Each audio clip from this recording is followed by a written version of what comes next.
here to give you your daily collective read for today. We are going to get started on today's daily collective read in the next few minutes, but if you would like to get on the list for a personal reading, the list is open and you will be the second person read for. It is 3 cards for a donation of $29 or more, 4 cards for a donation of $23 or more for my subscribers. Links in my bio. Please keep in mind there are 2 things I do not read for across these apps. Those are pregnancy and medical. Happy to give insight on anything in private readings, and you can book private readings on my site. We are also doing 2 giveaways today. Our first reading giveaway will be a free reading for the highest gifter between now and the conclusion of the daily collective read. So I wish you a lot of luck if you're participating in that giveaway. Our other contest right now is going to be a reading giveaway when we get to 50K likes. So make sure you are tapping that screen. We will get to 50K in no time. Prior to beginning today's daily collective read, I will be giving a brief recap on what we've been seeing in the cards over the last few days. If you would like to catch any of those full readings, you can find them over on the place where we keep the videos. You can also find them over on the place where we keep the photos. You can also find them as a podcast over on my spot at Tarot Church and over on my Substack. But before we get started today, first and foremost, most important question, how are you doing today? There are no wrong answers. Scale of 1 to 10. We are deep in the heart of retrograde season. A lot of emotionality, maybe working through hard feelings, okay? Because the thing about it is we've got a lot of planets retrograding right now, and a lot of those planets are retrograding in Aries. And it can bring up, we're gonna walk through it. It can bring up feelings of isolation. It can bring up feelings of loneliness. It can bring up feelings of a lot of rumination on the past. But, and I will say this, and I need to point this out, if you've been feeling like this particular Mercury retrograde is hitting different, the thing that we're going through with right now with the retrograde, I almost feel like Mercury retrograding in Leo is helping us because, you know, when we're especially given the fact that we see Neptune and Saturn in such proximity and retrograding together, this can have a lot of time spent contemplating those aspects of the past that we have a hard time letting go of, right? It could even be feeling like a lot of moments of old wounds rising back up to the surface. And I need to stress this. It's really important that we start navigating and talking about this now, because tomorrow Chiron goes into retrograde. Okay. So I wish I could say, I wish I could say that that feeling is going to ebb, and it will ebb, but it may grow as we get closer to Chiron going into retrograde, because, and it has to do a bit with, like, I want to kind of bring up the myth of Chiron, which is the idea of the space that Chiron, as the story of Chiron goes, that they were a healer that experienced a grave wound and spent the rest of their life trying to, never healing it, but taking the lessons, taking the valuable work of trying to find their own journey of healing and being able to help others along the way. And this is what we do when we're on a healthy spiritual journey, right? It's the disparity between, it's like the question that we face in the context of existence is, what does one do with a wound? Do you harbor upon it? Do you let it fester? Do you let it transform you into the thing that created the wound in the first place? It might feel indulgent to do so, right? Sometimes it feels good. And we face that too, right? The ego wants to go in that. The ego is like, you know what I mean? But it doesn't serve the self in a positive way, right? And the ability to understand that the process of healing trauma is never one that we can let go of it. Never are we more foolish than to look at someone carrying trauma and say, you should just let that go. Trauma is the pain that sticks.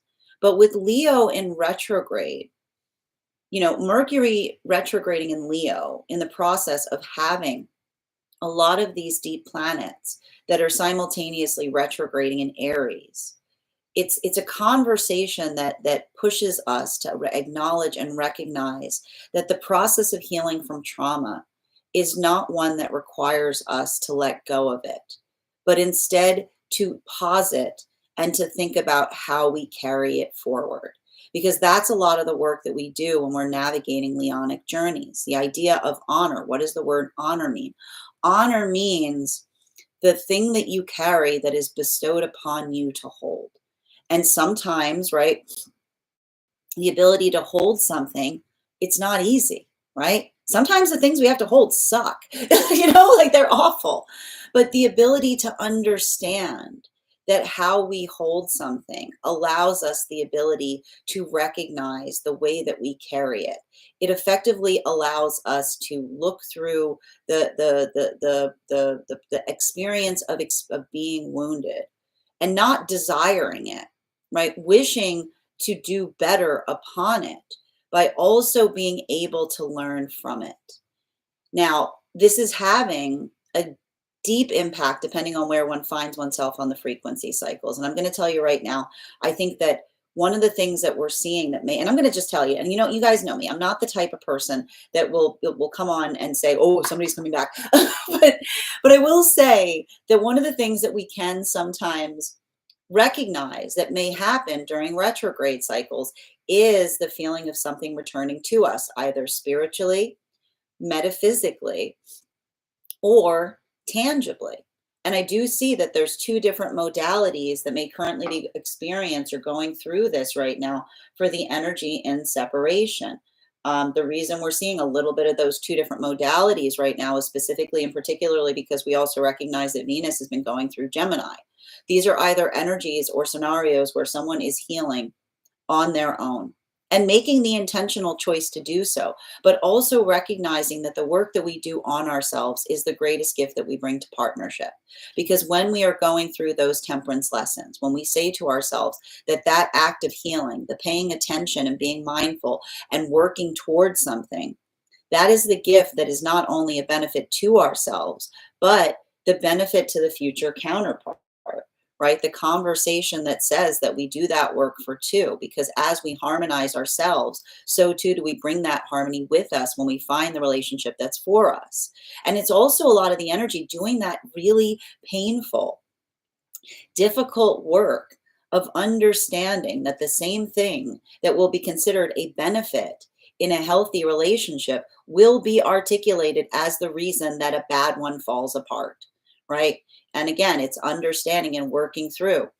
Neediness is not the quality of having a fixed need. A fixed need is a standard, but those that don't want to build into the context of healthy relationship will see a fixed need and define it as neediness. Simultaneously, emotions don't break relationship so long as we're doing the work to define what the emotion is asking for instead of dropping the emotions towards one another and saying, here, you fix this because I feel it. So again, that same understanding of potentially someone healing from situations where someone said they were too emotional and another person articulating the fact that we are supposed to be emotional. There's a lot of this work that we see that may be requiring energy to do that sifting process. And what do we talk about with the sifting process? The recognizing of what direction the healing must go. And for some of that work, it's the accountability that we address in terms of working on something within ourselves, seeing something that we can define upon that we desire to do in a better way. Other times is having to do that hard work of not over-internalizing something that experienced or happened to us. Simultaneous, we see that a lot of those relationships that are coming together right now, and I need to stress this, the relationships that are coming together right now are going to have some of the strongest foundations that we've seen as it relates to the partnerships coming together at any point during this year. And why are we seeing so much of that stability that is occurring? Because again, with all of these planets in retrograde, these are not relationships that one is entering and saying, I'm coming into this partnership to flee from the past. I'm coming into this partnership to leave the past behind the self. This is the energy that's doing that difficult work of potentially facing the past as they move into partnership, understanding that the past is where we get our direction sense. And this is not the energy that is looking at the past in order to try to fix or to heal it, but in order to understand it better, in order to avoid having to go through the same lessons again, because this is how we heal. The observation of the past that brings wisdom with it.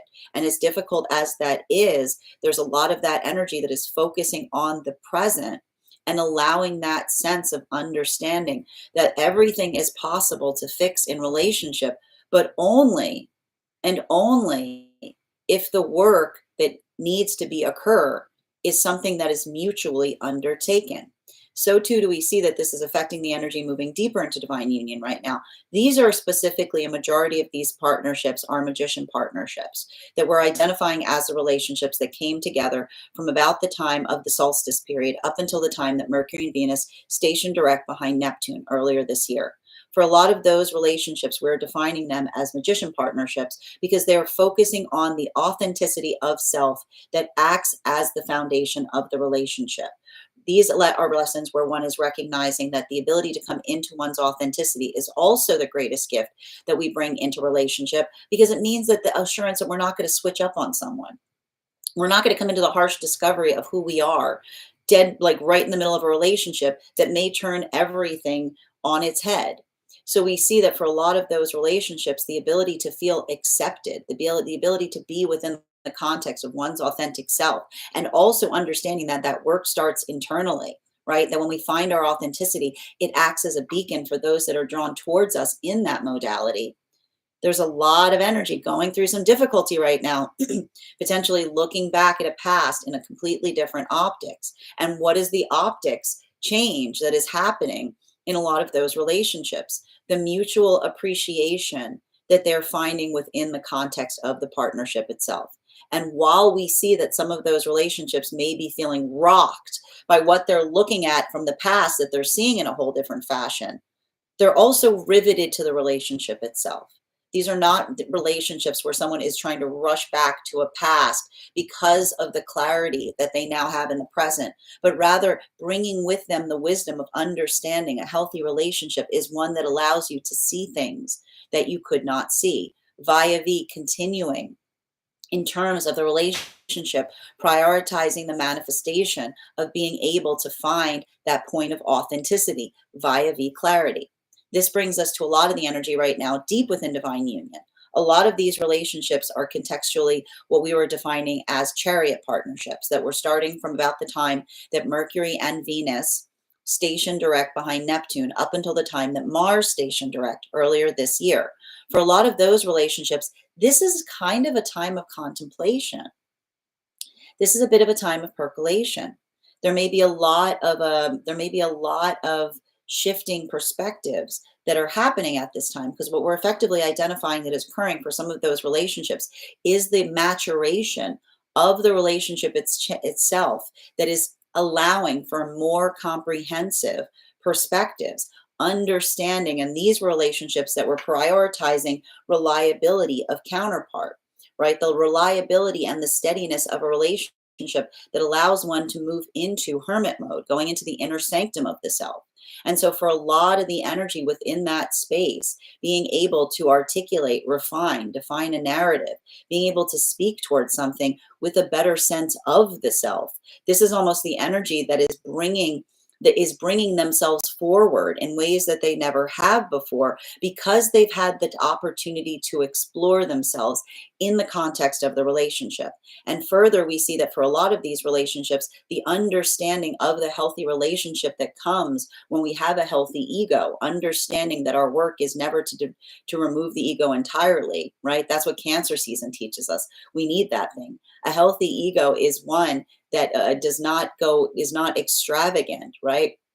It serves as protecting the vulnerable parts of us. But the definition of being able to see that and to have an ego that one is proud of allows one to speak upon things from a point of, I feel like, stability, concentration, and also potentially authority. So we see that for a lot of those energies, what they're effectively articulating to one another is the appreciation of the healthy relationship that allows differing perspectives, because the gift of a healthy ego, much like a healthy manifestation, is not what you receive from having it, but the ability to see more, the ability to be more adaptable, the ability to have a comprehensive perspective that allows you to solidify your own point of view in the process.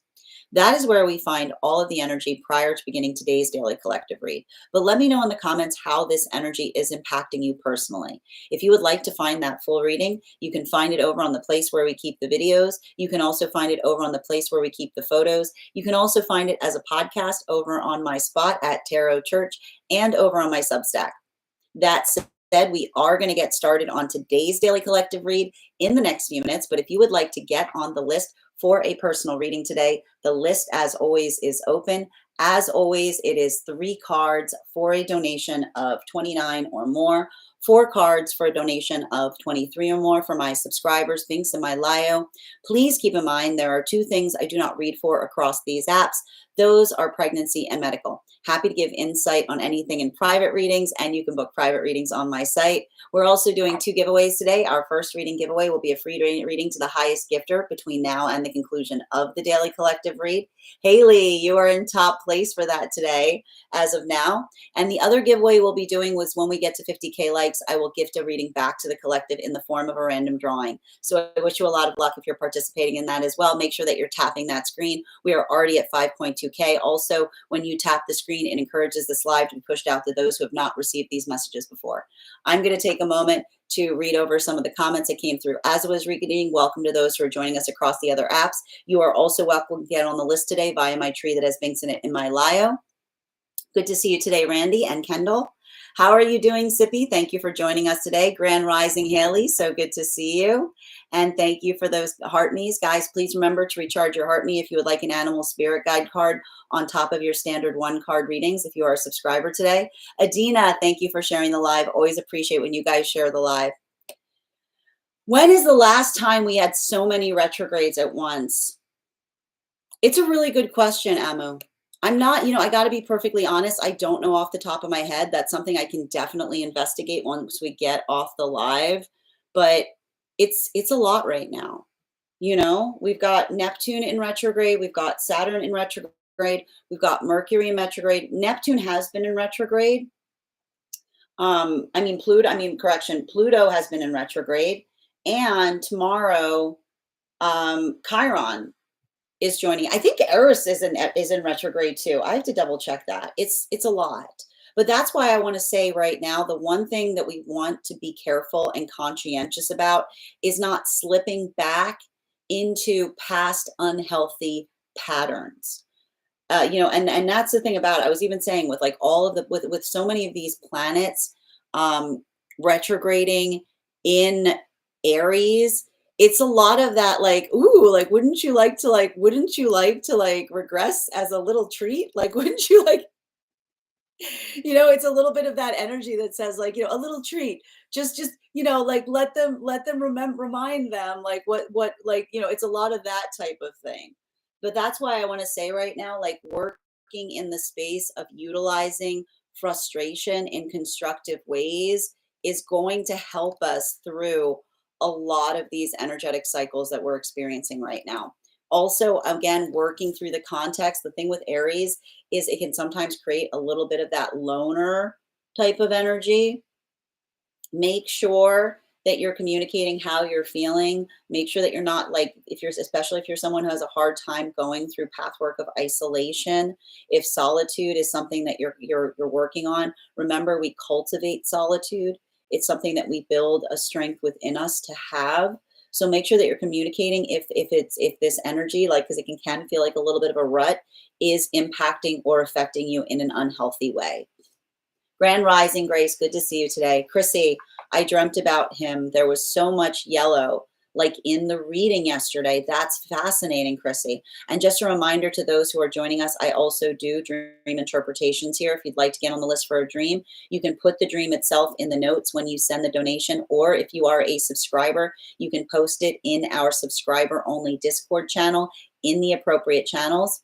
We do here life path, highest priority messages from spirit, past life, angelic guidance, pet readings, animal spirit guide readings, mediumship readings, love readings, dream interpretations, and guided messages. And if you get on the list right now, it's a great time to get it on the list. You'll be the second person read for today. You will also have, whoever is the first person on the list today will also have an additional card in their reading. Last night, Chiron said, let's talk about it. I'm not surprised to hear that, Alexandra. I feel like that's going to come in. That's going to come in a big way in the next like 24 hours. I'm going to tell you right now, Chiron going retrograde right now is like, I'm going to tell you, it's going to be a lot of that. You know what? That still bothers me. I never forgot about that. It's like, that's the thing. Man, that's the thing we gotta, like picture it, Sicily, 1920. It's that kind of energy. You know what I mean? But I need to point out, and this is the thing but here's the thing. We bring, and I keep on saying, remember, this is what we got to focus on right now. The past is a library. It's not an armory. We articulate upon the past so that we can do better things with it, not so we can feel energetically equipped or the space of being defensive about it, is what I keep on saying. And Miss Bexa, thank you so much for getting on the list, dear. You will be the second person read for. And you also have an additional card in your reading. I'm also looking for Fig. If anybody is on the hold list that would like to be added on the list today, please let me know what day you are added to the hold list so I can add you back on today. And Haley, thank you for those gifts. Melly, your subscription's ending soon if you'd like to renew. This is like, I got to tell you right now, Alexandra, you kind of nailed it on the head. This is like Epiphany Central. This type of energy, and this is what I mean. It's not necessary. Everything is a gift. I know when we're going through energy like this, you want to roll your eyes and tell me where to shove that. I know, but I will say the space of working through an epiphany is like, this is kind of epiphany energy. Beautifully articulated. The planets are having a retrograde party right now, Chrissy. Haley, thank you for those gifts. Grand Rising, Minnie, good to see you today. We just got started, Angel. I was just giving a recap on what we've been seeing over the last few days. Yona, I'm happy to read for you if you'd like to get on the list. The list is open. You'll be the third person read for. Thank you for those gifts. And thank you for helping clarify as well, Alexandra. Grand Rising, Miss Bex, good to see you today. Yo, thank you for sharing the live. Treyway, I learned so much on your lives. And Paige, I'm so glad to hear that, dear. And thank you for joining us today. I hope you're having a beautiful start to your day. I do have a podcast. The podcast is basically the collective read for those who might not be able to catch it live. You can find it over on Spot at Tarot Church or over on my Substack. Hold on a moment. Boop, boop, boop. I just lost my spot.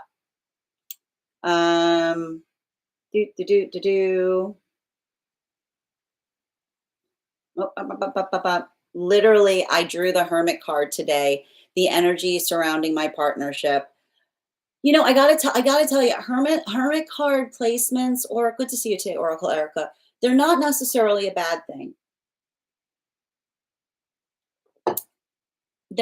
But it's something to be conscientious of, right? Especially if you're working on healing tendencies of harboring, right? The ability not to ruminate on something, the ability to speak upon it, like, I got to tell you something that kind of bothered me kind of energy, it's a little bit like that. Oh, thank you for the compliment, Haley. Well, I should always say that's really kind of you. Thank you, dear. I hope you're doing well. Hi there, Delta. Headaches this week. Neptune, Saturn, and I believe Eris are all retrograding right now in Aries. So yeah, it can do a little work on the head space. Make sure you're hydrating is what I say. I almost forgot. No, you did, Fig. Would you like to be added to? I'm going to add you to the list, dear. Okay, you've got the first spot. Okay, I have added you. Oh my God, I remember Venus retrograde. Oh God, that Venus retrograde last year, Ryan, was wacky. No, I know. It was a lot. It was really confusing too. Yeah, it was a rough one. I remember it. Haley, thank you for helping me reach my crown goal. And Carrie, your subscription's ending soon if you'd like to renew. Sophie, thank you for sharing the live. Always appreciate when you guys share the live. Miss Bexka, the last time we had a lot of these planets in retro, oh good, was the Revolutionary War in the US.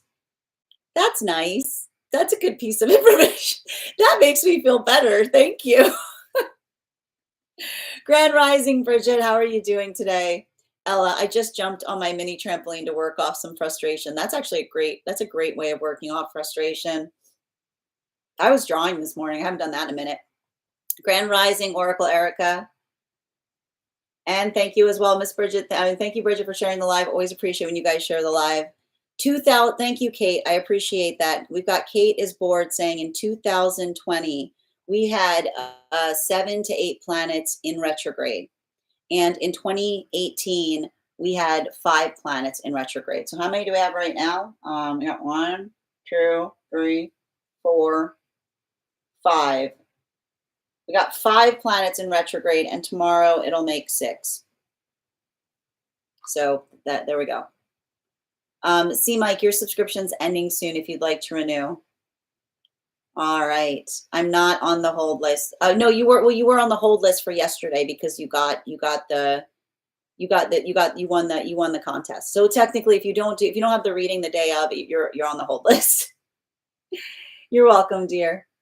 Yes, and I'm here. Yes, yes, and I'm first. Yep, we got you, Fig. Perfect.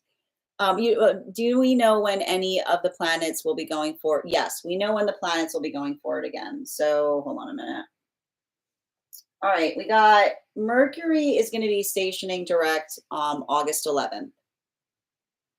We've got Saturn is going to be hold on a minute. Pluto is stationing direct in October.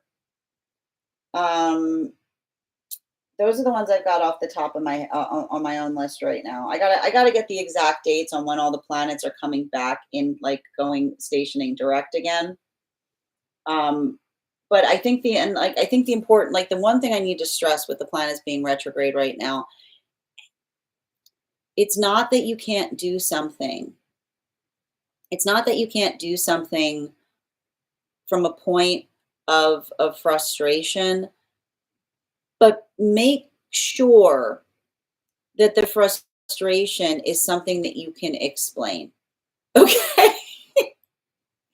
I hope if you need me to clarify upon that, I'm happy to clarify. But like, if you can explain a frustration, right? If you can articulate upon it, then you can be fortified by it. But make sure you're not doing something just because you're letting that feeling of a stagnancy get to you. And now is a really good, I keep wondering, now things that are good to do with this type of retrograde planning. Okay, always take the full moon that we've experienced as pathwork assignment. What was the full moon? The full moon was in Capricorn. Planning, right? Scheduling, building lists, like a lot of that, like a lot of organizing stuff right now. This is a good time for that, right? Because it's like, like when, like I keep on hearing, when things are slow, get your ducks in a row, right? Like allow that to be something that helps you kind of shore up what those energetic plans are. My dreams have been dreaming. I know the dream space right now is absolutely wild. And I told you I would not be surprised if there's a lot of dreams that are around confluence. So potentially a lot of things together in a weird setting, potentially a lot of karmic stuff happening as well. If anyone wants to get on a list for a dream, we also do dream interpretations here. If you have that information that you want to share with me, because I know it can be hard to put in the messages, you can put it in the notes when you send the donation. Or if you are a subscriber, you can post it in our subscriber only Discord channel in the appropriate channels. Took me a minute to remember, having a rough morning. It's okay, Fig, no worries. Ryan, June and July 2020, we had Mercury, Venus, oh my God. Mercury, Venus, Jupiter, Saturn, Neptune, Pluto retrograde. Wow, that's a lot. Yeah, it was 2020. Thank you for confirming, guys. Hi there, Mateo. How are you doing today? The Mercury retrograde, and here's the thing about it. If you're feeling this retrograde energy right now, I don't think in the Mercury, I feel like we often make Mercury retrograde our red herring because you have to understand, and it's the understanding that the Mercury retrograde is not here to break things. Like Mercury does not show up to be like, I'm going to destroy everything. Mercury retrogrades help us identify the difference between a groove and a rut. And sometimes the only way we can innovate is something that we lean upon slows down. It like crimps up, right? And if there's something there that slows down and we fall back into it, then yeah, we know that that is something that fortifies us. But this is often, like I point out, everyone gets mad at the Mercury retrograde for breaking their toaster. But we never say thank you to the Mercury retrograde for getting us a new toaster, right? It's the understanding and the opportunity of like that's how we define what a groove or a rut is, right? Saying, oh, no, I need that versus, oh, you know what? It actually, this actually is better. You know, I feel like this works out better. So, but we've got a lot of other planets in retrograde right now and in Aries. So this could be bringing up a lot of feelings from the past, resurfacing, potentially noticing that you're carrying a lot of feelings on something that you haven't thought about in a long time. So just making sure that you're navigating that in productive ways, even if it is frustrating. It feels like it destroyed everything in my life. Oh, sending you so much support, Mateo. From the month of May to July, everything crashed down on me. I hope that you're working towards stability right now and being kind to yourself. May to July, we had a lot of wild stuff happening as well. But that's what I keep on seeing, like allowing this to kind of be a contemplative moment in terms of like setting those plans going forward, recognizing and identifying what you're working to change or what you're working to heal from. Vague. I think it has something to do with Pluto. What is it? The understatement of a year. I mean, the thing about, listen, right? Like Pluto in retrograde, and we keep on forgetting the fact that Pluto's been in retrograde for like months now, right? And the thing about Pluto in retrograde, it has to do with like working through, it's like it can feel a little bit like foreshadow work. Remember how I was describing it earlier this year, which is like if you're going through it correctly, it probably feels like you're like moving through a haunted house in the summertime. Somebody being like, boo, and being like, excuse me, I don't know, no, I know. Okay, you're terrifying. I have no time for this. Right? It's like it's working through, like it's working through something that used to potentially like really bother you, and recognizing and being like, I got other stuff to deal with right now. Like that's the best way I can portray the Pluto in retrograde, which is like the space of seeing how far you've healed and something that would have like terrified you. You're like, uh-huh, no, okay, skeleton, yeah, get out of the way. I'm looking for something. Yes, okay, yeah, you're very frightening. Excuse me. Like, it's a little bit of that type of energy, right? Because again, we're also been going through the fact that we had a lot of energy, like we had that transit. We had like Saturn move into Aries, which is like when you're working through something, you're like, I'm sorry, I don't have time to be terrified right now. I'm busy. It's a little bit of that type of energy, if that makes sense. Yep, we've got 5 right now. One moment. Oh, hold on. Where'd it go? I lost my spot. You're so welcome, Ella. I never believe in these things, but understanding it now, it's really a spiritual thing. I mean, and I like to point this out. I'll stop believing it when I stop seeing it. You know, when it stops being right, I'll be the first one to start putting, I think, but and I need to point this out, and I need to stress this. A healthy context of looking at these things isn't putting all of your faith in the fact that if the planet shifts, something will change.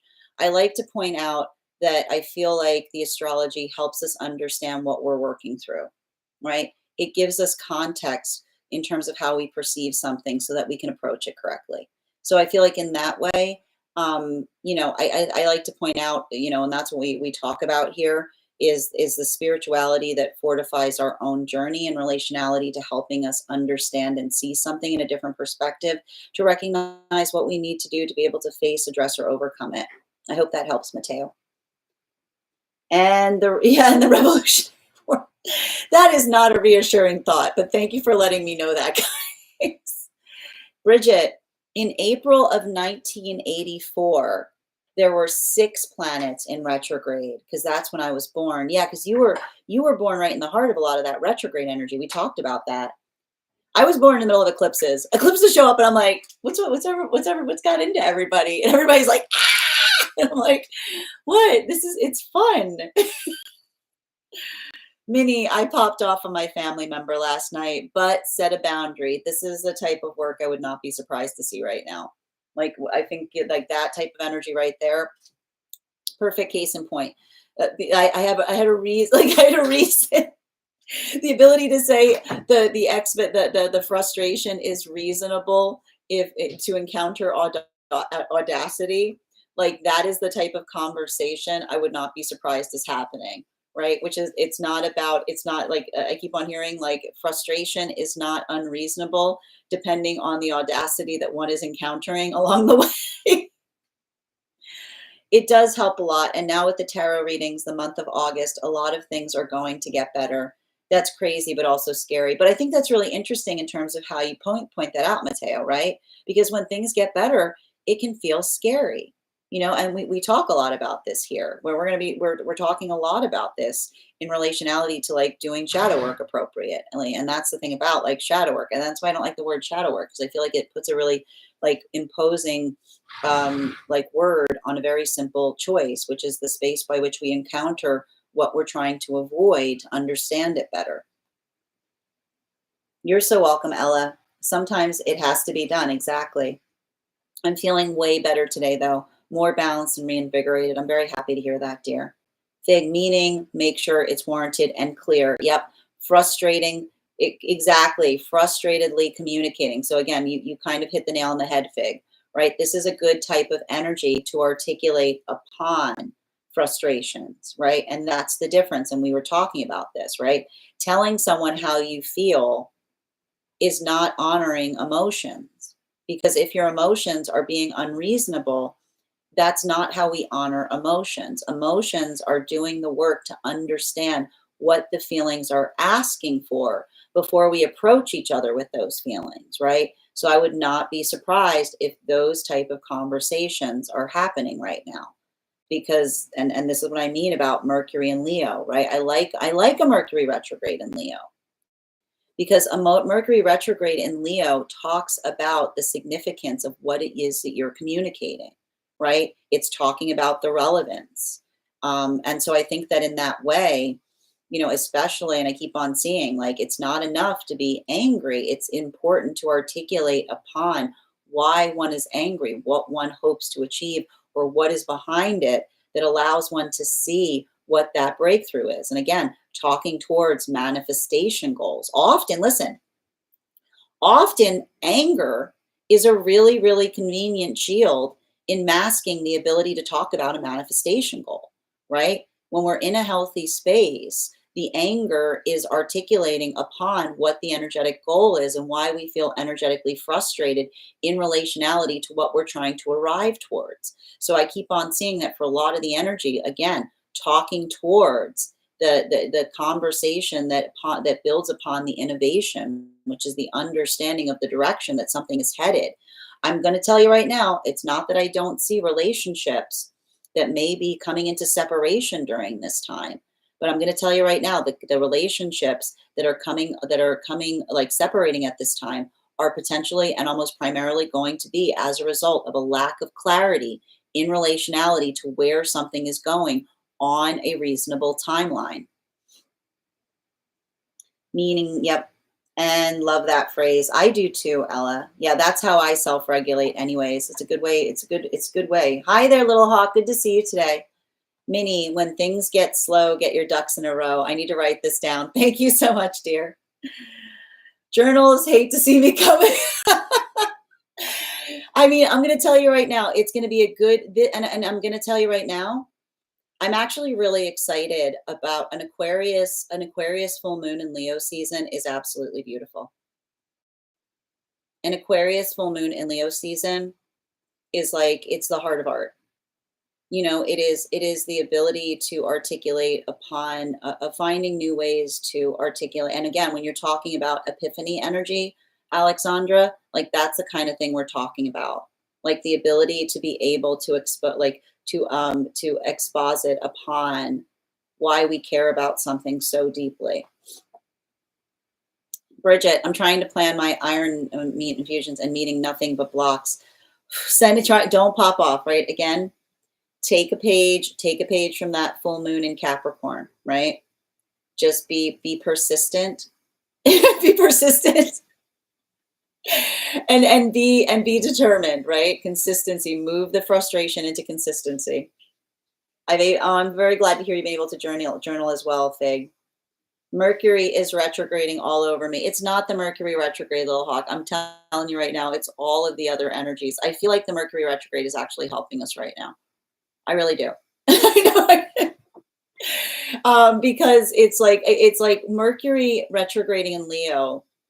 It says there has to be a better way, right? Mercury retrograding in Leo says there has to be a better way. So even though the relationships haven't worked out for people like me during this time, does it mean that the chances of rekindling or starting over can be possible? Well, listen, I mean, listen, every day we have the opportunity to start anew, right? That's something that we have to recognize. And one of the things that we were seeing, Mateo, especially in relationality to this recent new moon that we experienced, is working towards the understanding that looking at the past and recognizing what we hope to do better gives us the possibility of starting new by allowing that to be the template by which we are letting those lessons help us in relationality to changing our course or adjusting our direction. And we were talking a lot about this during that new moon in Leo. Like adjustments on path work are reasonable to one that is in a space of being very introspective upon the past, right? It's the ability to take accountability and articulate upon what it is that one is trying to do in a better fashion. So I feel like that's what we were talking about this being like a time, not letting this feel like a rut, but allowing that force of contemplation to help define and derive what it is that one is trying to do in order to do it in a better way. I hope that helps. Love that. Exactly. Yes, I have a chronic. I feel you, Bridget. I've got issues in that too, Bridget. Lay, your subscription's ending soon if you'd like to renew. We've got a whole remedy. We've got a whole remedy channel on the Discord to talk about remedies. Big. It's just a composition book. I have actual journals, but I didn't want to waste prayers. You got to. I take the opposite. You got to have like a fine china approach when it comes to journals, right? What are you saving it for? Just break out the fine china. Use the nicest one. Prayers to all going through tough things. Tap to claim. Beautifully, beautifully said, Grace. Absolutely. I'm going to pin that comment up. And again, just be easy on yourself as we go through this energy, okay? As the audacity of the audacity. I like that. The audacity of the audacity. It's true. One moment. I'm just catching back up. I have to find my spot. Oh, Grand Rising. Good to see you today, Leah. And thank you for those gifts, Alexandra. Mrs. Bex, Dark Night of the Soul energy can sound intimidating, but ultimately these things are good for us. And again, and I feel like if you've been doing like, again, this might be easier if you've been doing your shadow work appropriately, right? Which is just working through the anxieties of the self. But, and I will say, if you're someone who carries a lot of anxiety, and I'll just point this out, when we've got planets stationing in Aries, it's like everyone starts feeling very Aries. And the thing is, like, if you're feeling annoyed in this type of energy, this is just your daily reminder to go find the Aries in your life and give them a hug, right? Because here's the thing about it. What are Aries? They're incredibly clock obsessed. So if you're feeling like you're getting very clock obsessed right now, like that's why Aries right now, I would not be surprised if Aries are kind of like it's been a little bit easier for those with Aries placements, because Aries are like, I feel like this every day of my life. I feel like this every day of my life. Just another day in paradise. Like this is what you guys like. What you guys, and like Aries will like look around, like, you guys don't feel like this all the time, and everyone's like, no, are you okay? And Aries is like, oh no, I'm in danger. Yes. Oh, listen. There's no half writing. Okay. Don't talk about your writing like that. Okay. We don't talk about our writing like that. I won't stand talking about writing like that in this house. Thank you for that hashtag, little hawk. Why do you feel it would waste pages? You see, the messiness in the story is in itself beautifully said. Yep. Miss Bekska, so many people woke up spiritually with the eclipse in March. Yeah, I mean, I'm not arguing with that. Witches, good to see you, dear. I hope you're well. Oh, yeah. I mean, listen, and listen, it's not easy, right? March awakening. It's rough. It's rough. So true. I don't have time to be scared. Exactly. I'm telling you, this Pluto, I love it. This is the best way I've been describing the Pluto retrograde. It's like going through a haunted house in the summertime. Like the things are coming out, and you're like, not the time. Like, woo! It's like, please come back. No, I'm sorry. I cannot. I don't have time to be terrified. You're gonna have to come back later. No. Yeah, you look very scary right now. Yes, I am. I promise if you come back later, I will be shaking in my boots. I've got some stuff I need to take care of. Me when the retrogrades took out oh Lord, I don't even know that. I can't. I don't have time for that. I don't have time for other people's drama. I don't know. I know nothing about these island couples. I don't know anything. You guys, I keep up to speed by what people tell me in the Discord is going on. When they say everything happens for a reason, it's really for a reason. I mean, I like to point this out. I don't like to say things happen for a reason. I don't like to say that because there are true atrocities that occur. And I feel like there is nothing more painful than someone going through something avoidable and someone looking at them and saying everything happens for a reason. I really feel like we have to move that away. The understanding of why things happen fortify us in doing better is what I like to say. I don't like to take a fatalist approach in relationality to difficult things happening, but the ability to kind of work through and understand things allows us to be able to heal from them, if that makes sense, Mateo. Yes, and thank you for those roses, witches. I hope you're doing well. Guys, make sure to give witches a follow. Absolutely wonderful. Some days are chaotic and reflects in writing. It's like seeing what you are moving through. Absolutely. Maybe it's residual from my abusive sense. And I'll tell you right now, Figs, like again, a lot of that stuff coming back to the surface right now. Like I'm gonna tell you, this is kind of those retrograde that says, like, I never got over that. And I feel like it's almost the higher, and like sometimes potentially like connecting to the higher self and being like, and we never will. Some things are not meant to be recoverable upon.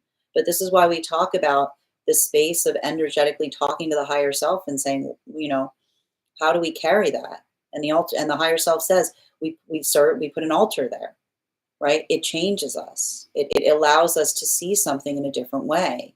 And that's what we talk about with working through Leo season. We cannot change some of the things that occur to us, but the way that we choose to carry something forward is our energetic legacy, and recovering. Exactly. Definitely singing in the rain right now. Those of us born in and of chaos chilling. Yeah. Aries placements are like, do not speak to me of the darkness. I was made. You know what I mean? Everybody with Aries placements are like, I gotta go get the shield out of the closet, the helm, dust this stuff off. It's been a minute. How are you doing today, Wheel? Fig, maybe because they were official journals, it was intimidating. That's fair. And thank you for those heartbeats, Wheel. Hey there. I'm glad I'm here with you at this moment because you're really helping me understand things. I'm glad to hear that, Mateo. And thank you, Eddie, for joining us across the other apps as well. I like that, Ella. The audacity of the audacity. I think that is like the slogan of this retrograde cycle. I'm definitely articulating like many. Oh, I'm definitely articulating frustration. It's okay. I understand. The composition is a good medium if it helps you express yourself. Yeah, that's true. I mean, like, I think the thing, and it's interesting too, because I feel like there's something about composition work, composition books that immediately bring us into like inner child healing, right? Like who, like it's like you get that composition book, like let that be your inner child journal. Like, bah, bah, bah. I started covering it with stickers last night, making it a little more mine. There you go. What did I say? I love that. The last two ones I had were also composition, but the one before that was handmade. I don't like the size of the lines in the composition books. I only like them if they're college ruled, and it's hard. It's like hard to find the college ruled composition books, you know? So you mean like, you mean that people aren't seeing results as fast as they like to, so it might lead to separation. I don't know. I'm not going to say it's not. Well, I will listen. I do feel like there's going to be some energetic relationships right now. And that's what I meant about before you go ahead and call an end to something right now. Make sure that you chart the progress that you've been having in it. Because that's what I said. Like, that's the issue with Neptune and Saturn retrograding together. It's taking too long. Right? Like, it's like you feel like it's been 5 minutes. It's taking too long, right? It makes it feel interminable in relationality to what one is trying to work towards. So making sure that you give yourself kind of a reality check in terms of how long it's actually been that you're waiting for something may be helpful, because I'm going to tell you right now, Neptune and Saturn retrograding together, it can create a little bit of that distortion in terms of how long it's actually been versus how long it feels, is what I keep on seeing. I hope that helps, Oracle. Imagine retrograde is a big thing here. I'm glad I brought this topic up. Well, it's a big thing right now because we're going through like, there's like 5 planets in retrograde right now, and there's going to be another one shortly. So it's like, it's retrograde season. We're just deep in the heart of it. Sin's journal prompts have really helped me. Oh, I'm so glad you like my journal prompts. I feel like sometimes you just need a little something to get the juices flowing, and that's what I try to do with them. So for those who are things bringing up, that each day in the subscriber Discord channel, I post journal prompts, and I also post affirmations there that you can find in those sections if you're a subscriber. Unless you're a Virgo, then it might be the retrograde. Yeah, this is not going to be an easy retrograde for those with Virgo placements. I'm going to tell you right now, because it's going to feel like everything's going wrong. It's going to feel like everything's going wrong. It's going to feel like everything's far from perfect. It's probably going to be hard for Aquarius placements too, because Aquarius and Virgo placements are actually very similar like that. Right? And Aquarius and Virgo placements have hard times when things are not ideal. Right? It's like, and then Aries is like, it's fine. Nothing's ever ideal. Aries is like Elmo with the fire, just like, you know what I mean? But for those with like Virgo and Aquarius placements right now, right? I want you focusing on your lists. I want you just continuing to work through things. I want you like distraction free zone, Chart progress. Don't look at the mess, chart progress. Okay. Yeah, this is fine dog energy. Exactly. Persistence is my weapon for the last 2 weeks. It's a good, listen, that's a very good tool to pull out of the toolbox right now, right? Just being consistent. And that's also, like I'm telling you, like the moon, sometimes those moon placements give us a little bit of advice in terms of how to navigate something. And what do Capricorn moons work us through, right? It is what it is, right? Sometimes it be like that. What happens outside does not change how you show up, right? It's not like when we are like Capricorn full moon talks to us and says, it's not about what we find. It's about how we arrive, right? Because when we're coming towards something and it's a mess, right? Capricorn moon like walks in and looks around and says, I guess my work's cut out for me. You know what I mean? I guess my work's cut out for me. Yes, exactly, witches. Still alive. Exactly. So good to see you, dear. I hope you're doing well. I'm going to pin you up here. Guys, make sure to give witches a follow. Always a joy to see you here, dear. It really is a still alive type of energy. Very, very, very, very well said. My son's an Aries. Yep. And I'm going to tell you, it's going to be a little, I think it's going to be a little bit easier for Aries right now. And not that it's easy, but Aries are like, Aries is like, it's going to be like a lot of Aries being like, I knew this. Like, I knew this day would come. I knew this day would come. I feel like there's probably a lot of Aries being like, I told you. Being like, told you what? I don't know, but I told you. I just feel like I need to say told you to people all the time. Like I was right. Like about what? I don't know, but I just feel like I was right in my core in terms of arriving like this. You know? Grand rising, Jess. Yep. Grand and good to and yes, that's how I feel this morning. Aries might be my favorite. I mean, I like to point out, I feel like Aries energy is often misunderstood because it's the child of the astrology. You know, that's why I know everybody gets upset because my astrology placements are different when I read tarot, but my association with Aries, and you I will fight you on this hill, is Aries is the fool. Let's do it. What are we doing? I don't know. Let's do it. Where are you going? I want to come. Where are you going? I don't care. I'm coming too. Let me come with you. It's like it's just like running. I like to point out, like if you just took the stick off the fool's back and threw it forward, it's a wooden sword. It's like bum ba da.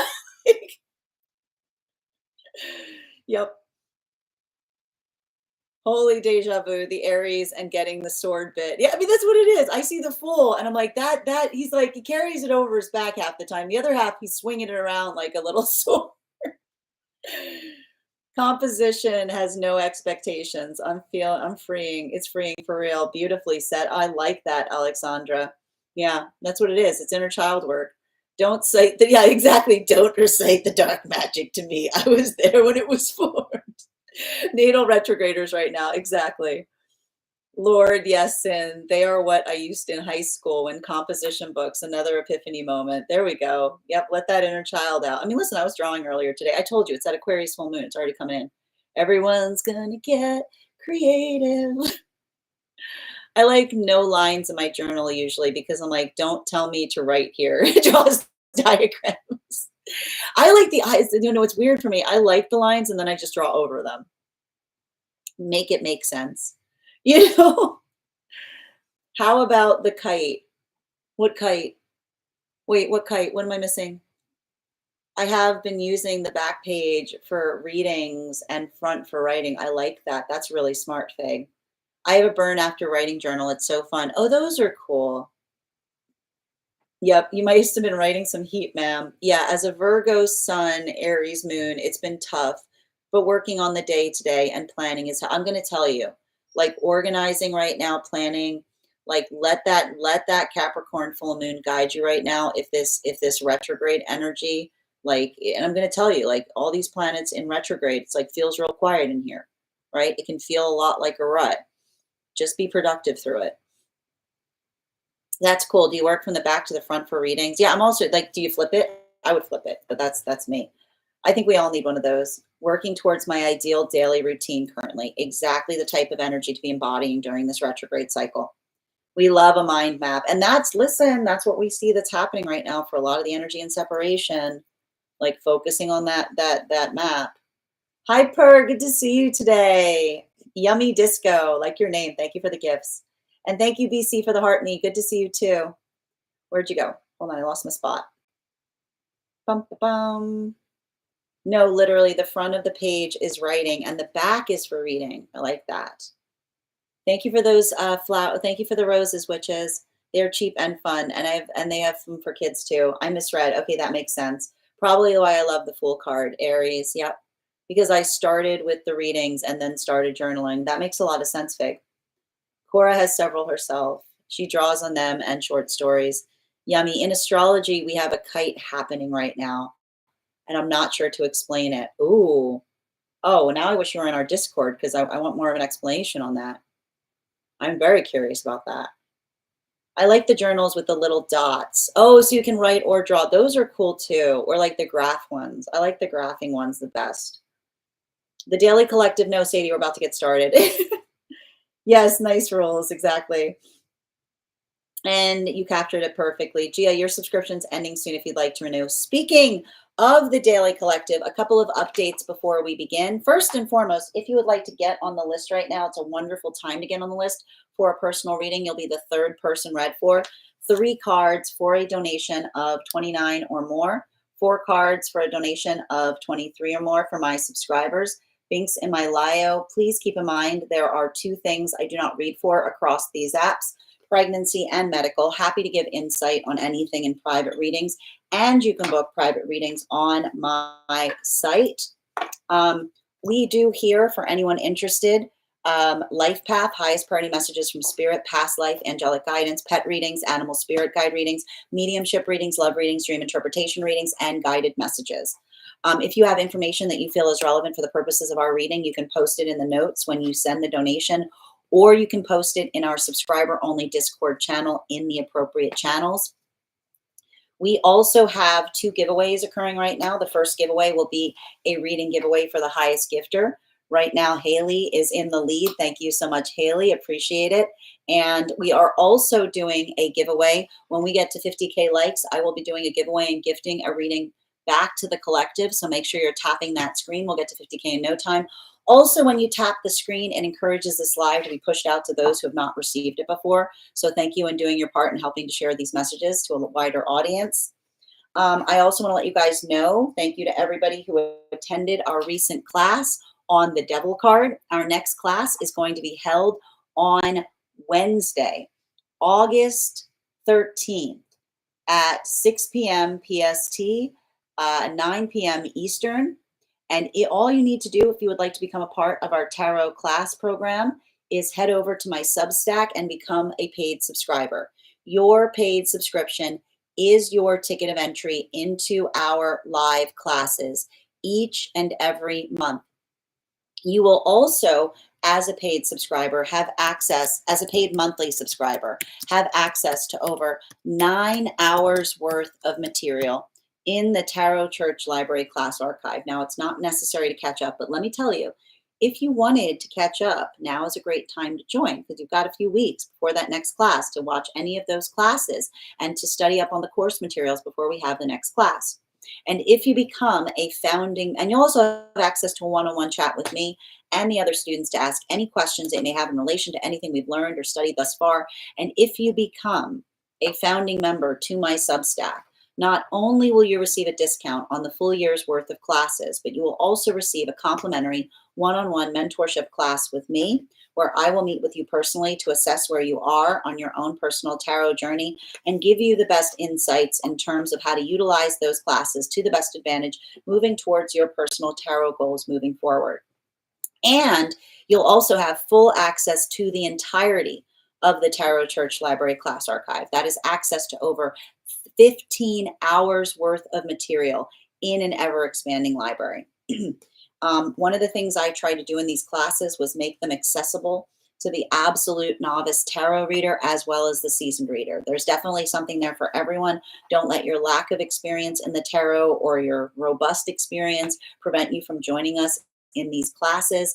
And even if you don't become a paid subscriber to my Substack, I would encourage you to follow me there to stay up to date on any new offerings or services. I also post my weekly newsletter there, which will let you know about my in-person events as well as my online live schedule. You'll also be notified as well to my Mystic Meditation articles, which I release bi-monthly, walking us through what we're experiencing energetically. I just released one recently on navigating this new moon energy in Leo that we're currently moving away from. I also want to let you guys know that on top of my standard life path readings, I also offer mentorship classes. These are for any of my students that are seeking a more personalized educational experience with me. I take a very limited number of students for this reason. as those classes are focused and customized for each individual student's personal spiritual goals and journey work. Those classes can be purchased on an individual level or as a monthly class series, weekly or bi-weekly as your schedule permits. Also, for my students that are seeking more consistent weekly tarot support, I'm very happy to offer weekly tarot insight packages. That is a package of 4 30-minute readings, again, weekly or bi-weekly as your schedule permits, so that you can stay more consistent on your personal journey. I'm also very happy to now offer dream interpretation readings. You can purchase these per dream or as a series. If you purchase the series, I would encourage you to keep a dream journal, as we will meet weekly or bi-weekly with that journal and utilize the tarot to understand the key themes and messages coming through in your dream landscape. That said, we are going to get started on today's daily collective read in the next few minutes. If you'd like to get on the list right now, it's a great time to get on the list. You'll be the third person read for. 3 cards for a donation of 29 or more. 4 cards for a donation of 23 or more for my subscribers. Links in my bio. Please keep in mind there are 2 things I do not read for on these apps: pregnancy and medical. Happy to give insight on anything in private readings, and you can book private readings on my site. We're also doing those 2 giveaways, and if you guys could do me a favor and share these live, I would appreciate it. Make sure anyone who'd like to catch this reading live is here to receive it. Gia, your subscription's ending soon if you'd like to renew. A trine mixed with a square will be a kite. That makes sense. Excellent. I'd love to find out more about that. Excellent. All right, friends, as I mentioned, we are going to get started. No better time. And also, please remember, we are at 17.2K likes. When we get to 50K, I will be gifting a reading back to the collective. And if you are joining us across any of the other apps, you can also get on the list today via the same methods that I mentioned. That said, no better time than the present. Why don't we get started? Welcome, everyone. Happy Tuesday. I'm the Grace Strega, and I'm here to give you your daily collective read for today, Tuesday, July 29th, 2025. What do we have coming through in the cards for today? Can I please have the first 2 cards in our 5-card spread for today? We are starting our day off today with our Ace of Swords in its upright with our Strength card in its upright. Let's talk a little bit about this energy. Let's talk a little bit about frustration, right? A healthy spiritual context is not one that you're not frustrated. Don't confuse, I keep on hearing, don't confuse like spirituality with peacefulness, right? Because I keep on seeing, like, remembering that when we try to avoid, when we try to avoid frustration, that's indulgent. Right? Healthy spirituality is about not avoiding things. And in the space by which we're able to articulate and define, it's the ability to be able to speak towards things that have meaning. And so I keep on seeing with a lot of the Ace of Swords and Strength card, I'm already seeing what's happening right now. The differentiation point that occurs in relationality to working through the context of doing the important work of the self, which is overcoming the obstacle of one's fear, right? Versus the brave space by which we are able to articulate upon something that we energetically care about. And so I keep on seeing that a lot of that intensity, right? I'm sure you're feeling it right now. It feels very, very energetically intense. But I keep on hearing intensity leads to veracity, because it is the observation of being able to articulate and define upon something that we energetically care about. And I keep on seeing that, like, I feel like this retrograde period, particularly as it relates to relationships, I see a lot of very, like, the relationships that are coming together right now during this energetically period are going to have incredibly strong foundations, because it is the definition of being able to appreciate mutual effort. And this is interesting because you'll remember, right? We were talking about the fact that we transited out of those magician relationships. What were the magician relationships that we were seeing? The magician relationships were occurring from between the time of the solstice period up until the time that Mercury and Venus stationed direct behind Neptune. Mutual appreciation was the prioritization point of those relationships, right? The beauty of not building the lesson of understanding. We do not build relationships based upon the potential that we see in each other, but in the potential that we see a relationship going towards. That is why a lot of that energy is releasing a lot of hard feelings as it relates to the past, where it may have felt like they were going through experiences where they were never effectively, like another person was constantly coming into a space of criticizing or critiquing them, instead of doing the work in terms of trying to navigate or heal the energetic relationship with clarity, right? I keep on hearing it's easy to pick apart instead of picking a direction. It's easy to pick apart instead of picking a direction.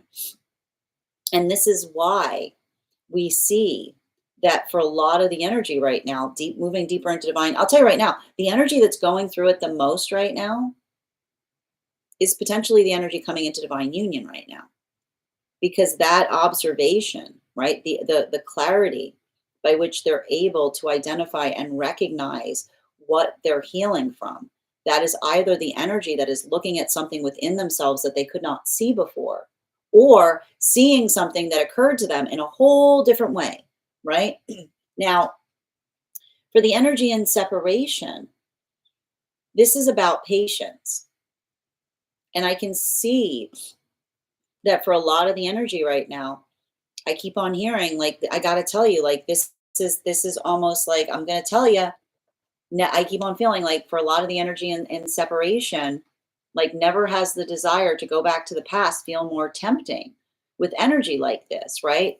Because it is the observation of identifying, and I keep on seeing the quality of the energy working through the context of the self is not based upon the quantity of feelings that one has to the past. But the question that one must ask the past is, what did you feel? Was it nourishing? Was it nourishing? And that's why I keep on seeing, if the answer is no, the energy is saying, like, the guides are like, then keep going that way, right? Because it's working towards what's energetically nourishing. And so I keep on seeing that the energy in separation is making nourishing choices. They're identifying and recognizing what feels good for them. They're identifying what feels best for them. And they're healing from circumstances and situations where they may have identified, like I keep on hearing, the quantity, sometimes the quantity of emotions make it hard for us to notice the quality of what we're experiencing. Now, for a lot of these new relationships that are forming right now, this is why I mean that these relationships are going to be such strong relationships, because they are fortified in relationality to mutual effort. Right? The temperance relationships have mutual effort. This is a continuation of every time I read into this energy, I hear anything is possible so long as the work is mutual. And nothing is possible if it is not.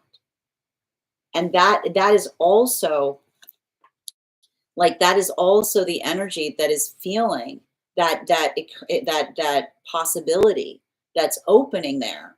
And I keep on seeing, like, working through the perseverance and being patient is almost like, I keep on hearing, like, almost trying to, like, step back from the excitement that one is feeling in terms of having a productive conversation with someone, or someone that sees something in the same way that you are like one's own self does, right? Because again, and this is why it's one thing to articulate the desire for something, and it's an entirely different thing to have the qualities and characteristics required to embody it. So I see that even now, for some of these new relationships that are forming, the ability of seeing that effort, right? Like it's the words that become action. What does words become action mean? Embodied manifestation. Center of our spread for today is we've got here our justice card in its reversal. Now this is some big cards we got here for starting off. Working through frustration right now. Working through frustration. Like the frustration is real. And a lot of the reason that we see that the frustration is real is coming through into the space of Neptune and Saturn that are stationing, that are retrograding in such close proximity to one another. It's the conversation that effectively works through like healing from the audacity. And I keep on seeing here, what do we mean by audacity? Audacity is when we are energetically shocked to such an extent that we feel like that allows for the space by which we're able to articulate and amplify why we are energetically bothered. And one of the things that we keep on seeing that's occurring right now, and this is why we do that heavy work that we've discussed about introspecting upon our feelings, because I almost feel like audacity is the opposite of righteousness, right? Because when we're and we have to always work away from righteousness. And what is righteousness? It's when we feel that we are energetically right and we look for reasons to be right, right? Never are we more in our ego than when we're energetically righteous, because it's like looking for reasons to feel right. It's like, right? And that often is an act of defensiveness, right? It's the space by which we're looking for it's indulgent of the self. But when we're doing that heavy spiritual work, right? We look to be corrected. We look to be corrected. We look to see what we need to shore up within ourselves, right? It's like the difference between like going inside the self with a flashlight and trying, or versus trying to articulate to everyone why you are the brightest thing on the planet. Okay. And so I feel like I'm articulating this because this is the type of stuff I'm talking about in relationality to working through something right now, which is, and I'm going to tell you, like, if you're on an ego trip during this retrograde, you know what I mean? It's not great. It's not going to be great. And it's not the fact, right? It's not the fact that being within the context of the ego isn't healthy, right? Because the healthy ego is one that we put the intention towards something. And often why? Because when we are feeling audacity, it's okay to be in our ego. I keep on hearing. Because when we're in our, like when it's someone being like, you're being awful defensive. And what does the ego say? You bet I am, right? You bet. Being like, yes, this is like audacity is the explanation as to why we have ego and why it's important that we don't get rid of it, because the ego is there, right? And that's the thing we have to be conscientious about. When we have too much ego, we become righteous. But if we don't have enough, we have nothing to counteract audacity. Okay. So this is why we talk about the space of understanding and recognizing the value and the power of having a healthy egoic space, which is not the space that you say, oh no, I don't have an ego. No, nobody doesn't have an ego. Okay. Never are you in more danger than when someone says they don't have an ego, because that's someone that is blind to their own self. But when we do the work of the self, it's often that space that we're doing everything we can to have an energetic ego that we're proud about, like that we're proud of, which is to say, there's always something that we could be doing better. There's always something that we could be doing different. And our job and our honor to carry for those that we care about is trying to address that within ourselves, because that sense of trying to define and derive how we better ourselves is the force of love and the force of compassion that we give both to ourselves and to the world around us. And this is what I meant about these relationships right now. That's what I mean about these relationships right now, that are working through this. And this is why I keep on hearing that these relationships are like everything is possible so long as the work is mutual. And this is why I also see that for a lot of those relationships that are coming into divine union right now, they're going through it. Why are they going through it? Because they're seeing path work where they used to not hold themselves as gently. When we go through rough path work and we enter the relationship of mutual appreciation, right? It opens up a lot of feelings. It opens up a lot of feelings, right? It's hard. Joy is painful for this reason, right? Because when we're able to find the space of being mutually appreciated, it doesn't make the past, it doesn't erase the past. Sometimes it brings it back up to the surface because you have something to compare it to. And it's like you'll heal, but this is what we talk about a heart opening is you'll heal, but it'll break your own heart in the process, right?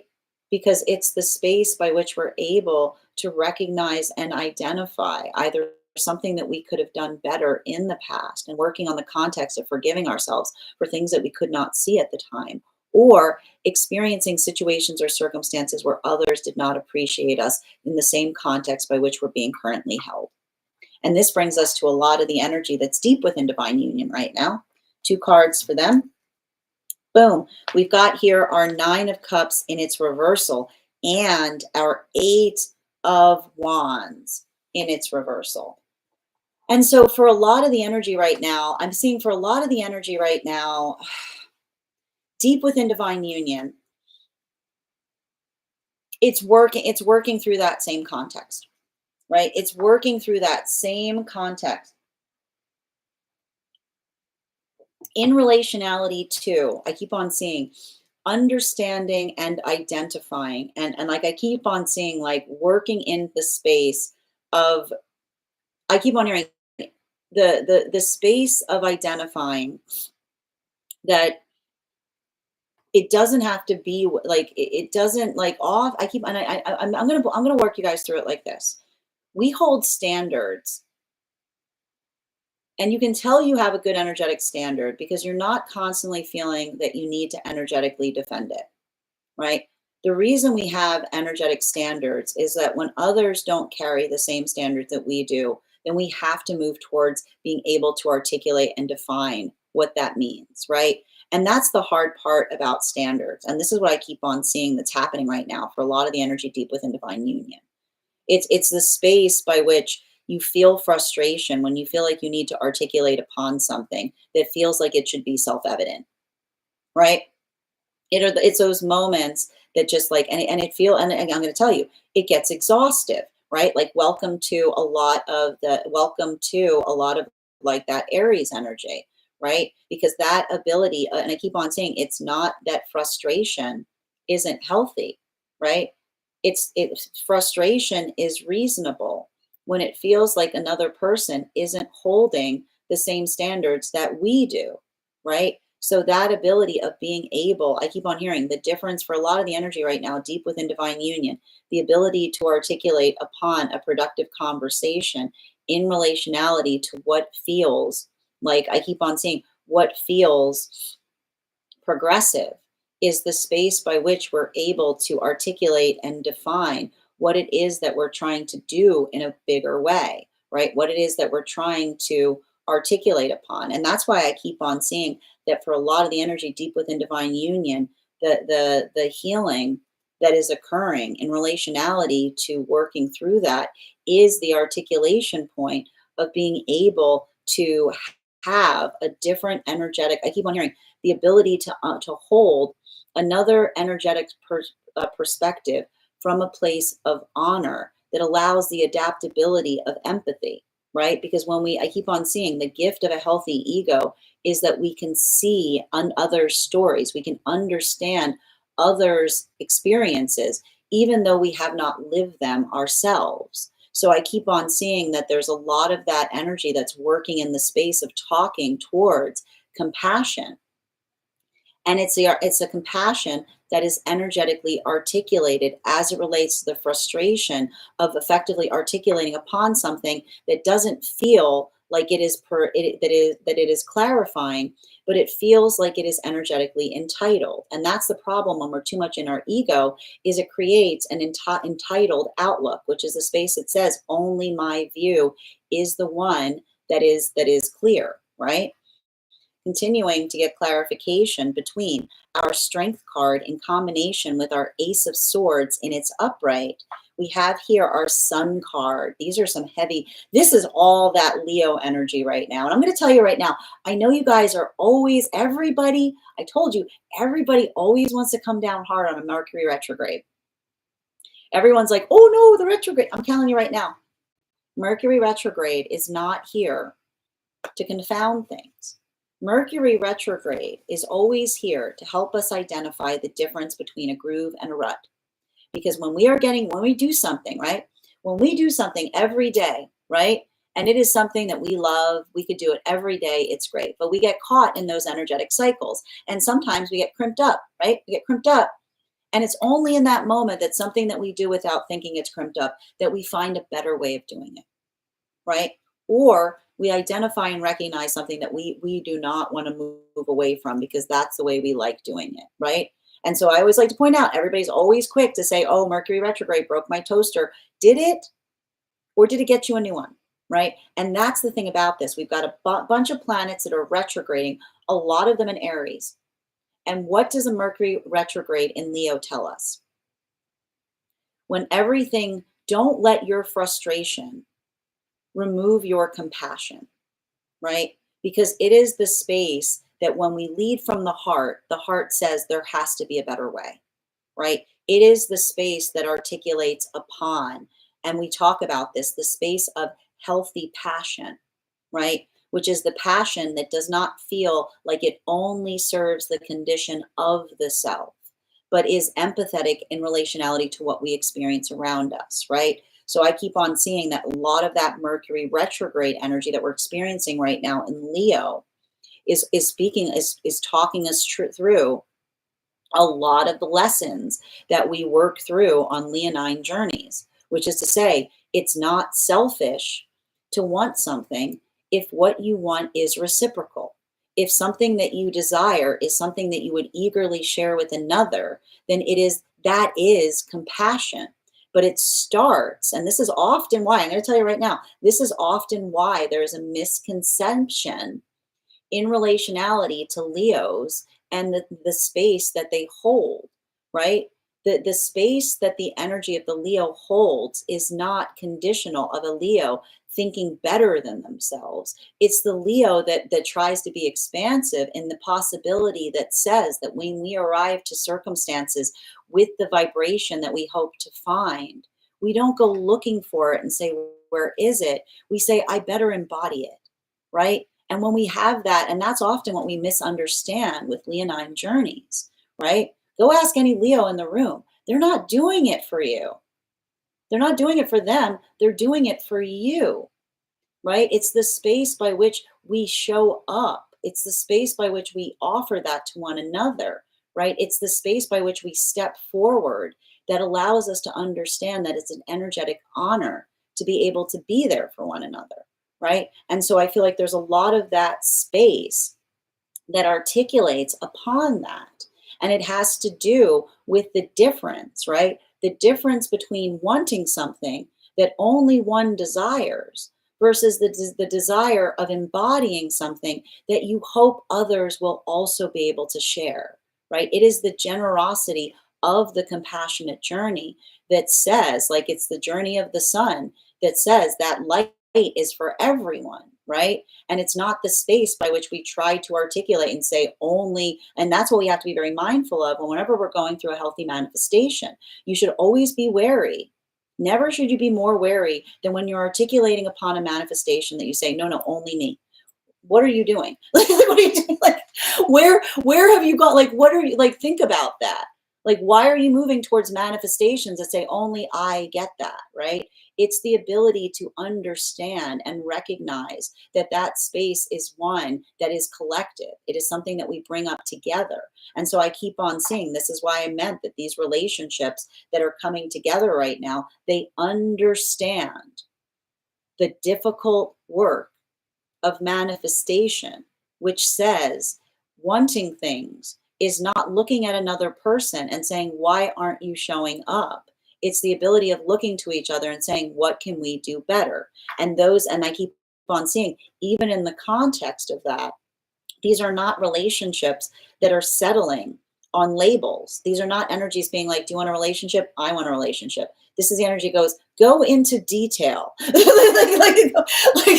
like, no. Relationship doesn't mean, what does the word relationship mean? Tell me what you mean by that word. Extrapolate. Be generous with your definition, right? Go on. And so I keep on seeing that a lot of this energy is speaking very heavily. And I keep on seeing they're talking about the present. They're talking about the past. They're not looking at the past and going, I don't want to talk about that. The energy is going, no, I want to talk about that because that is where I'm getting these energetic lessons from. That ability of being able to look upon something and say, the past is a library. Why would I want to turn my back from it? Right? Like that space or that place of being able to look towards the past and say, this is what I'm learning about that journey. This is why we see a lot of these relationships. I'm going to tell you right now, heavy temperance relationships, really strong foundations. Everything is possible so long as the work is mutual. This brings us to the energy moving deeper into divine union right now. They're going through it. Like I said, 9 of Swords, and it's upright. It's okay. Shaking it off. Shaking it off. Just I see the energy going, it's okay. 'Tis a scratch. I see the energy going, 'tis a scratch. 'Tis a scratch. Why is the energy saying 'tis a scratch? Because this is energy that is realizing things that would have devastated them, at the time that they were experiencing it. And I've got some energy right now coming into divine union, and the guides are like, do you see why I did not show you that? Right? Do you understand? And sometimes there are things that we cannot see when we are experiencing them. And sometimes we realize that that is towards our benefit at times. Because I can see this, and I feel like some of it, like I can see some of that energy that is working through something, and it's painful. Like I feel like there's a lot of that processing that's happening. But I keep on seeing, what is the energy saying to one another as they're moving deeper into connection, right? They're firmly riveted to the relationship. And I can see the energy like having a lot of emotions coming up to the surface. But the emotions are coming up to the surface because they're finally in a relationship where they're energetically appreciated. And for some of those relationships, that's why I keep on seeing 2 different modalities right now for the energy coming into divine union. This is either the energy that's looking back on a past and saying, I wasn't taking very good care of myself back then, right? I wasn't holding myself energetically sacred enough. Or these are relationships that are looking back and saying, there they go. There goes that past version of self, allowing someone not to treat them sacredly. And that is why I keep on seeing that is the energy looking back upon something, and they're wincing. But wincing is how the wisdom gets in. That's how when you wince, that's how the wisdom gets in, right? It's the observation of the understanding of something that hurts, even upon the arrival of recognizing it. Continuing to get clarification between our Justice card in its reversal in combination with our 9 of Cups in its reversal. Boom, we've got that 4 of Cups in its reversal. So for the energy deep within divine union right now, I just keep on seeing that for a lot of that energy deep within divine union, it's working through, I keep on saying it's working through,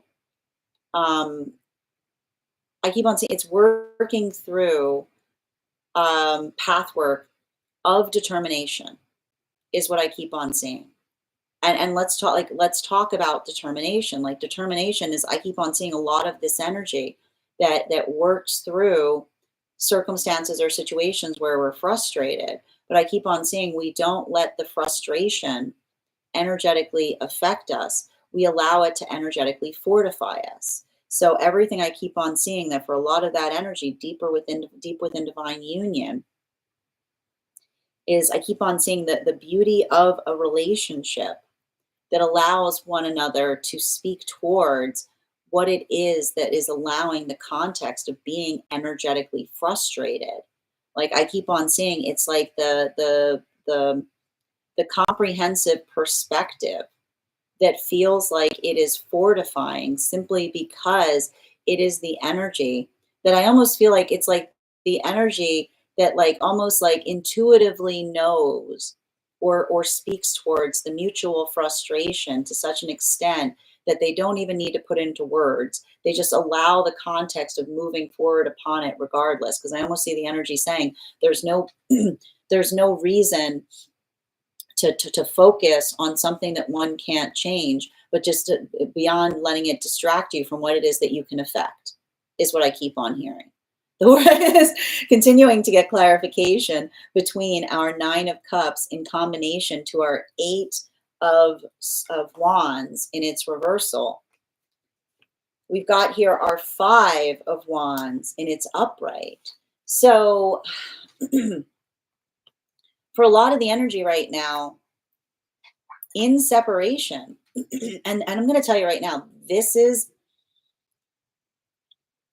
the hard part of this retrograde, right?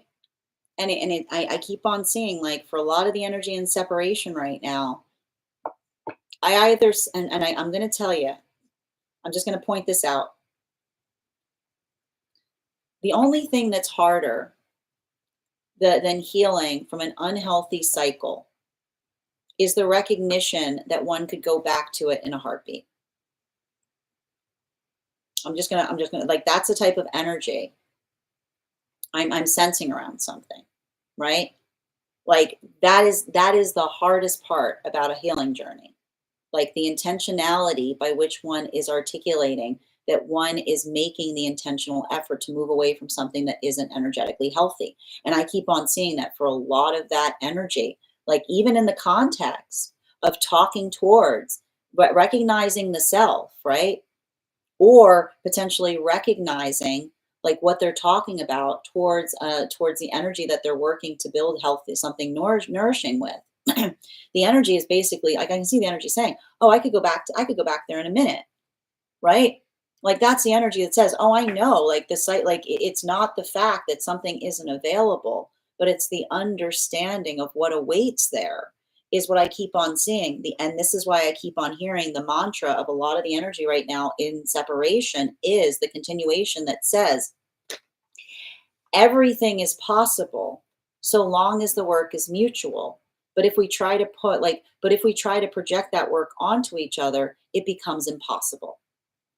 Everything is possible so long as the work is mutual, but if we project it on each other, it becomes impossible, which is the space by which we don't get into a tug of war that says you like if you like never are we more like, it's not the space by which we articulate and criticize and pull. And this is why I keep on hearing the energy in separation saying the energy that picks apart will never put me back together, right? The energy that picks apart will never put me back together, which is the space that understands that when we're working in healthy relationship, we don't build into the potentiality of trying to change the person within it, but we try to change the direction that the relationship is going, right? We set the potentiality on the relationship, not on the person, right? We observe and we recognize and we work towards things and we talk about that mutual effort. And so I see that for a lot of the energy right now in separation, this is very bittersweet. There could even be some circumstances right now where energy in separation is having to work through either the internal feeling of wanting to go back to something that they know is not healthy for them, or someone trying to begin like an unhealthy cycle anew again, right? Here we go again. I keep on continuing, but that's why but this is the thing. A cycle that is recognized is a cycle that one can address and identify why. Like I keep on hearing, I almost feel like the energy is going to contemplation and saying, why am I moving towards something if it feels like it's only a place that isn't, that is like, if like, is, I keep on hearing the question, is it nourishing? Like, is there something that one sees progress in?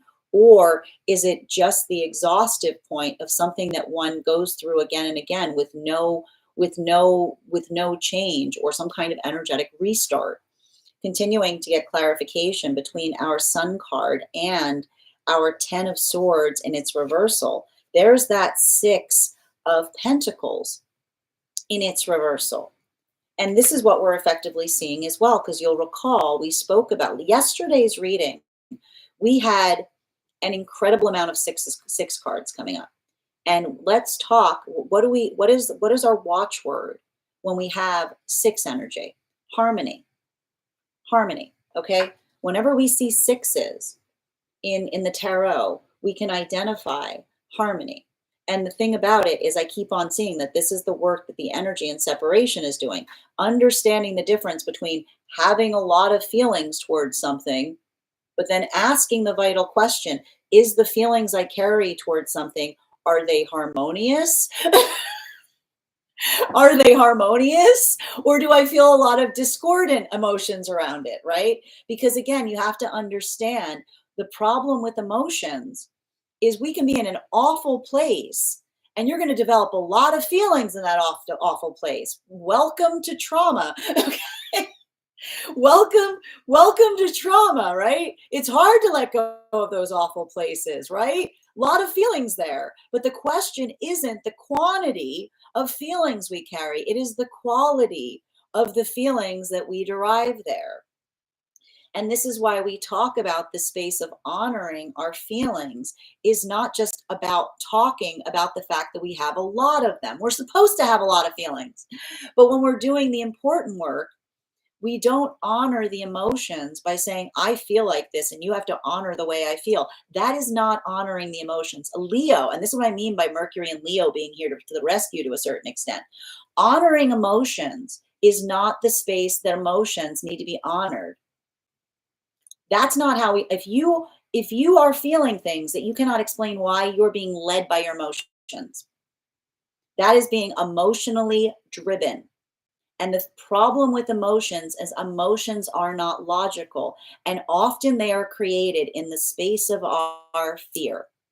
So when we're doing the work to honor the emotions, when we're honoring our emotions, we don't say to another person, I feel this way, you have to honor them. We do the internal work to understand why we feel the things we feel. And then we articulate upon what the emotions are asking for. Because in that way, we don't create relationships that are these puzzle boxes that say, here, I've got a bunch of these complicated things. I've never figured out what to do with them.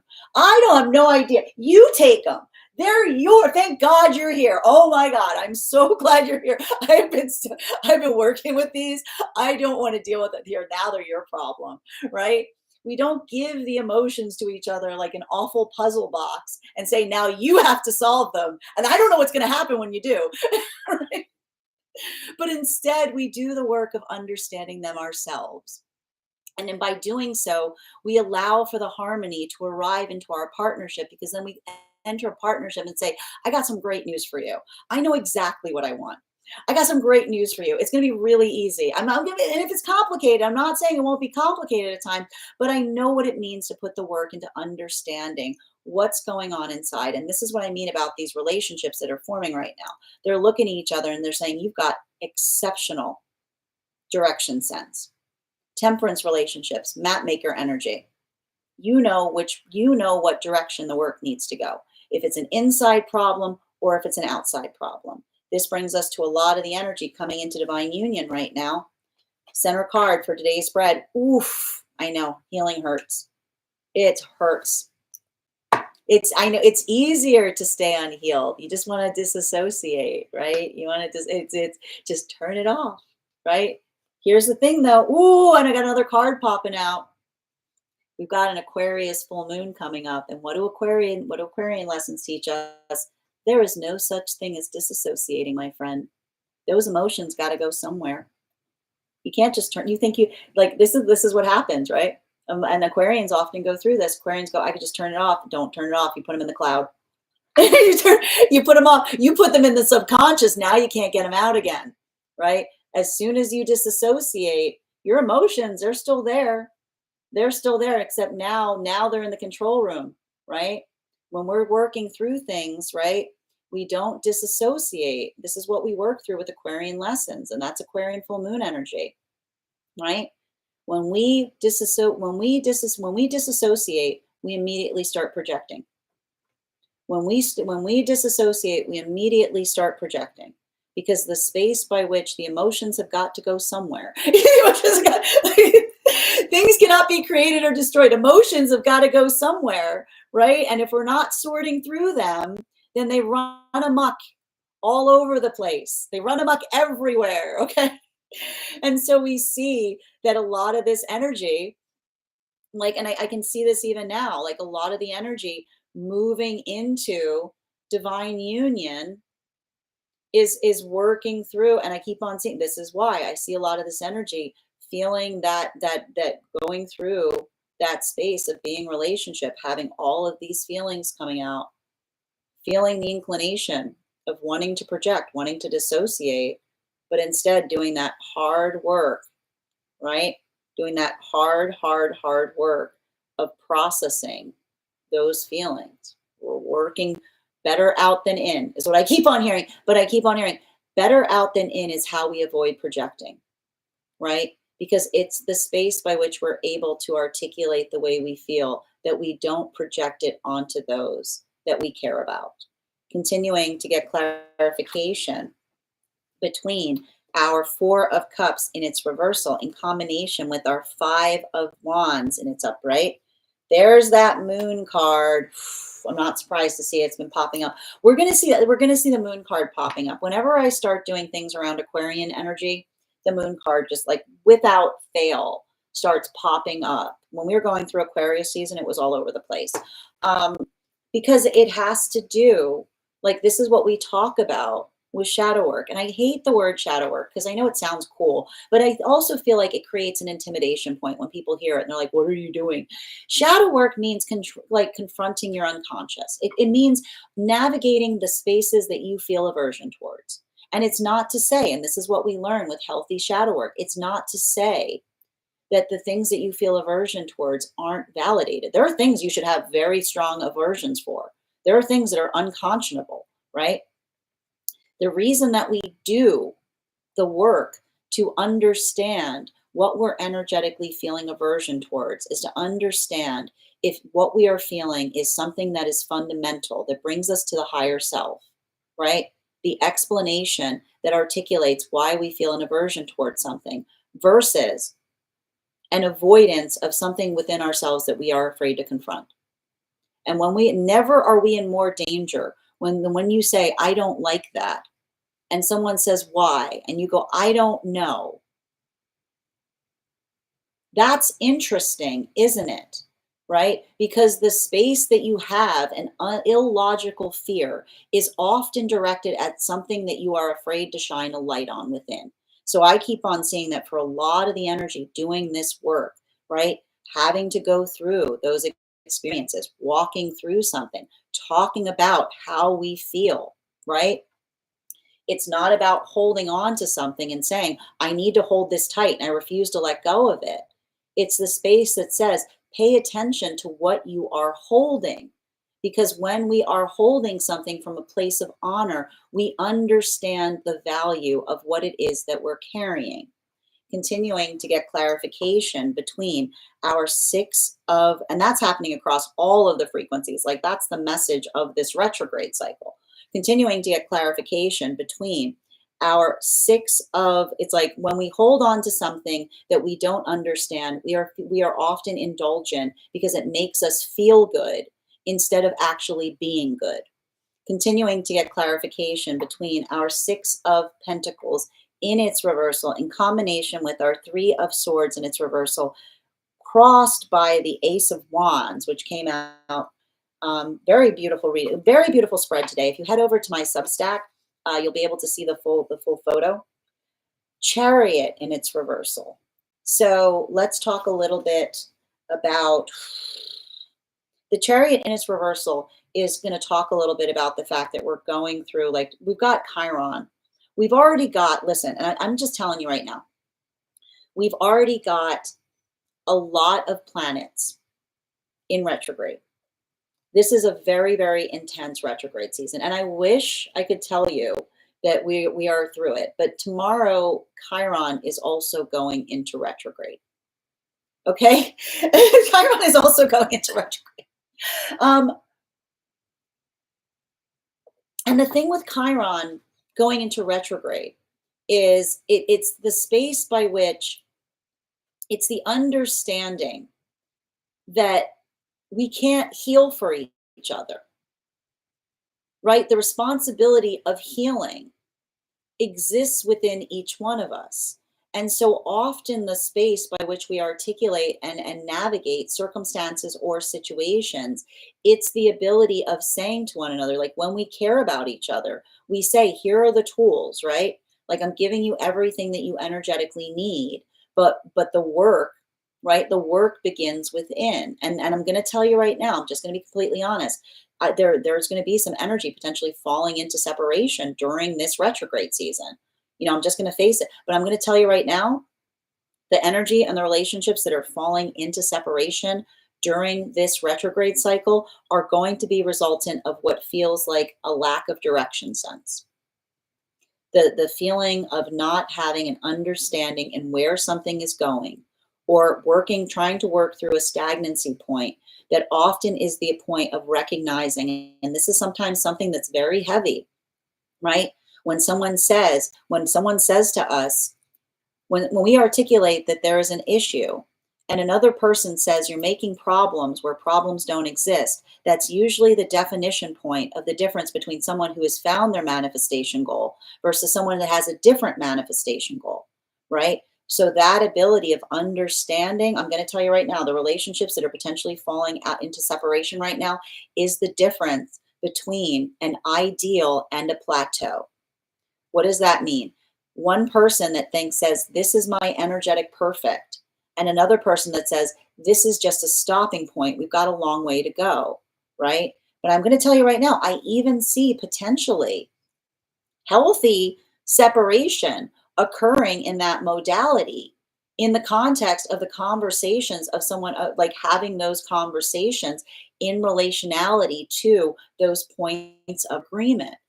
At the same time, right? This is why I'm also potentially seeing that there's a lot of opportunities right now where someone's potentially trying to come back and saying, like, I would like to start something up. And someone's saying to them, do you actually want to go in the same place I do? Or are you looking for a restart? Are you looking to get back to that like new car relationship energy of a relationship where again you reach a stopping point when something's about to go further, and then you just begin, you have that like space of being able to hit that sweet spot again. And so that's why I keep on seeing that this is the energy, like this is, and if there's a benefit to this retrograde, it's direction sense.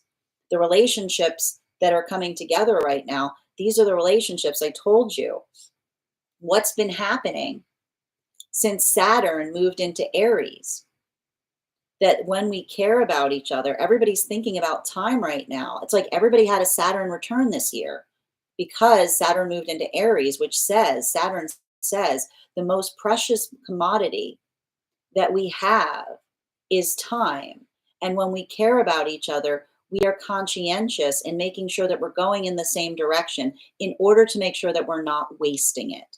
So that's why I see that for a lot of those relationships, this is potentially releasing a lot of frustration as it relates to circumstances or situations where potentially it feels like someone was not being authentic in relationality to their manifestation goal, either from the context of not having what it takes, like articulating upon the desire to want something, but not doing anything necessary to embody it, or articulating, and these are the more painful relationships, articulating a manifestation goal that someone says, was that something that you just said in order to build into partnership? And this is why I see like the difficulty point in some of these new relationships is having to have that point of trepidation as it relates to trusting the articulation of the manifestation goal based upon the intention. And this is why I keep on hearing like the space by which like I can see this energy like almost expressing to each other that mutual frustration, because it's like when someone hurts you in that way, it feels even more wounding because you can never get that time back. So I keep on seeing that for a lot of that energy, it's working through. I keep on seeing the energy like these relationships saying, rest assured, I hold your time as preciously as my own. I would not squander it. continuing to get clarification between our Three of Swords in its reversal in combination with our Ace of Wands in its transverse in combination with our Moon card. Can I get one card to clarify? We've got here our Knight of Pentacles in its reversal. So what are we seeing right now for a lot of the energy that is coming in? And this is why I want to say, for a lot of the energy right now coming into divine union, this may be feeling like a lot of emotionality coming up. And this is what's difficult about the healing process, because I keep on seeing a lot of this energy moving deeper into relationship. Never have they been so appreciated. Never has it hurt so much, because the ability to identify and to recognize that that point of appreciation was always there. It was always available, but this is the first time that they're experiencing it. It's the space where they're able to hold themselves energetically preciously, right? There's that Leo energy. They're finally experiencing the compassion for the self. But often when we start holding compassion to ourselves, the moments or the experiences in the past that we weren't, they can hurt more, right? They're painful to see. So I keep on seeing that for a lot of the energy, this is the energy that looks towards something, and they see it, and it looks even worse than it did before, but they're also fortified by the fact that they know that they're headed in the right direction. Because that is a lot of the energy that says, if it's looking worse as the further I go, I must be moving in the right direction, because it's the ability of feeling held and appreciated in that embrace that is its own encouragement. But it allows, it's like a lot of those feelings that come up, right? And this is what we talk about in the space of, like, again, like Leo journeys is like operating in the context of the Sacred Heart, which is the space that says a heart that hurts is a heart that works, because our own ability to feel like the remorse in relationality to something that occurred to us that we could not change, or something that we wish we had seen earlier, it fortifies us in the space by which it allows us to look at something and set our intention on how we can do something better. While for the energy deep within divine union right now, clarification between our Chariot card in its reversal in combination with our Knight of Pentacles in its reversal. Boom, we've got the Hangman. This is what I mean in relationality to, like, working through a lot of this context that we're seeing right now. And I'm going to tell you, like, a lot of the energy that we're experiencing right now, there's a lot of that intensity, right? And I like to point out, when we've got a lot of energy retrograding like this, it can feel extremely, like, it can feel like a lot of energetic pressure, right? But that ability of being able to recognize and feel that pressure, I keep on seeing, it's like the energy that is working through this space in terms of identifying and like, I keep on hearing, like, it's the space by which one is able to understand that patience is something that we bring towards things, because patience is productive waiting, right? It is the space by which we are always activating. And when we're in a healthy manifestation is not one where we wait upon anything, because the healthy manifestation is the identification point that when one feels that point of stillness, you say, I wonder what I could do to move something further, right? It's the ability by which one is able to be energetically productive, because it's the ability of, like, working through that. I keep on hearing the conscientiousness of bliss, which allows for one's own energetic persistence, which doesn't feel, like I keep on hearing, doesn't feel conditional upon waiting for things, but is the question that you ask yourself always, which says, how can I arrive better? So if you're feeling a little bit of that stagnancy point right now, if you're feeling like this energy is affecting you, let that question fortify your activations right now, right? The healthy manifestation is not one that you say, where is it? You say, how can I arrive better to it?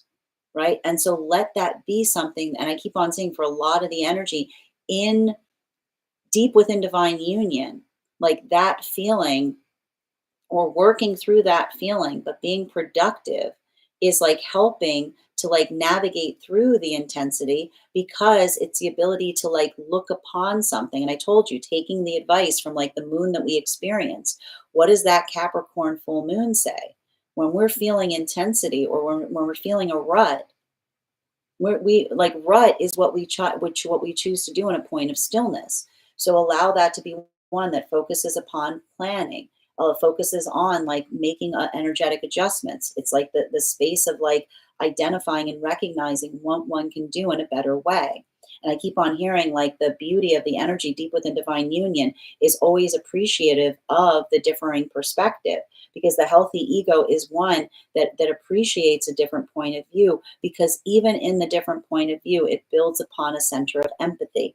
Bottom of the deck on today's reading, boom, there's that Queen of Swords in its upright. So let's talk a little bit about this Queen of Swords energy, because I often feel from a tarot perspective that the Queen of Swords is misinterpreted, right? The Queen of Swords is all about working through things in productive ways. And I like to point out, the one thing you notice about the Queen of Swords, as opposed to like a lot of the other queen cards, is this queen is not waving this sword around. Okay. They're not waving this, they're not waving it around, right? They're not threatening. They're just holding it in case. Okay. They're like, and they've even got their hand open, right? They're like, and this is what we talk about when we're in a healthy space, right? Because the space by which we understand and recognize that the space by which we are, it's like compassion is not about bending over backwards. Compassion does not mean that you allow anything in. Compassion isn't the space by which everything is on the table, right? And so it's the energy that says a standard, right? A standard that can be held is one that you welcome a conversation on. Okay, like you see, like a standard that can be held is one that you welcome a conversation on, because that is how we find the higher self, which is the space by which we say, like, and when we're holding standards that we know are not just ego driven, we're happy to talk about them. We're happy to, like, I'll be here all day, have a cup of tea, pull up a chair, like we'll talk about why I'm holding this, like how much time you got, right? But when we're in a space that we're too ego driven, we don't want to talk about our standards because I said so. Like that's often how we can tell. And this is why we talk about the fact that honoring the emotions does not mean we have to honor all emotions. Because if you're holding an emotion to something, but you can't articulate upon why it means what it means to you, then that's often something that you need to work on within the self.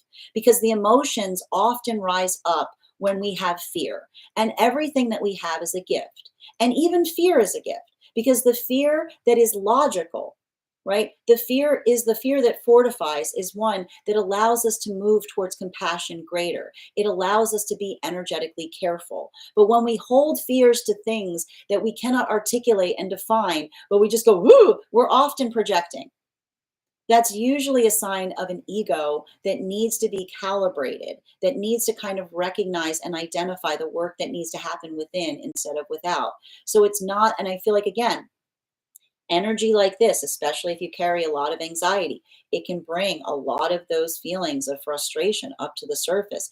It can create a lot of those worries. It can bring a lot of those experiences from the past rising to the surface. But what are we doing? Like when we're going through that process, right? It's like when we, like, healthy spirituality is not indulging upon our fears and then feeling validated for acting upon them. It's the space that we introspect upon what we carry to recognize how we are honored by being able to articulate upon them. And so I keep on seeing that for a lot of the energy right now, there's potentially it's like helping someone through the difference between articulating from a space of righteousness versus audacity. And you can usually tell the difference between righteousness, which says, I feel this way, I don't need to explain why, you have to honor it, versus the energy that's moving through audacity that says, we always need to be able to explain the things we feel, because that is what separates a healthy conscious mind. That is where we find all of the energy. That is today's daily collective read. I would like to thank all of you for being here to experience it. Just a reminder, if you would like to book a private reading with me, you can do so on my site. Please keep in mind, if you book a private reading with me, it is a two-step process. You have to book a reading and you have to pay for the reading. Please make sure you do both if you'd like to have that reading. Most importantly, please remember that I will never, ever, ever, ever, ever, ever, ever, ever, ever, ever, ever reach out to you for a private reading. I will never DM you. I will never PM you. I will never slide into your inbox and tell you that I have a very important message that only I can deliver. The only way you can book a reading with me is if you book one on my site. So I would encourage you to do it there. A couple of updates before we move into personal readings today. First and foremost, I would like to thank everyone who participated in our recent tarot class.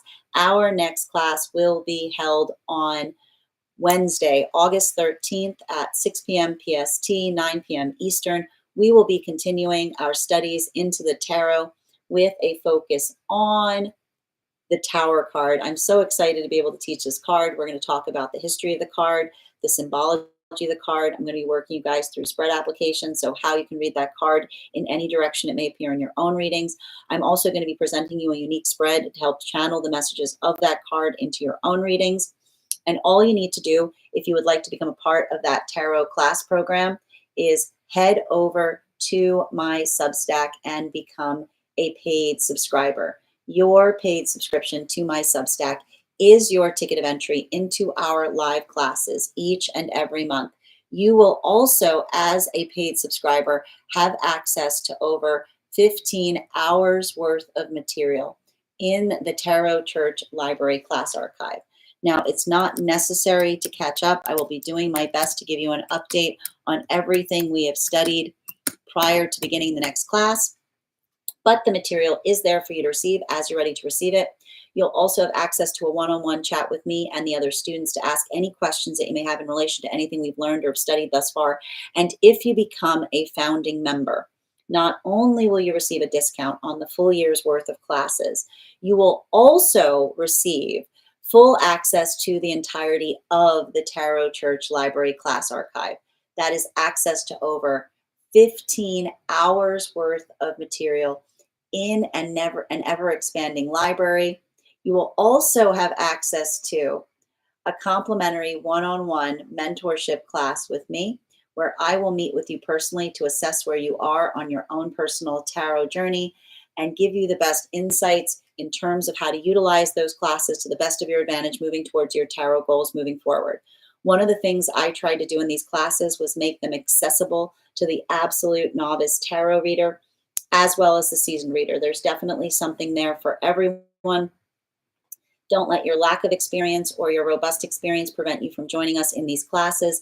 And even if you don't become a paid subscriber to my Substack, I would encourage you to follow me there to stay up to date on any new offerings or services. I also post my weekly newsletter there, which gives you updates on everything we've seen, gives you update on my live schedule and my in-person events. You'll also have access to my mystic meditation articles, which will let you know about the energy that we're currently experiencing. I just wrote one about this new moon in Leo that we just experienced. I also want to let you guys know that on top of my standard life path readings, I also offer mentorship classes. These are for any of my students seeking more personalized educational experience with me.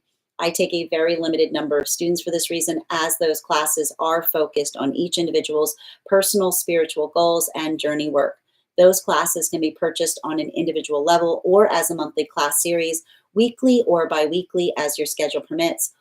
Also, for my students that are seeking more consistent weekly tarot support, I'm very happy to offer weekly tarot insight classes, packages, which are a package of 4 30-minute readings, again, weekly or bi-weekly as your schedule permits, so that you can stay more consistent on your personal journey.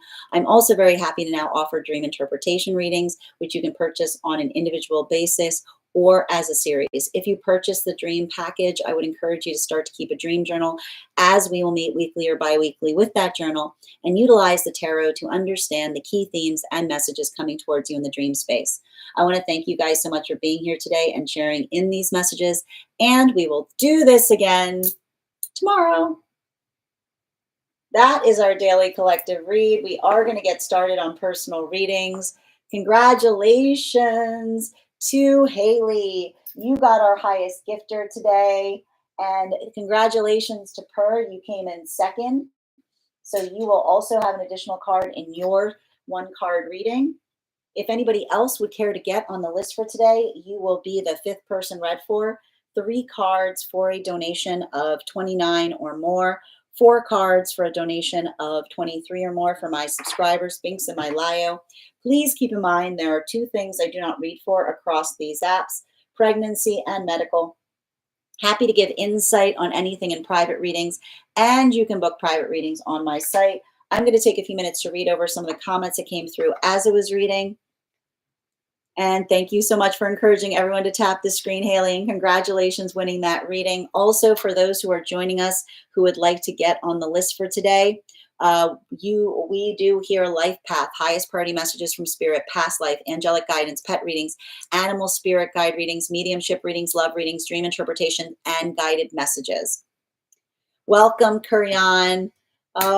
Wishing you blessings today. If you'd like to have a reading, all you need to do is send a donation and I'll be happy to read for you. You can find the link in my profile and you will be the 6th person read for. Thank you so much. I am getting sleepy again. I can't wait to finally heal up. I sure did. Sending you so much support on that journey, Fig.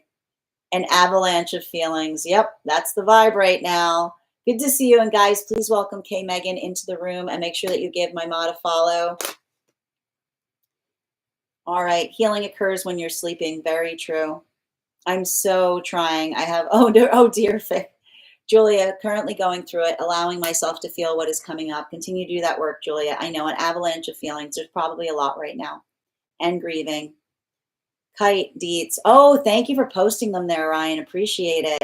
I appreciate that. I'm so new to astrology and learning. Same. Thank you. And thank you for confirmation, witches. That's me. Thank you, Bridget, going through it, sending you support, dear. I love that star. Thank you, V, for sharing the live. Always appreciate when you guys share the live. Sorry, I was listening to, oh no, how is it? Post it on the Discord. It's so good. Okay, good to know. Lori, I'm happy to read for you on that. If you'd like to get on the list is open. Oh, I know a little here and there. I need to put the pieces together, if that makes sense. I feel, I totally agree with that, Fig. I'm very much the same. Totally. I learned through my personal placements and kind of learned more through that. That's beautiful, Ryan. I do that with my mom. Thank you for confirming. But here's the thing, you're recognizing it. I always look to be right with her because I always feel I'm on the defense. I need to study mine because I don't know mine. I feel like I don't know it at all. Thank you for confirmation, witches. Hi there, Erin. Good to see you today. V, I've got you on the list. I saw that you asked to be added, so I've got you number 4, dear. And thank you for confirming that you wanted to take that you wanted to get off the hold list.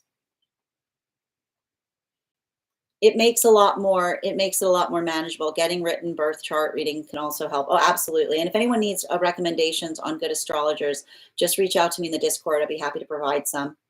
Yep, I got you on the list already, V. And thank you for confirmation, witches. I do my best to multitask. It's like grief. I think of the joy and then I feel the loss. Sending you so much support, Bridget. Thank you for the help, witches. So much grief. Very much considering the balances. Grieving what you thought was, could have been. But I need to point out, right? Like this is often, I'll tell you right now, like Saturn, often Saturn's lessons to us, when we're going through stuff like this is saying, you can't lose what was never found, right? You can't lose what was never found. And sometimes Saturn says, maybe you were looking for it in the wrong place, right? Like that's the thing that's difficult about journeys like this. It's the space by which it says, are you holding on to a past because it was everything that you wanted it to be, or did it never arrive to what it is that you hoped it would become? Allowing yourself to accept the circumstances and pivot based on your own honor. Beautifully said, Julia.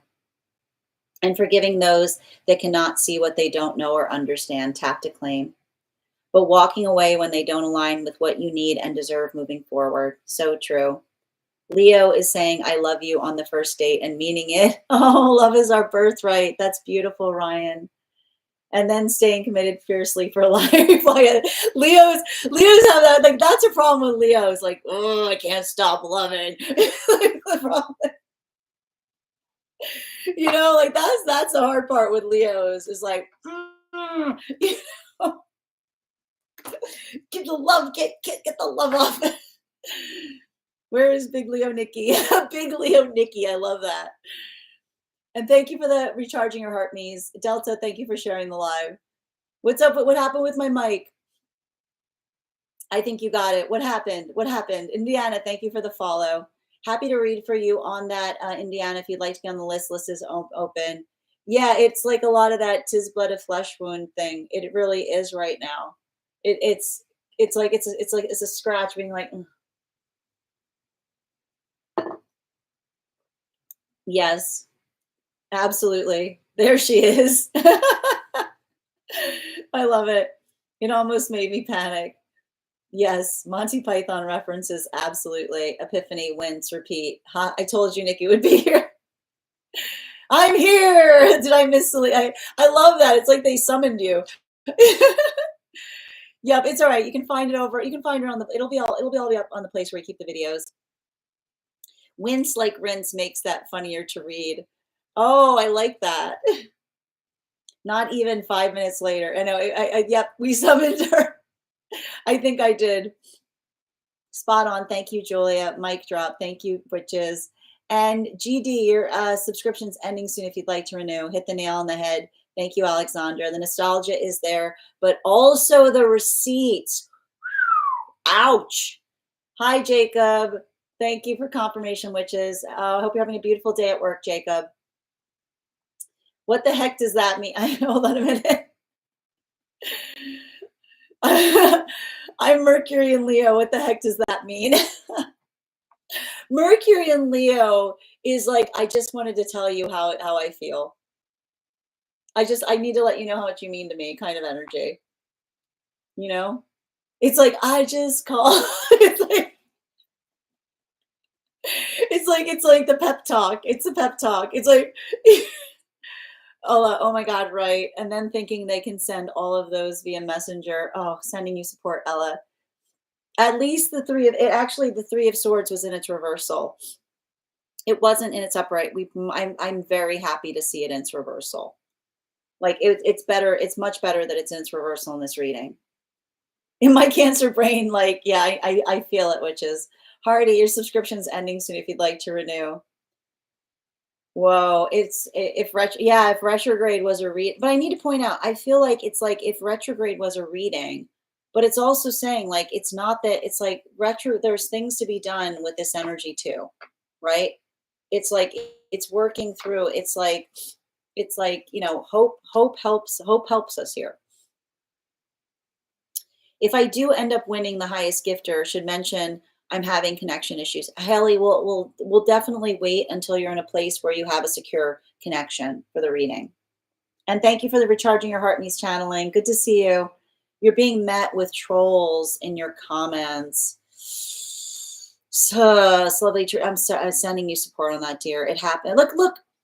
You know, like it happens as you're getting more attention. You know, and sending you support. And thank you for sharing the live.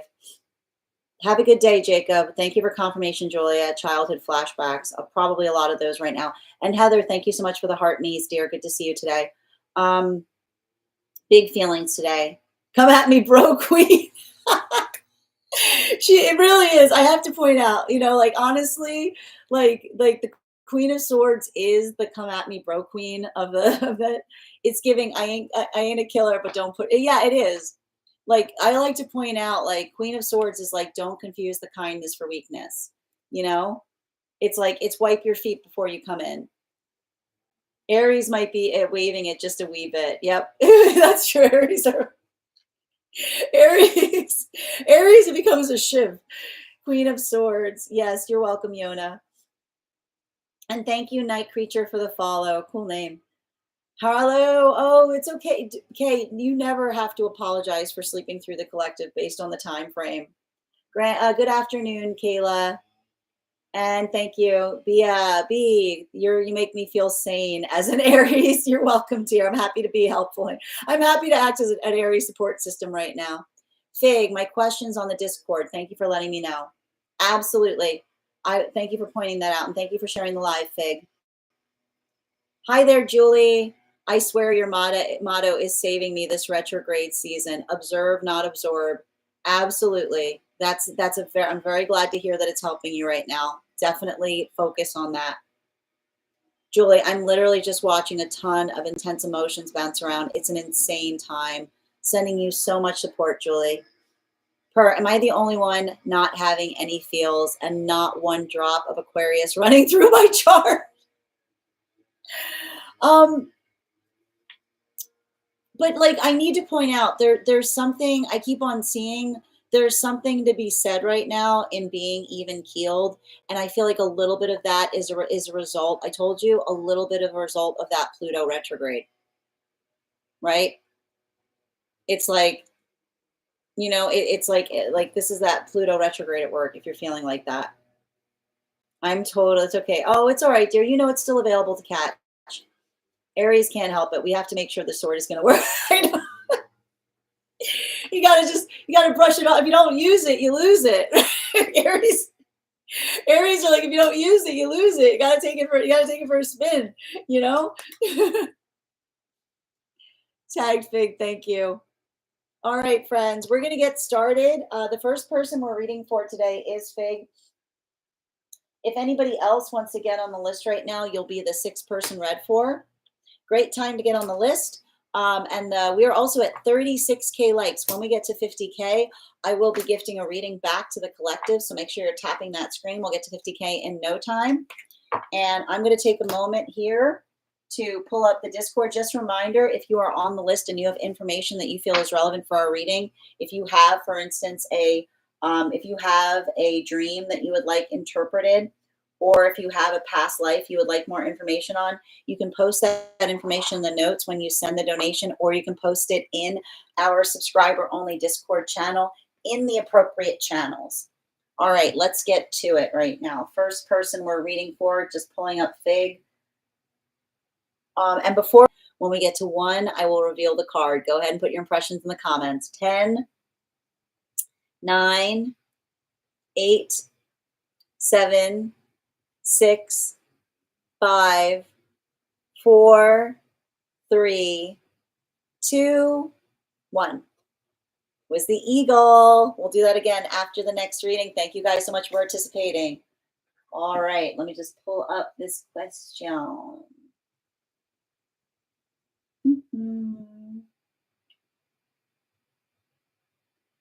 Okay. I've got it here. Where'd you post it? Hold on. Looking. Bueller.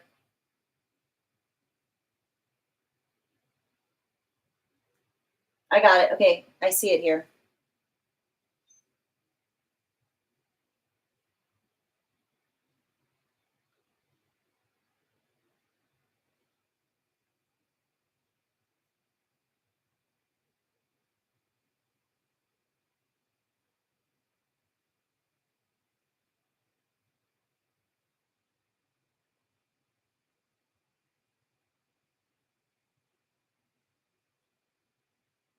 Okay.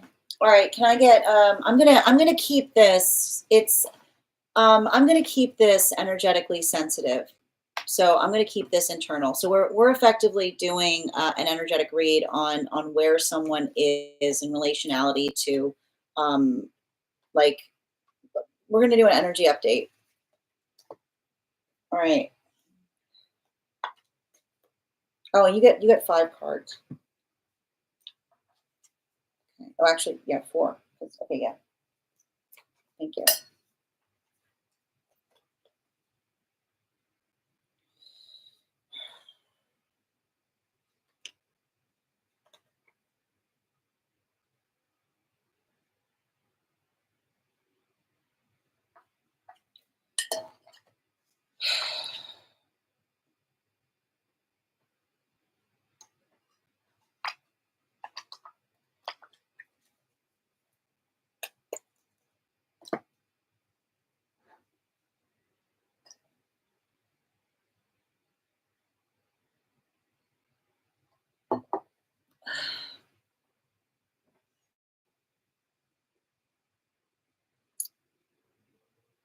If it's any consolation, I'm not seeing any of these cards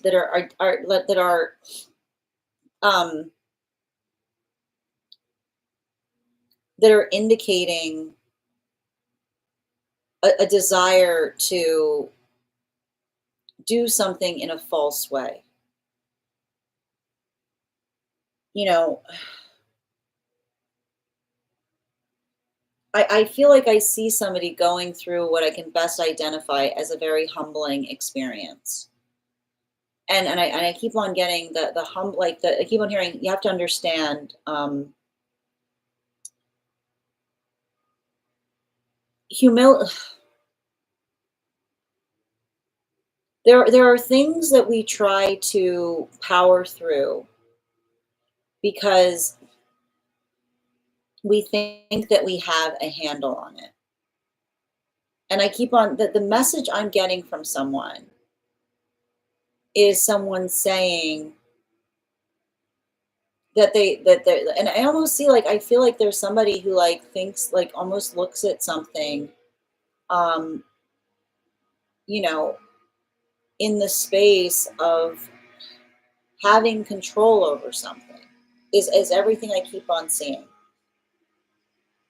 And I feel like I feel like it's almost like there's somebody like they're working with someone else is what I keep on seeing that's helping us like helping them understand um that never are they in more danger, that when we think that we're trying to control something, that we have no energetic control over, because I keep on seeing that, like I feel like there's some kind of context by which like somebody like I almost like how do I describe this? Um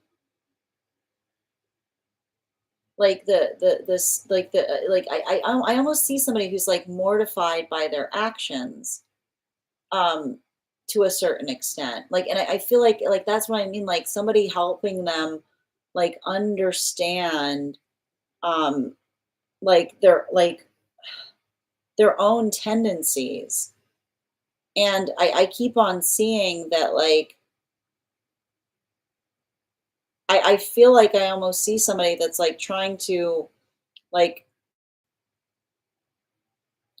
like separate themselves from their own um like from their I keep on seeing like I see somebody that's like reshaping their perspective in relationality to what they do and do not have energetic control over. And I keep on seeing like I keep on hearing nothing is fixable until we agree that there is a problem.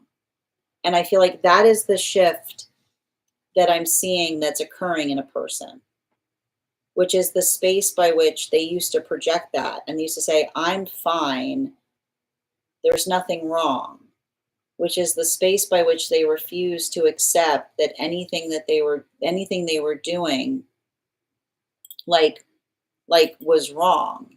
Versus I see somebody like saying like I can't even believe I used to think like that, is what I keep on seeing, right? Because I almost hear someone saying they've accepted the fact that they have a problem, is what I keep on like that. This is literally like I want to show you these cards. Like this is the past experience, which is to say I am in the right. It's everyone else that's wrong, right?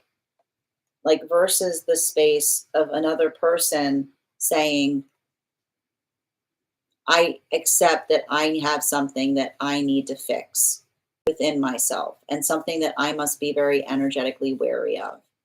Um, so I do feel like there is this, like, I do see that there is this sense of like, this is, I see it even here. Like, it feels to me like someone has recognized that there is something here. Um, that they consider a problem. And I almost see like the breakthrough point is them identifying the fact that the problem exists within them, not outside of them. The hard part is I keep on seeing is making sure that they don't slip back into old habits, right? Making sure that they don't fall back into the space that they were in. Um, I don't know why. Were there substance factors around something? Because I'm almost getting some kind of sense of someone that keeps on saying, I wasn't in my right mind, you know? And I keep on hearing them say, like, they're saying something in relationality to saying that there's no excuse. But I keep on seeing, like, this is what I mean in terms of there, like, potentially being some kind of, like, therapy. Like there's somebody, like they're talking to someone about understanding that the reason that I keep on hearing that the reason they were on something was because they were avoiding something that then made it feel like everything was okay, is what I keep on hearing. Like I just keep on hearing, like that is the process I keep on hearing. Like I hear somebody saying I was on something to avoid something that made me feel like everything was okay. And now I'm energetically mortified because I realized that I was running away from things. And that's what I mean in relationality to someone trying to do that work right now in relationality to facing their emotions, because I keep on seeing, like, that's what I mean is it says so long as they don't slip back into tendencies that had them in the wrong state of mind in the first place. um I keep on hearing this is someone who has a hard time with lucidity. Bottom of the deck. Yeah, especially with the Queen of Pentacles in its reversal. And I keep on seeing, like, I feel like there's something significant in the space of another person articulating. I, here's the thing about it. Never are we more safe than those moments that we articulate that we don't trust ourselves, right? Because it's the observation in relationality to being able to recognize what it is that we're trying to work on. And I keep on seeing someone that I feel like I keep on seeing that there's somebody here that's not operating under any kind of false illusions, right? Like I see somebody that's trying, like that is grieving. I see somebody who's like actively grieving what is energetically lost in the context of understanding that I keep on hearing trust damaged can never be regained. Even when we regain some trust, it's always a facsimile of the trust that we felt. And I keep on seeing, like, I almost keep on hearing someone saying, I'm operating under no illusions in relationality, um, to like what will be. But I almost see somebody saying, like, the opportunity to try to show someone that I feel like I see someone that's trying to show someone that they're capable of change. So, I feel like in that sense, like I said, the only thing about this is the grief, right? Like the grief that they carry about the fact that there's something that cannot be reconciled as it relates to healing the relationship. Like that is difficult because I almost see it puts more, like I keep wondering, never is the desire to disassociate more present than the observation of having damaged something that we cannot energetically restore. So I keep on seeing that, like, that is, I almost see somebody who's like, I almost feel like there's somebody like going through some kind of grief counseling in a way to help them work through like the energetic reality of like what they can expect, but also like not operating under the false premise of the possibility of like like anything ever being the way it was before is what I keep on seeing. So I think that what you're actually, I feel like what they're sensing is the fear, is what I keep on getting. I feel like if there's any kind of trepidation you're discovering there, it's somebody who has a fear of someone just deciding, like I keep on hearing, like someone closing the door. Like I see somebody who's like if they're like they're trying, there's the anxiety they're carrying, but it's not because they're not being authentic, but that it's the anxiety of someone, like I keep on seeing, like closing the door in relationality, saying, like deciding that isn't something that they want to try to restore, if that makes sense. Thank you so much for having that reading with me, Fig, and sending you so much support on that journey. And if this message connected to you, and I just want to point out, because you had these two other cards that were stuck to the table, right?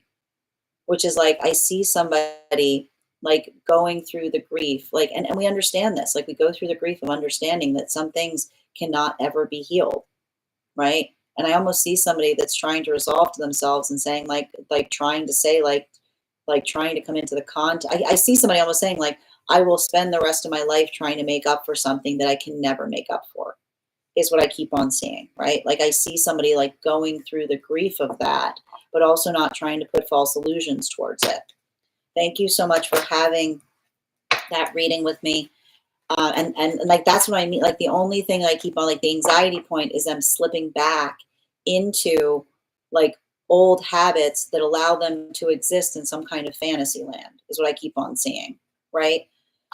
That is our, thank you so much, Fig, for having that reading with me. And if this message connected to you as well, it's very common for those who need these messages to be here to experience them. We are doing personal readings right now. If you would like to get on the list is open. It is 3 cards for a donation of 29 or more, 4 cards for a donation of 23 or more for my subscribers, being Semi-Lio. Please keep in mind there are 2 things I do not read for across these apps: pregnancy and medical. Happy to give insight on anything in private readings, and you can book private readings on my site. Next person on the list for today. I'm going to just take a moment to read over the comments that came through as it was reading. We're also at 41.4K likes. When we get to 50K, I will be gifting a reading back to the collective in the form of a random drawing. So make sure you're tapping that screen. We'll get to 50K in no time. And sending you so much support on that journey, Fig. How now, Brown Eagle? I like that. And Hardy, thank you for those gifts, dear. When I say it's lovely to read, I truly mean that. It's a new Cat Moon and Sag Mercury at play. That's fair. Yeah, I mean, I like to point out, I feel like Cat Moon makes this like I feel like Cat Moon is so complicated, but I feel like when you're doing the work to heal upon it, it's like it's being able to help others through their own, like helping others through their own like difficulties via the journey of your own story, is like what often happens with those with Cat Moon placements. Elephants. I'm convinced you took. I did not take it. I did not take the cow out, Bridget. I'll try. I make sure I didn't drop any cards. Um, yep. That 3 of Swords is a constant in these readings. No, I can see it. But I need to point out a 3 of Swords. I mean, here's the thing though. A 3 of Swords means like authentic. You know what I mean? Like those cards, I wasn't seeing. I feel like I see somebody, if they're, I see like the anxiety. I keep on hearing the anxiety of a door being closed, which is someone changing their mind about something. And Tay, your subscription's ending, so if you'd like to renew. He should, yeah, absolutely.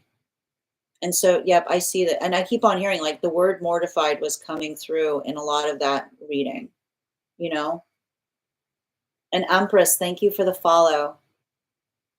Sorry to make it about, but you're not making it about yourself, Megan, okay? I really hope my sending you so much support as well, dear. Oh, wow, you sent that before I mentioned it. He was. Thank you for confirmation. Yeah, I keep on seeing, like, I kept on hearing someone say I was not in my right mind. Hard to have empathy in these situations. No, I know, dear. Exactly. I'm glad they're pushing himself to help and realize things that sometimes the hardest part. That was like my father, so I completely feel this. Sending you guys support, always escaping life any way they can. They really can't, their own mind, they can't be still with. Sending you support as well, Bridget. Thank you guys for supporting each other in the comments during difficult readings. And thank you, Alex, here for the follow. Lucy, your subscription's ending soon if you'd like to renew. All right. Thank you as well. All right. And also, guys, I'm going to pin up Fig. The fact there's a possibility to slip back, then he should never. Yeah, I think so. Like, result of this to keepers. Absolutely. But that's what I keep on. Like, the difficulty I see in their pathwork going forward is the grief that they're carrying. It's like the desire to want to move into that like space again has never been greater, is what I keep on seeing, you know? Absolutely. And guys, please, I'm going to pin up Fig. Make sure to give Fig a follow. We want to be supporting each other across the platforms. All right. All right, we're going to continue right now. And if anybody else wants to get on the list right now, you'll be the 5th person read for. It's 3 cards for a donation of $29 or more. 4 cards for a donation of $23 or more for my subscribers, links in my bio. Please keep in mind there are 2 things I do not read for across these apps, pregnancy and medical. Happy to give insight on anything in private readings, and you can book private readings on my site. We do here life path, highest priority messages from spirit, past life, angelic guidance, pet readings, animal spirit guide readings, mediumship readings, love readings, dream interpretations, and guided messages. Absolutely, you can get your mod 1 card K before we continue. All right, can you just let me know if we're doing a general or if you have a specific question you'd like me to answer? And if anybody, also friends, we're at 42.7K likes. When we get to 50K, I will be gifting a reading back to the collective. So make sure you're tapping that screen. We'll get to 50K in no time. Is it possible? What's going on with that energy?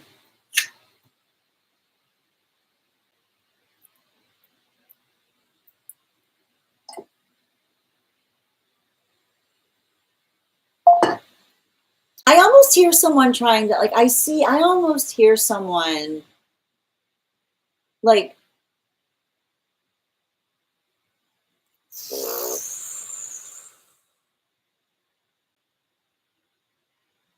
I almost hear someone, like, I'm hearing somebody being like, I have a right to be here.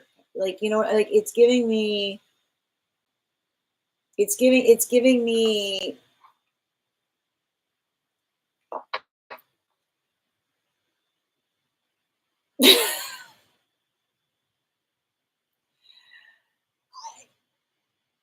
this person like fighting with you? You know what I mean? Like,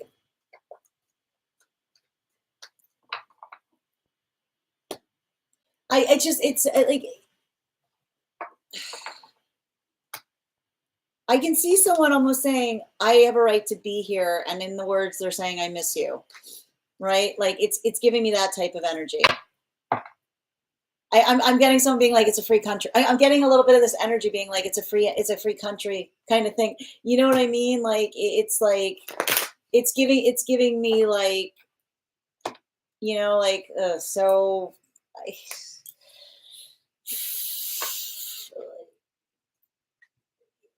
I wish I could tell you those cards said no. I do feel like, I keep on hearing whatever they say is their reason, don't believe the hype. They're saying the reason that they're there is like, if they come back, it's because you're there, not by being like, I didn't know you'd be here kind of thing, is what I keep on seeing.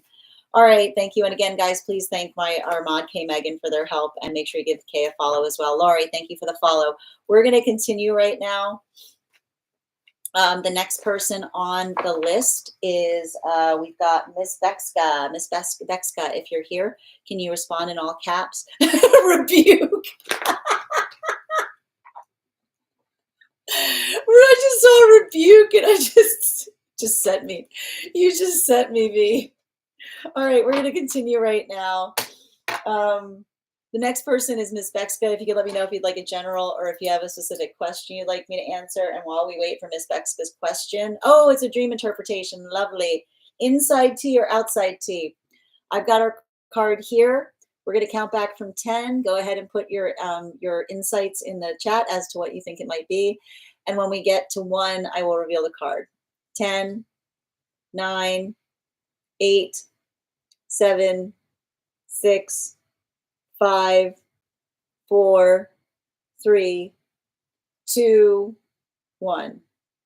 You know what? I just want to point out, Bridget, I feel like Spirit heard you like trying to call me a liar and tell me I pulled the cow out. And I feel like this is just Spirit's way of saying to you, how dare you? How dare you?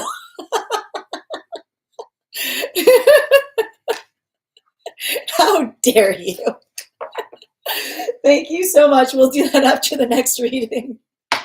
Call me how dare the audacity. The audacity is everywhere today, even in the chat. There we go. We got our cow back. All right, we're going to continue right now. We're doing a dream interpretation. Just a reminder, if you'd like, no regrets. If you would like to get on the list right now, it's a great time to get on the list. You'll be the 5th person read for. We are doing a dream interpretation. Outside tea. Let me get to it. Where to go? All right.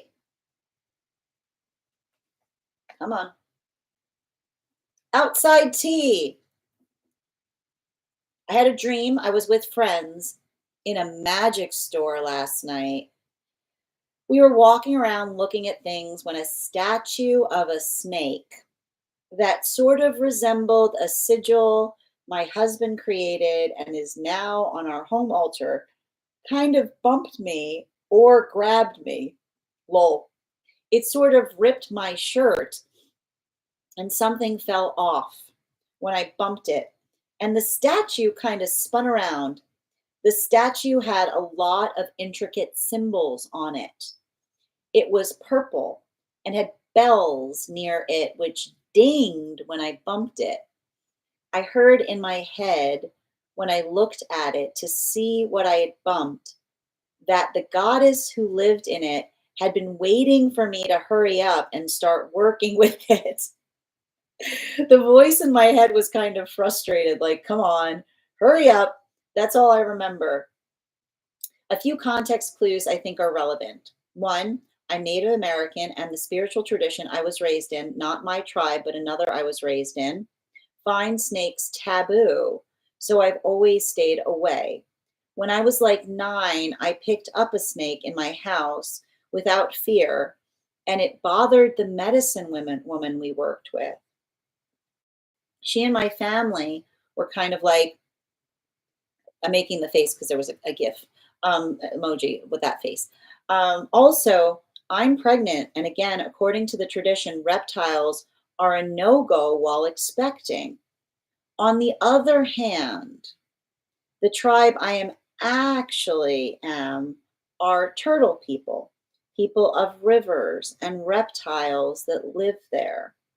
I had another experience a few months ago after meditating at a creek behind my house for like an hour, where a water snake swam really close, and we both saw each other and ran.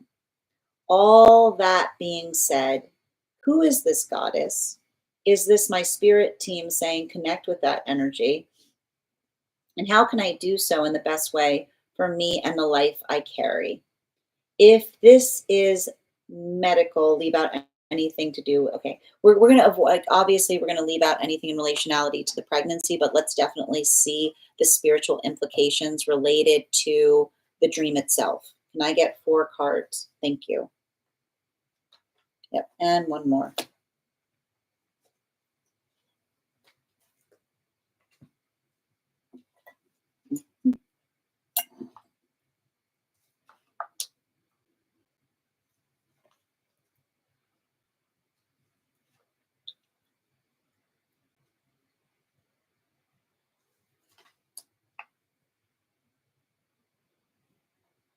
Shadow work. I feel like there's something important that is happening in relationality to the context of the snake and the definition of what you've articulated it to be in terms of your ancestral work, and also your the space of navigating your own position within it. Because I think the first thing that you articulated was the fact that it feels like um, you've got a little bit of oppositional and ancestral practice that's happening there, right? You've got two traditions that feel like they're effectively bumping heads with one another. So that's the first thing. And you also articulated that there was a very strong connection that you made in relationality to the symbol of the snake, where you associated like the inner child healing that built the association of the snake being the symbol of something that is energetically taboo, right? So, and I think that, and I would be very curious, and I'm not going to preface this in relationality to understanding the traditions themselves. But I will point out, and one of the reasons that I get very, very invested in relationality to a healthy spiritual practice that is very, very interested in understanding different religions has to do with the framework by which we understand that every religion actually has shadow work within it, right? In the context of how we navigate it, how we walk towards it. And the thing about that symbol is I feel to a certain extent that the person, the goddess that is asking you to work with her is you. It's working through, it's almost, it feels like the dream itself is a call to do that shadow work, right? Because, and I need to point out, like, this is what we talk about in relationality to navigating the space of taboo. There is the taboo that others tell us is energetically taboo, which sometimes can feel oppositional to our own sense of self. And then there are the taboos that we ourselves understand, right? The recognition and understanding as to why something is effectively like off limits or something isn't energetically healthy.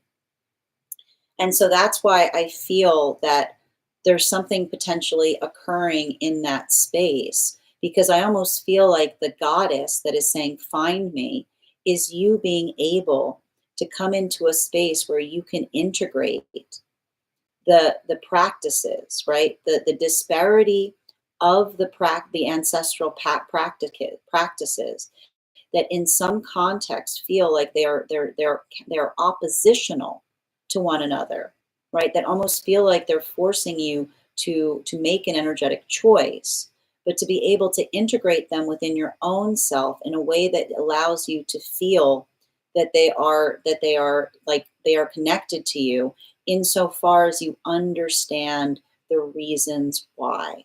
So I almost feel like the energy that's saying to you, and again, the symbology of that symbol is the space. Then I like to point this out. Like I love the fact that you described that meditation where you saw the symbol of the snake and you encountered the snake and it didn't try to attack you. You both ran in the opposite direction, right?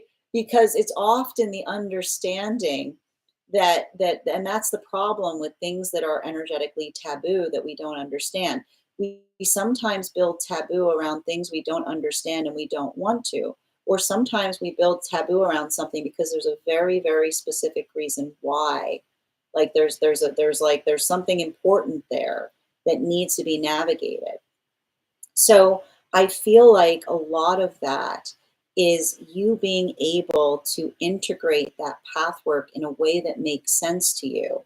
And and I like it because it's like, I feel like the symbol of the snake is to say what it's like, and I like to point this out. Good shadow work is not the space that we come out and say everything's great now. Like I'm cool with everything. It's the space that we come out and go, this is what I'm not okay with. This is what I am. This is what I understand is something that I'm working through. This is something that I can do without, right? Because this is, and I need to point this out, a healthy spiritual practice is one that is always a conversation. And that conversation changes. And I almost feel like the symbol of the snake coming to you and saying, find the goddess, is I'm saying, find the language, find the understanding, find the ability to honor the practices in a way that works with you, but also in an understanding of recognizing what you are afraid of, to be able to amplify and recognize, like, and that's the thing, right? Like when we're in a healthy space, it's not that we have fear, but we're able to name the fear, right? We're able to name the fear in so much as we're able to articulate the things that we're energetically afraid of. Bottom, and again, bottom of the deck on this reading. Yeah, especially, I feel like it's relevant right now. I feel like it is relevant in the fact, oh, I know why. It's relevant in the fact that you articulated the fact that you're pregnant, because you're going to become a storyteller, right? You are now going to be in the space that you are going to be sharing that education. So I feel like the reason that there's an arrival point to the dream is like, it's almost like the snake saying, what story are you going to tell? You know what I mean? Like, what story are you going to tell? Are you are you working to find me, or are you working to dispel, is what I keep on hearing, right? And it's allowing you to kind of, like I said, like finding the goddess is finding yourself in relationality to how you connect with with that ancestral force. Thank you so much for having that reading with me, and thank you so much for sharing that fascinating dream. And if this message connected to you as well, it's very common for those that need these messages to be here to experience them. We are doing personal readings right now. If you would like to get on the list is open. It is 3 cards for a donation of $29 or more, 4 cards for a donation of $23 or more for my subscribers, Binks and my Lio. Please keep in mind there are 2 things I do not read for across these apps. Those are pregnancy and medical. Happy to give insight on anything in a private reading, and you can book a private reading on my site. I'm going to take a few moments to read over the comments that came through as I was reading.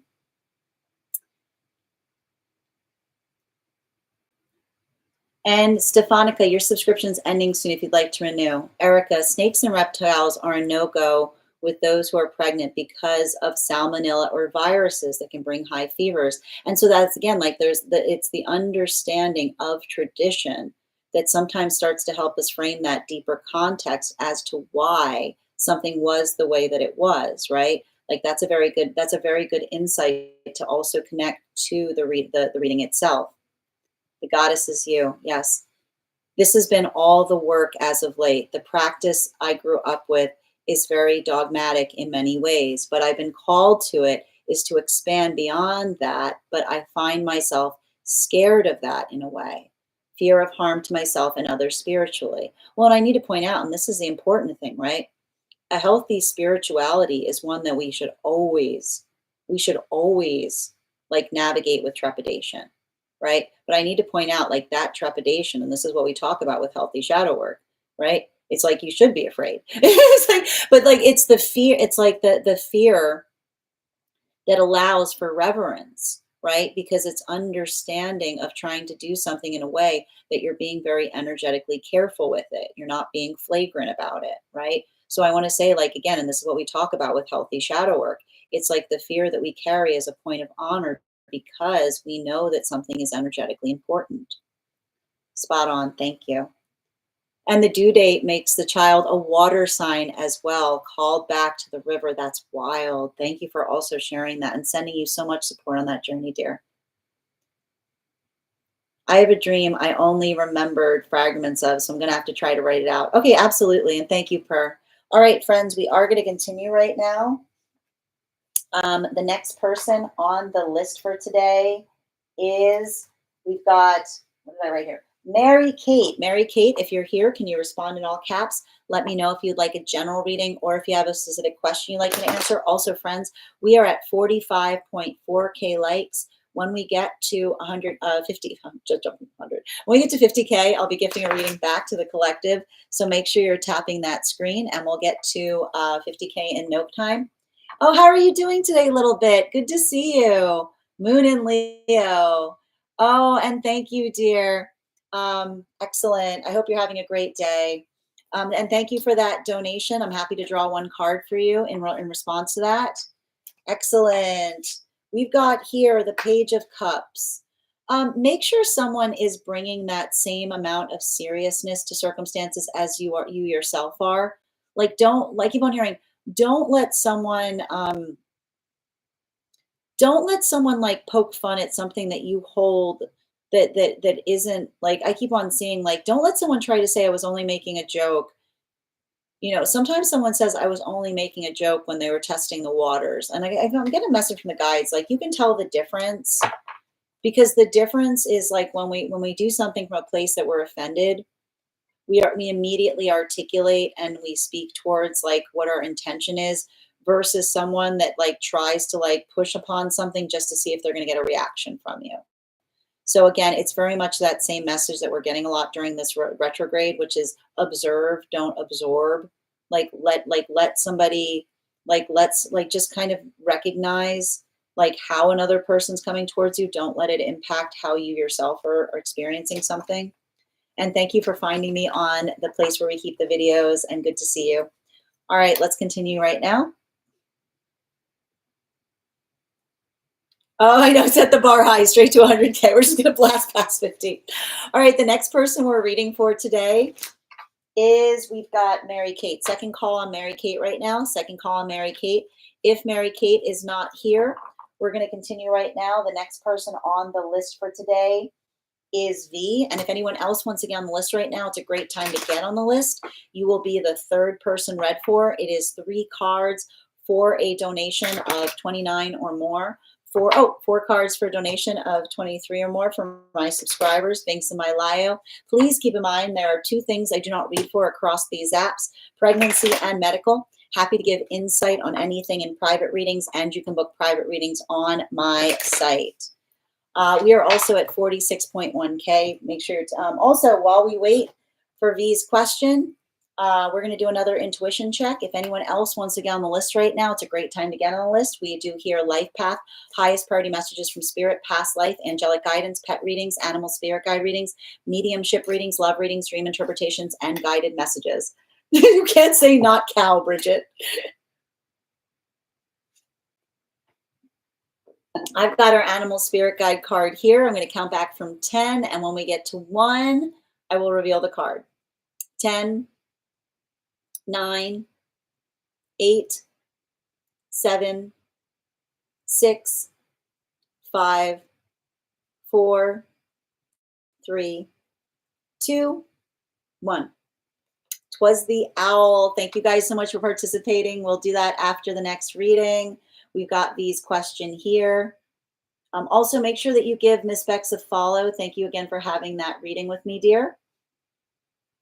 And I'm going to pin up V. Pinning up V's question. Guys, make sure to give V a follow too. We want to support each other across the platforms. One moment, please. Hold on. Why can't I pin you? All right, it's not letting me pin right now, V. But make sure you give V a follow. All right, 1 second. Okay, now it is. Can I please have a reading for which career field? Ooh, I would be best at. All right, so can I get 3 cards for 4 cards for V? Thank you for being a subscriber around career. Thank you. And 1 more, please.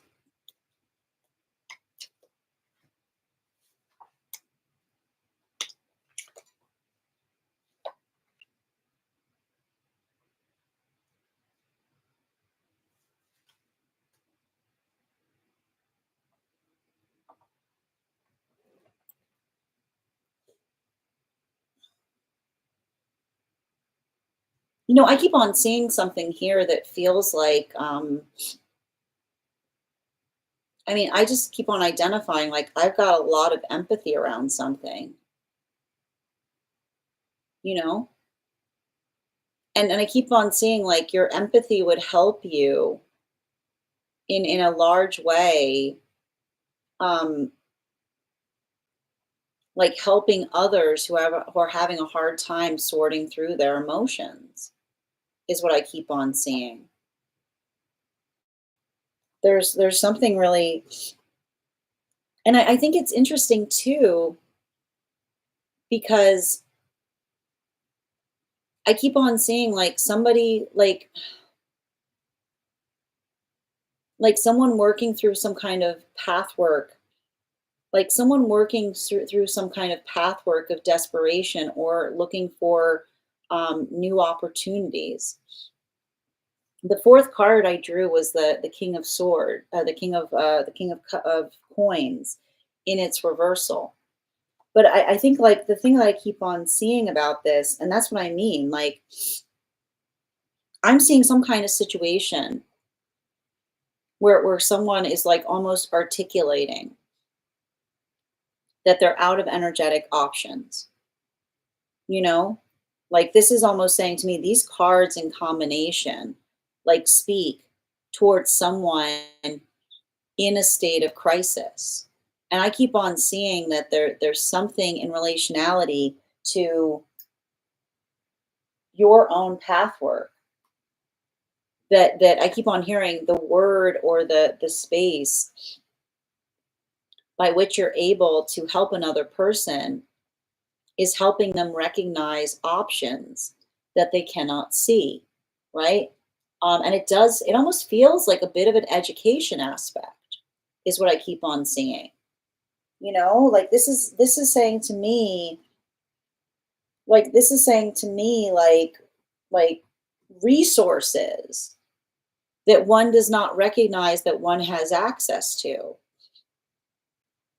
This is saying to me like connecting someone to programs, right? I feel like there's something very heavy about the fact that you're an exceptional, something about, I keep on getting empathic connector, which is to say that you have the empathy to be able to help someone through their own feeling of frustration, but also giving them the tools they need to empower them into new and better circumstances. And I feel like I keep on hearing, I don't know why, but I keep on hearing like the energy around you saying in some way, shape, or form, I'm all out of options. And I almost see you keep on hearing you saying that I'm all out of options is the song of having a limited perspective, so that the gift of being able to give someone a perspective that is helping them see something that they couldn't see before, but also giving them the tools they need to get there. And it's interesting, true, because this is saying to me, like, I keep on hearing the word, like, I keep on hearing the word crisis coming through. But like when I hear crisis, like every time I hear the word crisis, I keep on hearing you coming to the rescue. Um, I don't know. I feel like I feel like there's something. I keep on. It's interesting because like I read for you, and I kind of like when I'm reading for you, I have this like sense of a thick skin. I keep on getting empathy, but empathy with a thick skin, which is like an empathy that doesn't that is able to identify with another, but doesn't feel energetically overwhelmed by the emotions of a circumstance, is what I keep on seeing. Like there's something about that I keep on hearing that says like you'd be very equipped to helping others in that space, because there's some quality or characteristic to your empathy that like allows you to be able to help someone through something, but not feeling like you take on their energetic burden. Because I was going to say, it's interesting that they kept on saying, like, I keep on hearing the word empath, because often it's kind of the opposite for those that are empathic. Like being in crisis situations like that can sometimes feel like they frazzle out the nervous system of someone too empathic, um, because you take it on too much. But I keep on hearing you're a grounded empath. And so a grounded empath is someone that is able to feel what another person feels, but doesn't feel like, is able to feel, to hold empathy for what another person feels, but is not affected by it, which is the space by which they're able to like create ballast for the other person, right? Like in your groundedness, I keep on hearing your ability to navigate another person's like emotional, like emotionality with empathy, but groundedness is what I keep on seeing, is like helping another person understand that their situation is not as dire as they think it is, but also recognizing how it can sometimes feel like that when one is lacking the right perspective as it relates to the tools that are energetically available around another. I want to give you, and it's interesting too, because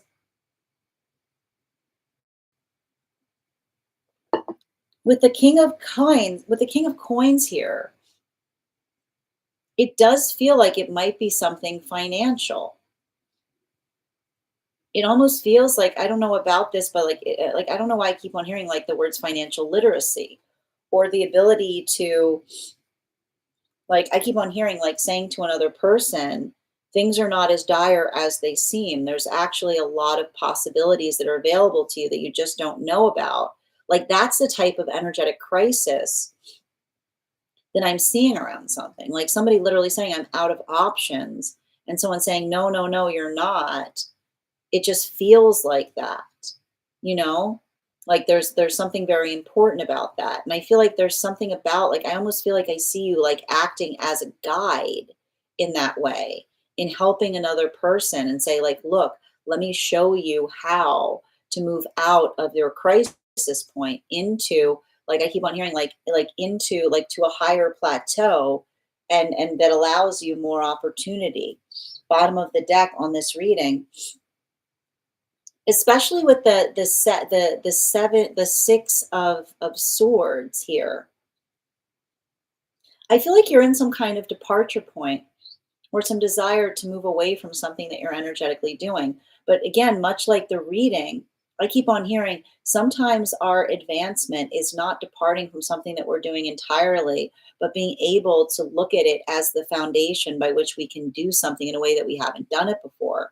So I keep on hearing there's something about, it's like I see, it's like almost like it's not, I keep wondering, it's not a departure, but it's a shift that almost allows you to be able to take something that you're tired of and energetically refresh it. Because I keep on seeing, I keep on hearing, instead of being the harbinger of bad news, you become the deliverer of good news, is what I keep on hearing.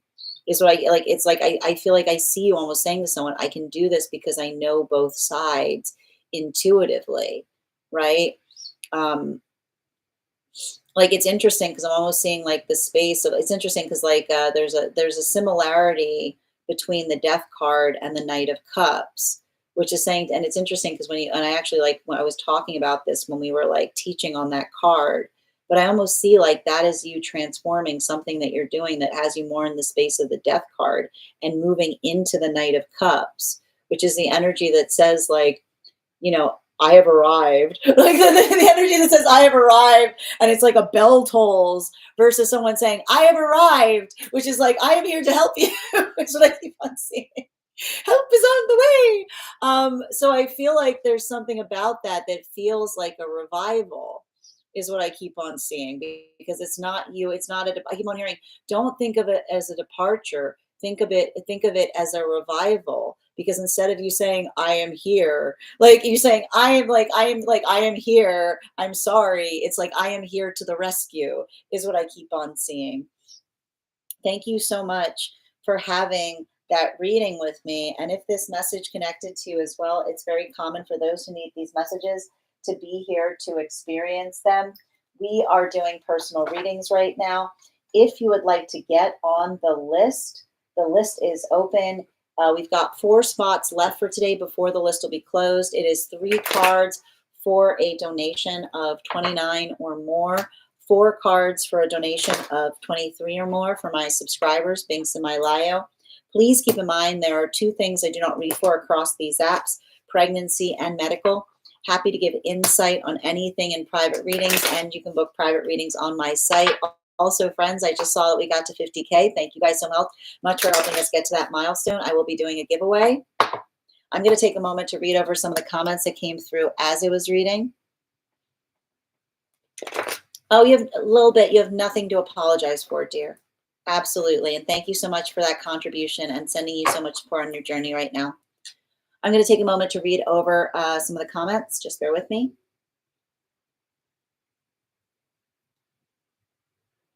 And just a reminder, if anyone else wants to get on the list, we do Life Path here, highest priority messages from Spirit, angelic guidance, pet readings, animal spirit guide readings.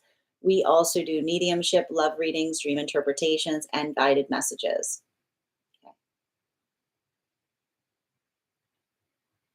Okay. Ryan and Pops, your subscription's ending soon if you'd like to renew. I knew it had wings. Same. I might be private. Okay, excellent. And thank you again, dear. Thank you for getting on the list, Bridget and Nikki. Maybe working in crisis intervention. There was definitely, I keep on seeing someone say I'm all out of options. Like I see somebody against a wall and being like, I'm here to show you a way through it. I've always been interested in helping people. Hold on a minute.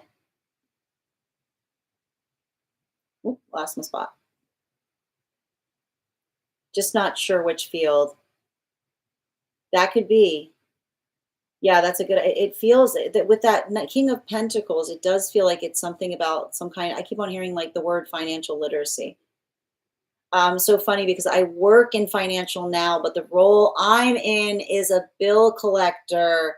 No fun. Thank you for confirming. I feel like this is for me too. V, I need your assistance. Get on the other side. That's so cool considering what she said. That's wild. Oh, I'm so glad. And that's what I meant. Yeah, just join forces and get rich. Help others at the same time. I love that. Excellent. Oh, look, you guys are making connections. Yes, help is on the way. I know both sides. That makes sense. Yeah, I keep on hearing guides say, don't think of it as a departure. Think of it as a revival. Is all I kept on hearing. It's almost, oh, thank you. I do my best, guys. My sister's financial stress has bled into my energetic fields, and now I feel stressed about mine. Sending you support, Bridget. You're welcome. So thank you again, V, for having that reading with me. Oh my gosh, you can absolutely get on the list for a mod reading. I got you, Kay. Okay, and if anyone else wants to get on the list right now, we've got 3 spots available before the list will be closed. All right. I knew it. I'm a Virgo too. I'm an Aries and my sister's a Virgo. That's why I asked. Good to see you. Excellent. All right, let's continue right now. The next person on the, I'm still looking for Mary Kate. If Mary Kate is not here, the next person on the list for today is, we've got Haley. Haley, if you're here, can you respond in all caps? Let me know if you'd like a general reading or if you have a specific question you'd like me to answer. Oh, I have to do the 50K. Hold on, Haley. Don't give your question yet. Thank you for reminding me. Okay, I am going to think of a number right now between 1 and 1 and 43. First person I see that posts a number will get the reading. First person I see, not the first person that posts it. Sometimes I see things in a different order than you guys post them. No, no, no, no, no, no, no, no, no, no, no, no, no, no, no. Whoop. Oh, Nikki got it. Nikki got it. Nikki got it. Congratulations, Nikki. We will do that again when we get to 100K. And Nikki, I know you're already on the list. 90210. Nikki, I know you're already on the list, so can you let me know if you'd like that reading today or if you'd like to hold it? It was 41. All right, let's continue right now. Next person on the list. Nikki doesn't play fit. Yes, all right, next person on the list right now is, oh, wow. Okay, the next person on the list right now is Haley. Haley, if you're here, can you respond in all caps and let me know if you'd like a general reading or if you have a specific question you'd like me to answer? I saw, Pops, you guessed it after. Okay, let's get to it. Second call right now for Haley. Second call right now for Haley. And while we wait for Haley's question, we're going to do another intuition check. I've got the card here. We're going to count back from 10. And when we get to 1, I will reveal the card. 10, 9, 8, 7, 6, 5, 4, 3, 2, 1. The stag. Thank you guys so much for participating. We'll do that after the next reading. All right. Second call for Haley. Second call for Haley.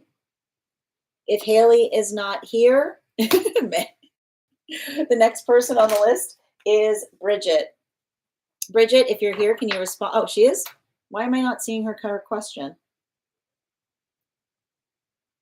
Haley. Oh, and thank you, Little Bit, for subscribing. Appreciate it. I love Snick. I like it spelled like that. I'm just, you said that Haley's here, but I'm not seeing her comment. She might be in the live, but not in the chat. Okay. All right. Haley might be busy right now. Okay. Excellent. Okay. Kay, did you want to okay, we're going to let Kay go first. That's great of you guys. Thank you. Kay, could you let me know if we're doing a general or if you have a specific question you'd like me to answer? And if anybody else wants to get on the list right now, we've got, oh, she was having connection issues. Thank you for reminding me, Nikki. All right, we'll continue to hold for Haley right now until they're in a better space. And Kay, could you let me know if you'd like a general or if you have a specific question you'd like me to answer? And if anyone else wants to get on the list right now, we've got 3 spots left before the list will be closed for the day. No, we're doing, no, Kay Megan is on the list, Indigo. I got it. Okay, I see Kay's question coming up on the Discord. Bum, bum, bum.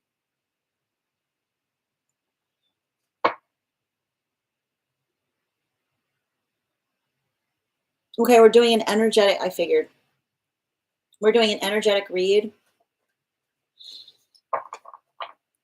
on an individual.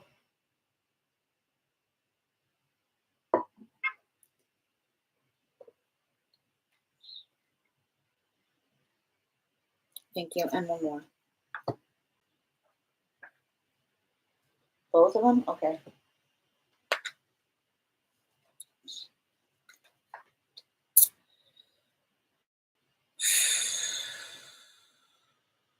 They gotta recover. They gotta heal from this fear of missing out thing. Fear of missing out will have you missing everything. Fear of missing out will have you missing everything.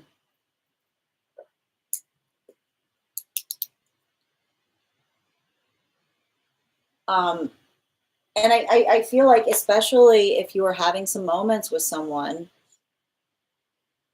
where it felt like you couldn't tell, like half the time it felt like you can't have your cake and eat it too.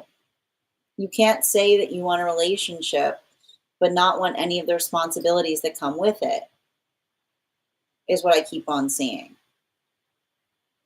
You know, relationships aren't lip service. It's not the space that goes, yeah, sure, like,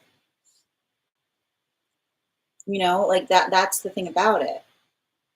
And I feel like I'm looking, like, if it felt like, I feel like that's the thing, like this feels like some kind of energy that feels like they always have their foot out the door. You know, like you can tell when it feels like someone's not all in. because they say things like, well, I don't know what the future holds. Of course you know what the future holds. We always know what the future holds, right? Like if the energy goes, I don't know what the future holds, being like, if you don't know what the future holds, it's because you're not holding the future very tightly, are you? Is what I keep on seeing, right?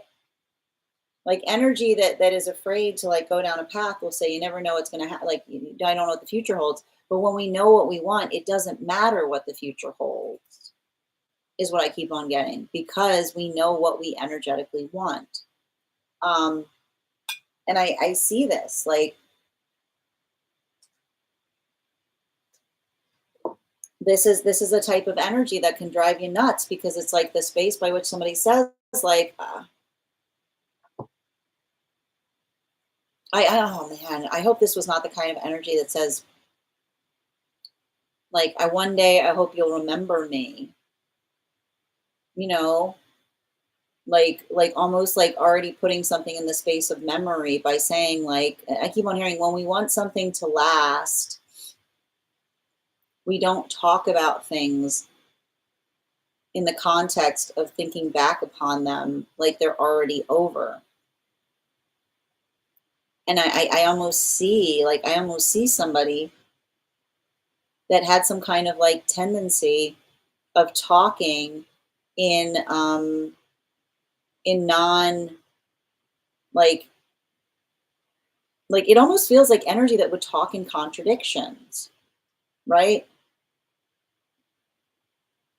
Like I almost see somebody like going through like some kind of hot and cold mentality of like one moment, um, like you can't say to someone, you're the best person I've ever met, and then say, we don't know what the future holds, because that's somebody saying like somebody saying like, I don't know what I want.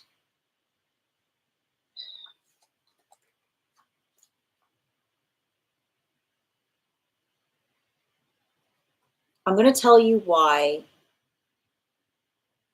it is incredibly important to heal from the fear of missing out.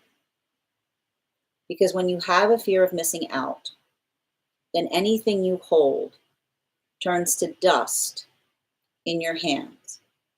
Because as you're holding it, you're not focusing your concentration on what's in your hands. You're looking to others and comparing what they have to what you have. And whenever we start craning our neck in comparison, everything within our hands begins to diminish and erode, because comparison is the thief of joy. And here's the worst part: everything looks a lot shinier when you're outside of it, right? Everything looks a lot shinier when you're outside of it. Nothing is ideal. Ideal is what we put our effort in. So you can't have a situation that you're saying, I'm looking for perfect, while at the same time perpetually comparing what you have to what others have, because it makes you that space. It puts it like, it's like everything turns to dust in your hands, because even in this, the minute that you start comparing, you're already comparing something that isn't reality. It's the illusion of it that you're seeing and projecting upon it. So the thing about this, and I just want to prepare you for this, will this energy say that they're ready? Probably. When they see you creating what they could have had with you with someone else. Because if this is the energy that is constantly comparing and things look better from a distance, that's the problem with fear of missing out. Everything looks a lot nicer when you're not the one holding it. So I want to prepare you for the space that when you have healed, when you are in that ideal relationship that you could have had with them, I would not be surprised to see them coming back and trying to wax sentimental and saying, I don't know why we couldn't have that. I always hoped the day we could, that we wanted to. It's a shame that it's a shame that you're there doing that with someone else. But I keep on hearing, remember that if that's the energy that is always looking at things that they don't have and desiring them and thinking that they're better than what's in their hands, that is the condition by which you yourself will become like the thing that the energy that is always afraid of missing out always loses what is for them and always looks towards what they believe that they could have had as the one that got away, failing to recognize that they don't put the effort in to what it is that they're holding in the present. Bottom of the deck on this reading, right? Sometimes energy comes out of this. Sometimes energy comes out of this when they start to, the day will come, right? The day will come eventually, ideally, when they start to understand that the force of their intention needs to be on creating ideal, not finding it.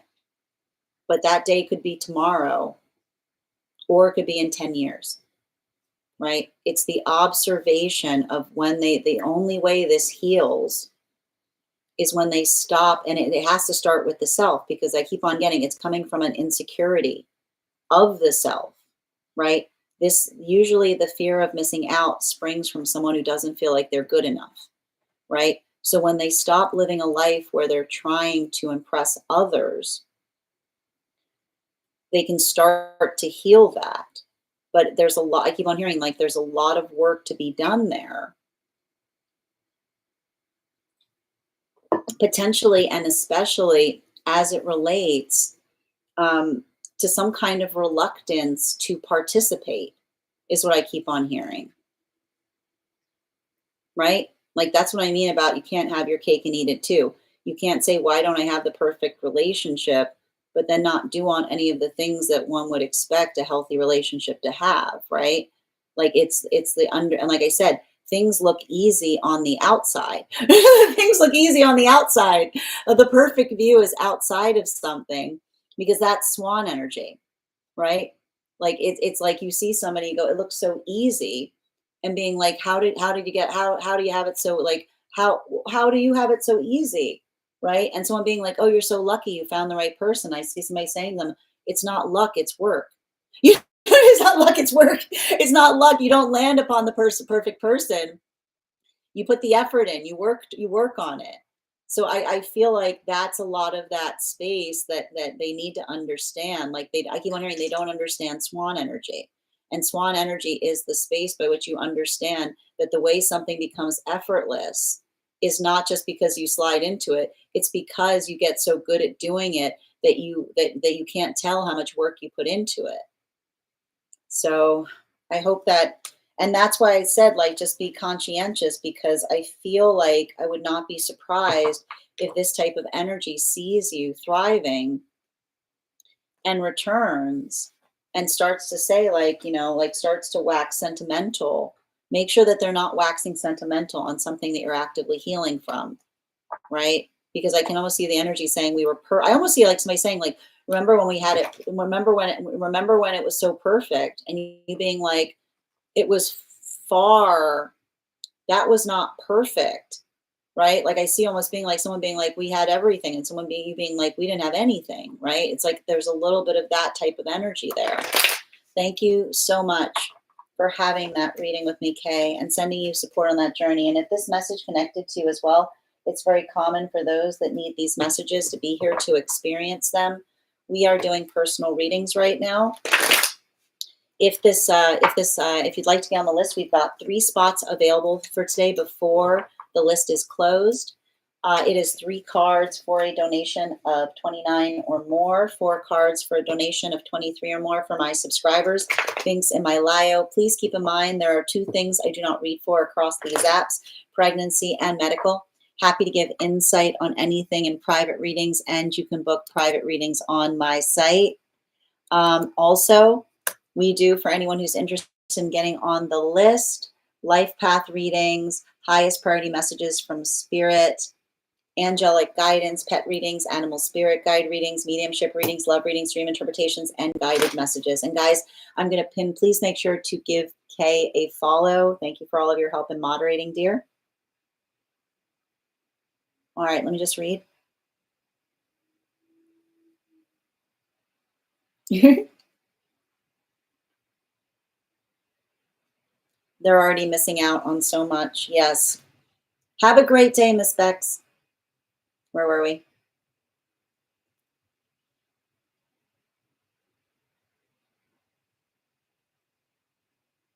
Darn, yes.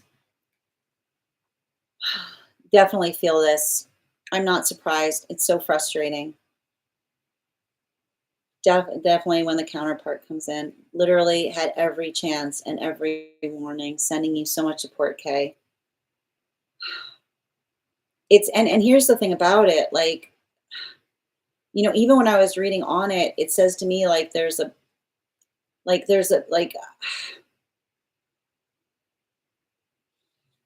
it feels like, you know, what I'm seeing there is there's something about them seeing, like, I feel like it's like I keep on hearing like the painful part about you and them is them now having to identify and recognize that, like, I keep on hearing the opportunity of a lifetime was one that existed with you. And I keep on seeing that, like, that sense, like I keep on hearing when we're not able to choose our path work, we miss out on anything because we prioritize keeping our possibilities open instead of creating something with another person. So I keep on seeing like this is something that I see them continuing to kind of go through a bit of that process because everything looks so much better at a distance. I will be the swan, tap to claim, always working and always grounded. Yes, always waiting for it to be perfect. The only time that was perfect was the honeymoon phase. Yes, once you experience a honeymoon phase, you put in the work so you can experience it again. I like to point out a honeymoon phase, a healthy relationship, like the honeymoon phase is it's just that all the time, right? It doesn't go away. It just stays in that space. Never come back without constant work. I had 3 exes texting me at the same time when I was in a good space. Oh my gosh. Not me keeping the screenshot. That's wild. It's like they know. Good Lord. You're so welcome, Kay. I know you. I can see it, dear. I hope that reading helped. I still feel like there are still some answers missing. Well, I feel like, again, like I feel like the answer has to do with what did they articulate what their aspiration was in partnership?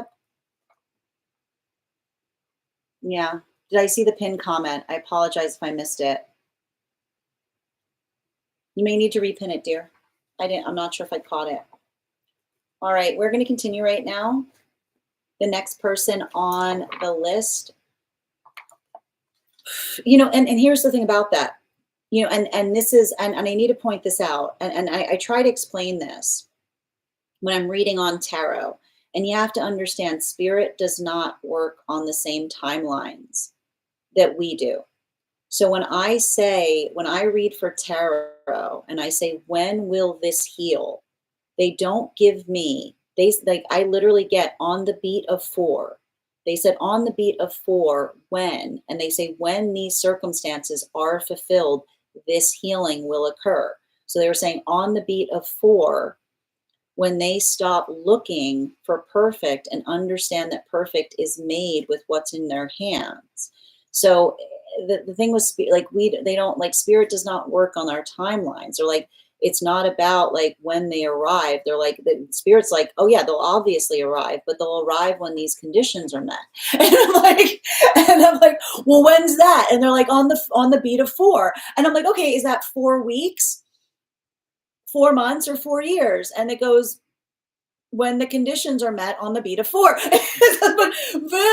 you know what I mean? Like that's often what's difficult. And it has to do, and again, it was the Four of Cups, meaning like, when they decide to do that, when they decide to do that, when they decide to do that. But you have to, like, it's like, again, spirit doesn't force. It's like when they're ready to do that work, it will happen.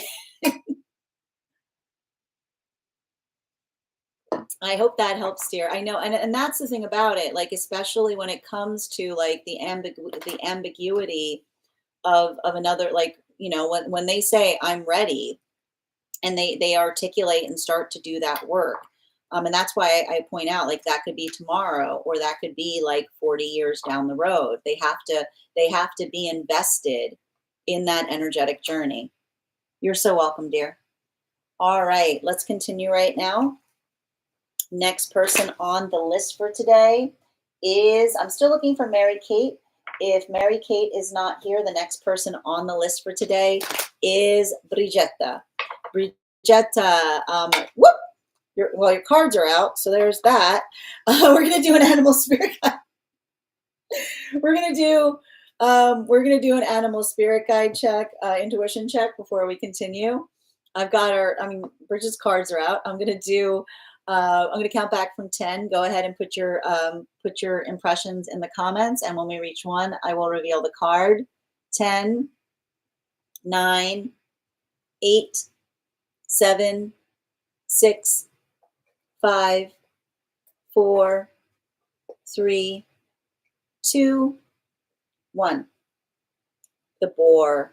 Thank you guys so much for participating. We'll do that after the next reading. All right. I will always be curious to know why things happen, but will never let it get in the way of my path. Tact to claim. Beautifully said, Kay.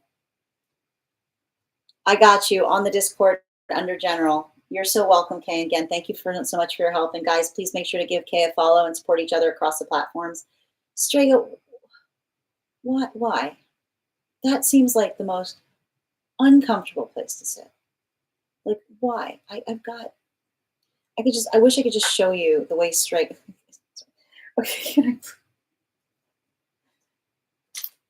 All right, where were we? Bum, bum, bum.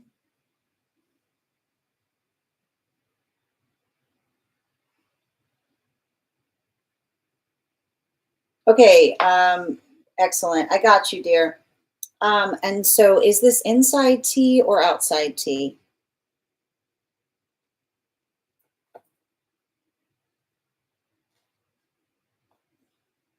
It's interesting too, because I feel like the way Strega was sitting is a part of this reading. And I'm gonna pin up Bridget here. Make sure to give Bridget a follow. We want to support each other across the platforms. Bridget's question was, what is the bigger picture of my career path over the next 5 years, and how will it impact my financial stability? And I feel like that what I just articulated, I almost hear you saying to others right now, in relationality to having to say to someone, it's an awkward position to have to sit in, which is to say, potentially, like,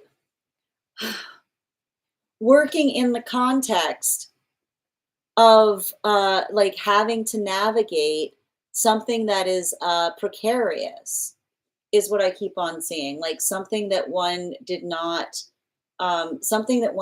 expect to happen, is what I keep on seeing. I keep on hearing a precarious position, which is the ability. Like, I almost see there's something around you where there's like, I keep on hearing a trajectory. Like, I almost see you explaining to someone, a trajectory is identified on projections, is what I keep on hearing. A trajectory, I'm not sure why. It's funny, I keep on getting all these like flight things, but it's not about flight. A trajectory is plotted on projections, which is what one can expect. And so I feel like the thing that's interesting about it is, I feel like it's you kind of having to shift the way you do something in relationality to, I keep on hearing the space of something being precariously placed, which is helping another person understand, um, like working through precarious placement is the identification of an anomaly, which is to say, I don't know what's going to happen. You can't have it. You can't have a projection. You can't have a projection. You can't have a trajectory unless you have a projection, and you can't have a projection if there's an anomaly. Which is to say, an anomaly confuses things because you're like, we can't really look at something in relationality to what we anticipated because we're having something happen that we didn't energetically expect. So I feel like what's interesting about that is I almost see that some kind of shift that you're doing is like, if I keep on hearing the word away from projecting and into mitigating, which is to say, like when you're not like when things aren't moving, like when things aren't moving the way that you would experience, you have to be more energetically trepidatious, right? Because I keep on hearing it's like helping a bunch of energy like shift their own position, like not in a way that you can say like, oh, this is what we can expect and this is the way it will always be, but being like let's just try to find, like let's just build into a pathwork of energetic security that feels like it's built upon the surety of what we energetically know. So I actually I feel like I feel like the bright side on something is I feel like there's security in what you're energetically doing, right? I feel like there's something about that that feels like it feels like there's stability and relationality to your own work. But what's interesting about it is I keep on seeing the nature of the work feels like it changes in a fundamental way, because I almost see that it's like I keep on hearing it's the difference between, like I keep on hearing like, and it's funny that I brought up the plane analogy, because I almost keep on hearing, oh, the places you'll go, right? Like almost saying like this is like building into the aspiration of what another person can expect versus saying like this is what I can assure, right? Like this is what feels like this is what I can identify and saying like this is something that is fundamental that I can articulate upon, that I know is not going to energetically change, right? um and so I feel like it's interesting because I keep on hearing, it feels to me like it's like I feel like you started your career with more of an air sign quality to it, which is being able to talk upon like something like continuing to move forward, versus I see you like talking more now about like finding stability or finding security in something that doesn't feel as energetically volatile. So like I keep on seeing like that stabilization point that you're able to articulate to another that says this is what we energetically know and you can be sure of it. Bottom of the deck, yeah, especially with the Emperor in its reversal. It's interesting too because I feel like I see, it's in like it's so funny because it's so funny because I know that you're always like, it's funny because I know you're always shouting Uno reverse um in the space of like just as a joke that you do over the chat, but I feel like that's the thing that's interesting, because I almost see some kind of quality or characteristic where you've been arguing with someone that wanted you to take more energetic risks on things, or saying to someone, like somebody saying like you need to like push someone more into like a riskiness base. And I feel like this is a moment, and I keep on hearing it feels almost like bittersweet, because I almost see you like having that moment where like I see somebody like navigating your own trepidation and almost like coming back to you in some way and saying like you were right. right? Like it was good to be energetically careful. Like you got a good head on your shoulders because I almost see that like I feel like I don't know why I've got some kind of like reality check like energy around you. You know what I mean? Like not getting someone like not getting like like expect like I see you having more of that leaning and like expecting the worst but hoping the best, which says like don't like I keep on hearing some things like don't count money you don't have is what I keep on hearing. I don't know why I keep on hearing somebody say like I don't know if that's somebody used to say to you, don't count money you don't have. Um you know but like the space by which you don't like put yourself in an energetic deficit to do something but you just grow something in an organic way. I feel like it's almost like I almost see a situation of you helping someone through something that you used to get help from that used to like I almost see like that used to like almost like poke fun at you or make fun of you because you are doing something in a conservative way. And I almost see them coming to you and being like, I need your help. I need your help with something. I have flown too close to the sun. Is what you want to say. Like almost somebody saying like I need you to help me fix something that I've done. I see somebody saying like I need you to help me fix something that I have done because I keep on hearing someone say I need you to help fix something that I've done because I've flown too close to the sun, which is someone saying like I built too much upon a future that I expected instead of the reality that I was facing. Thank you so much for having that reading with me, Bridget. And if this message connected to you as well, it's very common for those who need these messages to be here to experience them.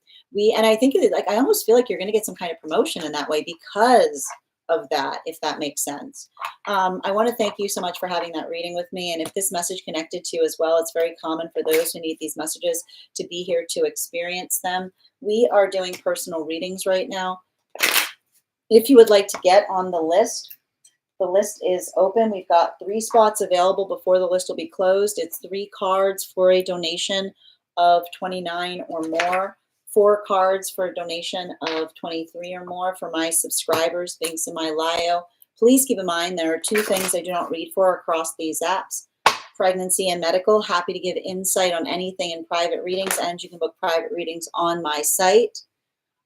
Also, friends, we're at 53.8K likes. When we get to 100K, I will be gifting a reading back to the collective. So make sure you're tapping that screen. We'll get to 100K in no time. And I'm going to take a moment to read over some of the comments that came through as it was reading. All right. And for anyone else who'd like to get on the list right now, we do life path readings here, highest priority messages from spirit, past life, angelic guidance, pet readings, animal spirit guide readings, mediumship readings, love readings, dream interpretations, and guided messages. One moment. You're so welcome, Kay. Maybe I'm sitting that way.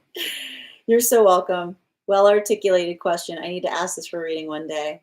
Yes, I'm an independent consultant in the medical field, and that's currently all over the place. I signed a client last month, but they fell through. Yes, I have to travel to see clients. I do have job security because not many do what I do. Yes, I never thought this would be my path in the beginning. Yes, my mom, she wants me to gain staff and more clients, but my heart is not into it. And Bren, your subscription's ending soon if you'd like to renew. This is not my passion, but I hope one day will fund my passions. Thank you. I say that, thank you. Don't count on clients and contracts. Yes, that's what I do. I fix provider accounts. You're so welcome, dear. No, I mean, it's interesting because I see I see you like continuing to do something, but almost like it's interesting that you said like not growing it too much because I almost see you saying like there's something to be said about doing something that allows you to fulfill your passions. And so I feel like the funny thing about it is I almost see you like seeing those opportunities to grow something and you being like, no, I'm good. Like, this is how I like it. I almost see you being like, I'm very happy like this because I can almost see you saying like, I don't want it to dominate my experience. Right. Yes, this is something I was doing. Oh, so it's been scary. Yes, navigating it without them. Thank you. I hope so. I miss her and I feel like I'm just winging it. I mean, I feel like I see some kind of, I don't see you kind of winging something. I see that like there's something about this that like I feel like you're finding some kind of manageable balance in terms of like you're doing something in a way. And I keep on almost seeing like a situation where it feels like you're like pushing energy away. Like, you know what I mean? If you're pushing energy away, it says to me like you're doing just fine to a certain extent. Because I almost see you saying like, you know, it's like I see you almost saying like it's not that it's not there, but you're trying not to like overwork yourself, you know? Thank you again for having that reading with me, Bridget, and sending you support on that journey. The next person we're reading for today is Nikki. Nikki, if you're here, can you respond in all caps? Let me know if you'd like a general reading or if you have a specific question you'd like me to answer. And I'm going to take a moment to read over some of the comments that came. If while we wait for Nikki's question, we're going to do another intuition check. Haley's back. Okay, cool. Okay, Haley is next. And then Nikki, we got you. Okay, perfect. All right, I've got the animal spirit guide card here. We're going to count back from 10, and when we get to 1, I will reveal the card. 10, 9, 8, 7, 6, 5, 4, 3, 2, 1. It was the goose. Swan was close. All right, we'll continue right now. We're now reading for Haley. That's one of your cards, Haley. If you could let me know if you'd like a general or if you have a specific question you'd like me to answer. And if anybody else would like to get on the list for today, we've got 3 spots left before the list will be closed. 3 spots left before the list will be closed. All right. May I please have highest party messages at the moment? I got you, dear. Oop, thank you.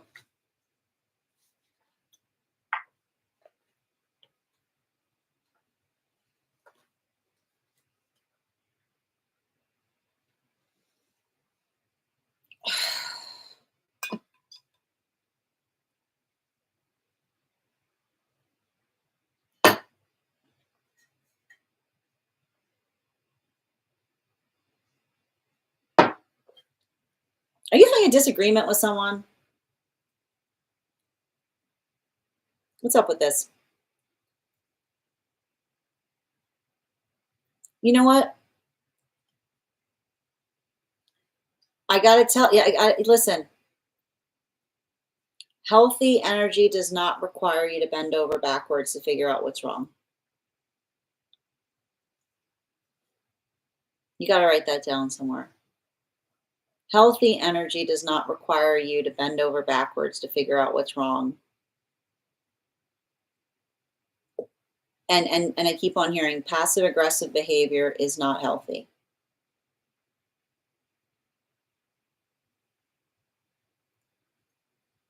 I know that I feel like there's something about that. Like, and I think that there's something,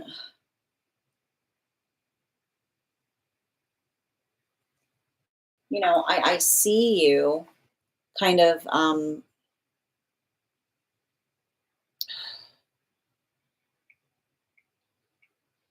I almost see you like taking some kind of space where you're like saying to someone like, look, the door's always open, but I'm not going to chase after you. You know, like I see you almost saying to someone like, you know,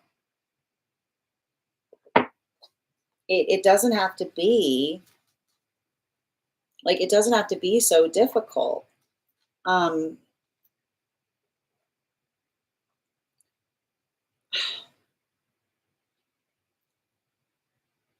and I feel like it's really hard because like I can almost see like you like working to heal from something. It almost feels like I see like you're almost like trying to work to heal from someone who feels like the world's out against them. And I always like to point this out. You know, when someone says, like, when someone's in a space where they feel like the whole world's out against them,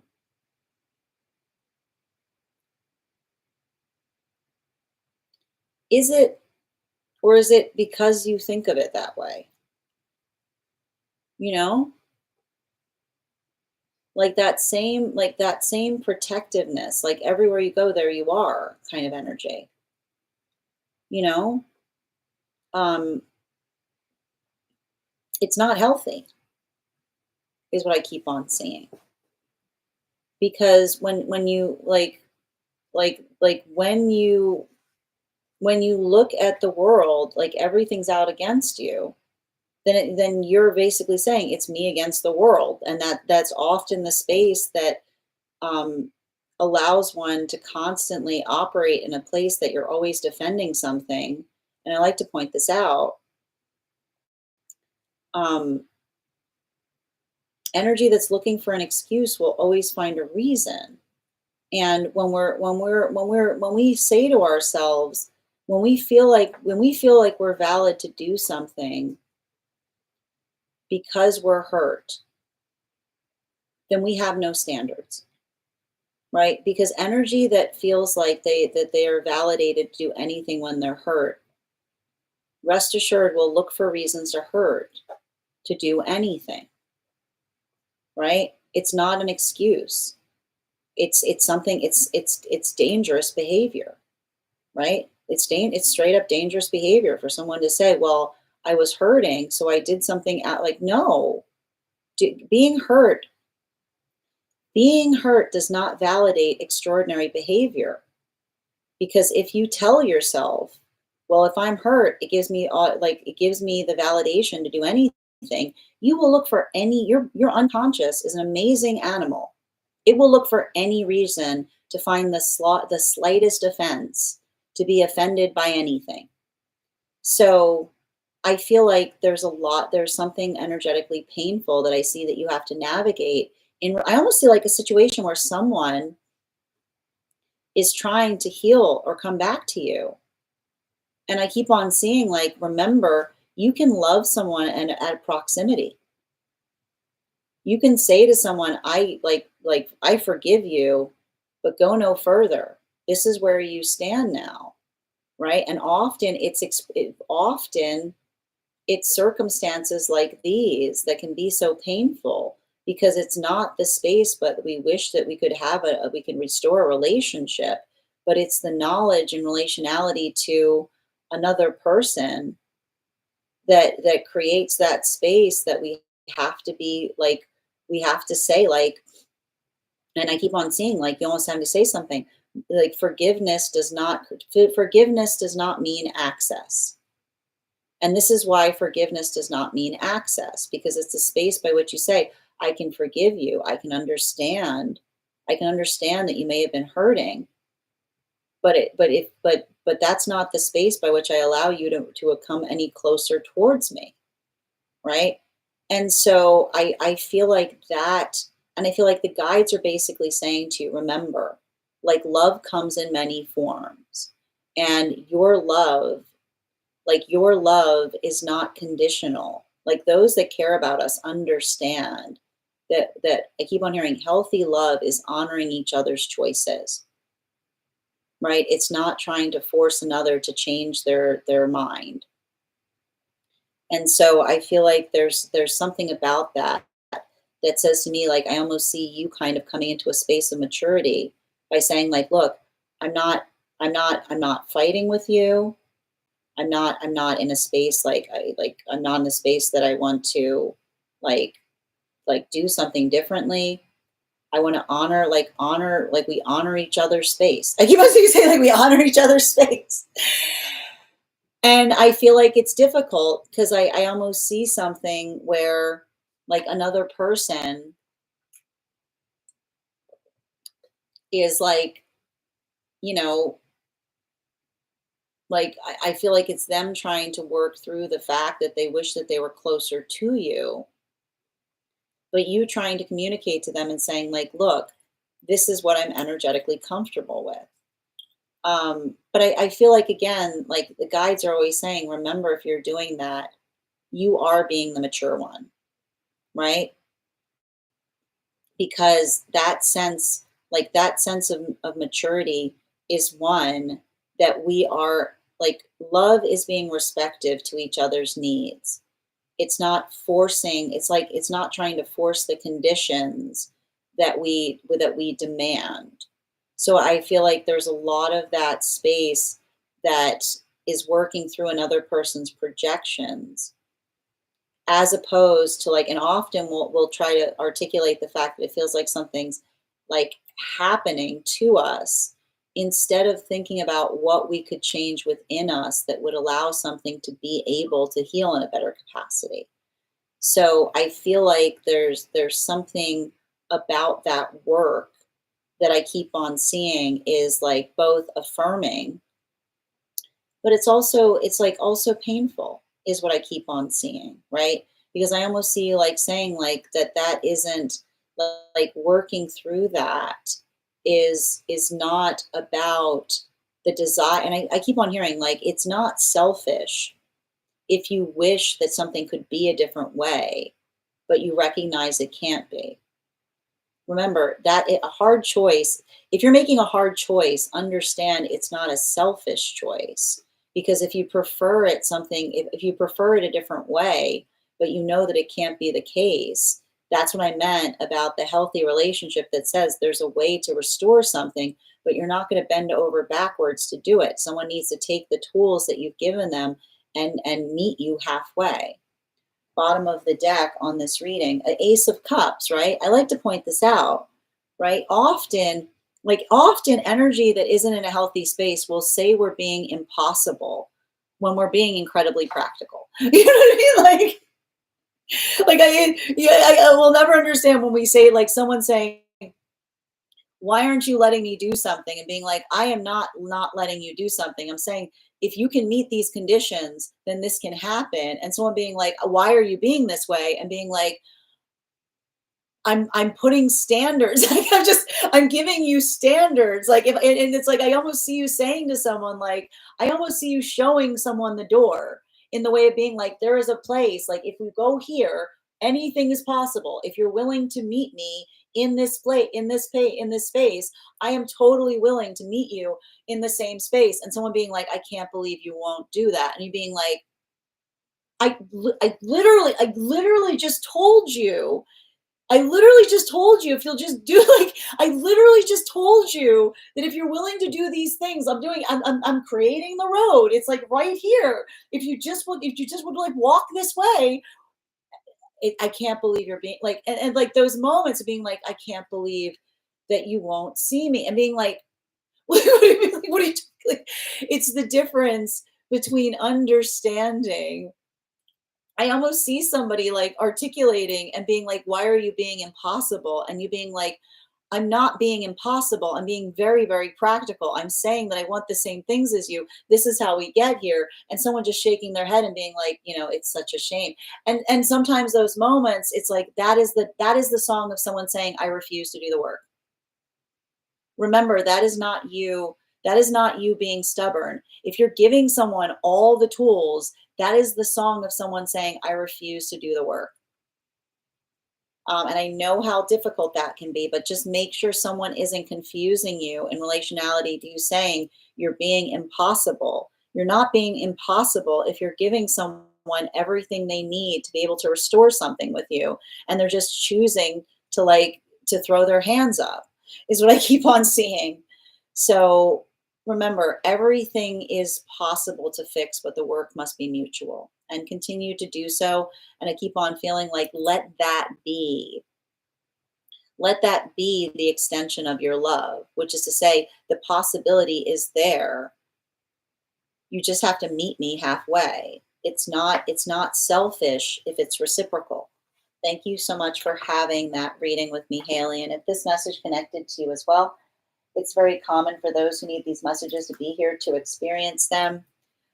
We are doing personal readings right now. If you would like to get on the list The list is open. We've got 3 spots available today before the list will be closed. It's 3 cards for a donation of 29 or more, 4 cards for a donation of 23 or more for my subscribers, Binks and my Lio. Please keep in mind there are 2 things I do not read for across these apps, pregnancy and medical. Happy to give insight on anything in private readings, and you can book private readings on my site.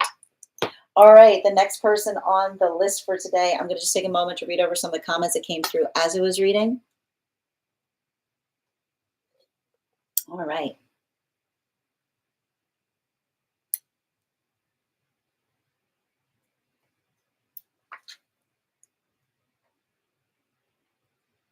And Bridget, I definitely made it. I set my own hours now. Oh, that's amazing, Bridget. That's beautiful.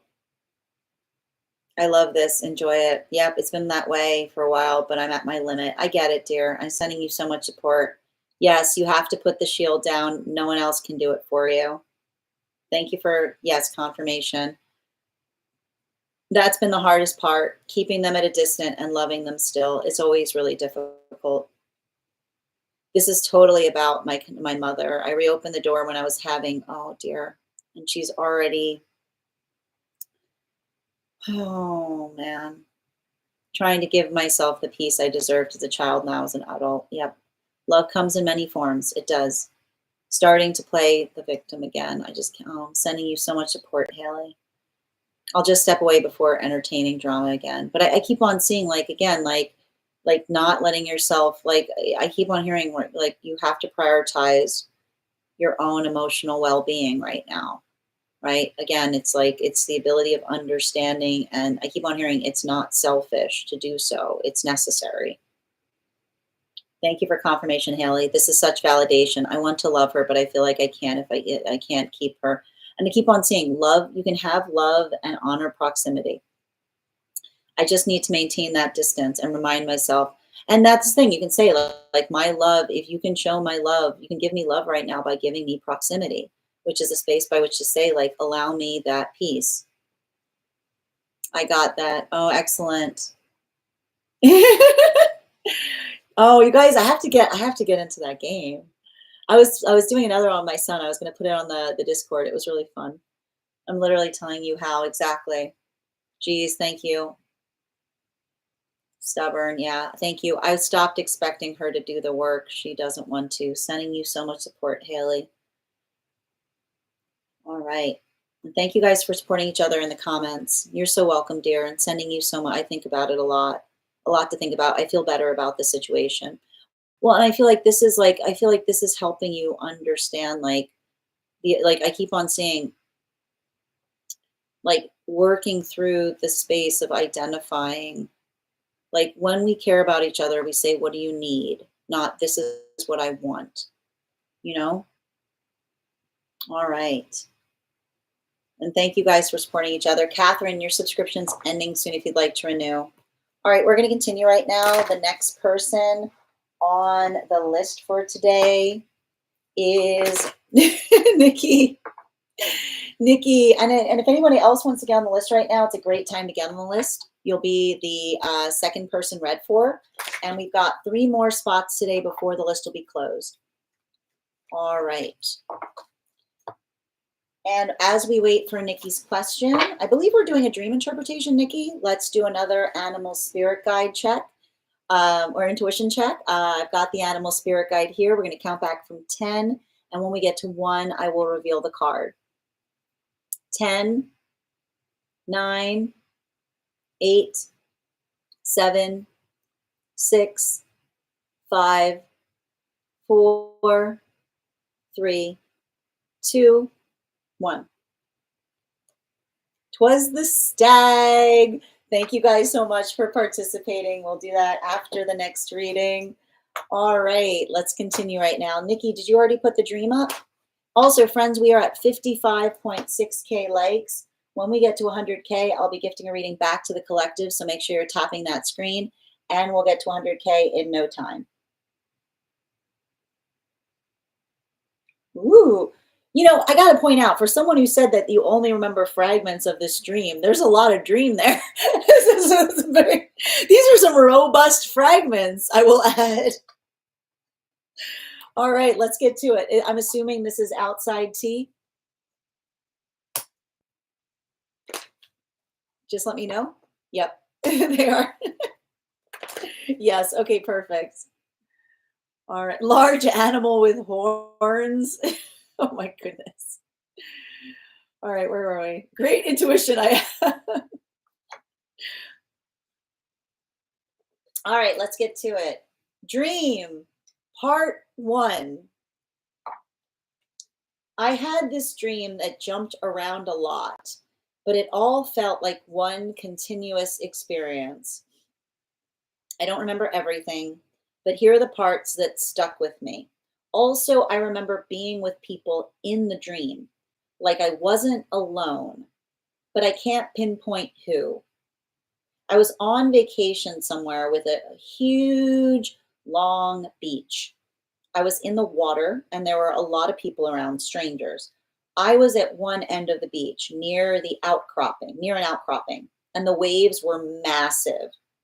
They just kept coming. These huge, powerful waves. I could handle them fine, jumping over or under them, but I remember thinking, what the hell? These waves are too big. How is everyone okay with this? It felt dangerous.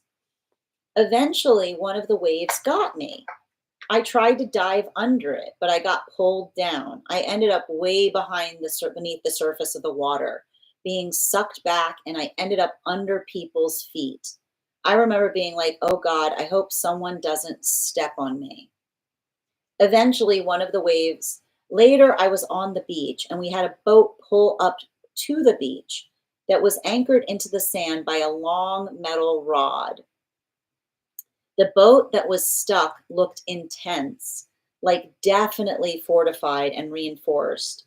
But I don't know why that part felt important. There was another boat we had taken to get there, and we hooked it to the one front of the anchored one and got off onto the shore. We were in this bay, and I interacted with someone who lived there. I don't remember much about the man, but I knew he worked in emergency services, maybe a Coast Guard, maybe fire or rescue. It wasn't super clear, but his boats and vehicles had markings and symbols that made it obvious. And then things shifted. I started seeing more about his life, and I could see the life of the man who lived there before him. That guy had a similar job, also tied to emergency services, and I wondered if they were related. And I thought it was interesting. They had similar professions. Then it went back even further to a third person. He was different than the other two. A black man with a Southern energy wearing a cowboy hat, but he still had ties to emergency work. I remember seeing things that indicated that, but not in the same obvious way of the other two men. It was like I was watching their lives in reverse. Present day man, then second, and then the cowboy. But it stopped there. I didn't go any further back. It felt like looking through a generational scrapbook. I saw posters, pictures, objects tied to each of them, like a wall of memories. Each life had symbols that somehow what they did and how things had changed over time. That's all I remember.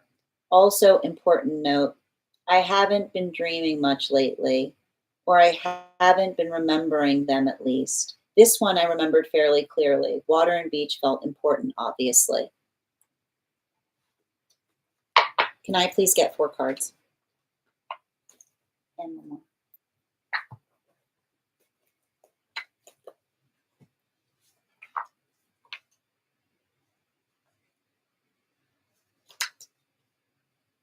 Okay, so the dream is a guide dream in relationality to relationships. And when we started the dream, you spoke about the fact that you described that you were on a huge, long beach. and there were a lot of people around, strangers, and you were at one end of the beach near an outcropping, and the waves were massive. You said they were just coming, these giant, powerful waves, and I could handle them fine. You were jumping over and under them, but I remember thinking, the waves are too big. How is everyone okay with this? And it felt dangerous. Now, I need to point this out. This is effectively how you were experiencing relationships for a majority of your life. And I need to stress that one of the things that we see here that's really important is that you described the fact that there were all of these strangers that were in the water that seemed to be operating just fine, but you kept on getting knocked over by the waves. And you're like, it's the space you're saying, what am I missing? What am I doing wrong? So this could be talking about the waves that knock you down are the experience of going through failed relationships, right? Those experiences that feel like everything, like the relationship space is harder because everyone else seems to be doing just fine, but you keep on getting knocked down. And then you said you had that one relationship that almost got you under completely. You almost didn't survive it. You said like you were even worried about the fact that you ended up way far back, like it set you back in terms of your own healing journey in the space of being sucked back and you ended up at people's feet. So it's almost like the space of being like tossed around in these desperate situations, potentially related to relationships. Later, you are on the beach and you describe the space of seeing a boat that was pulled up to the beach, but you noticed that the boat was anchored in the sand by a long metal rod. And you said that boat was stuck and it looked intense, like it was fortified and reinforced, but you didn't know why that part was important. Because this is the energetic secret that you feel like you were probably potentially missing in those other relationships, which is the difference between being in a relationship that is built upon the emotions, right? Like looking towards the emotions to navigate the relationship, or potentially going through some kind of ancestral path work that said, look for someone that has a lot of emotions for you. Let that be the priority in a healthy relationship.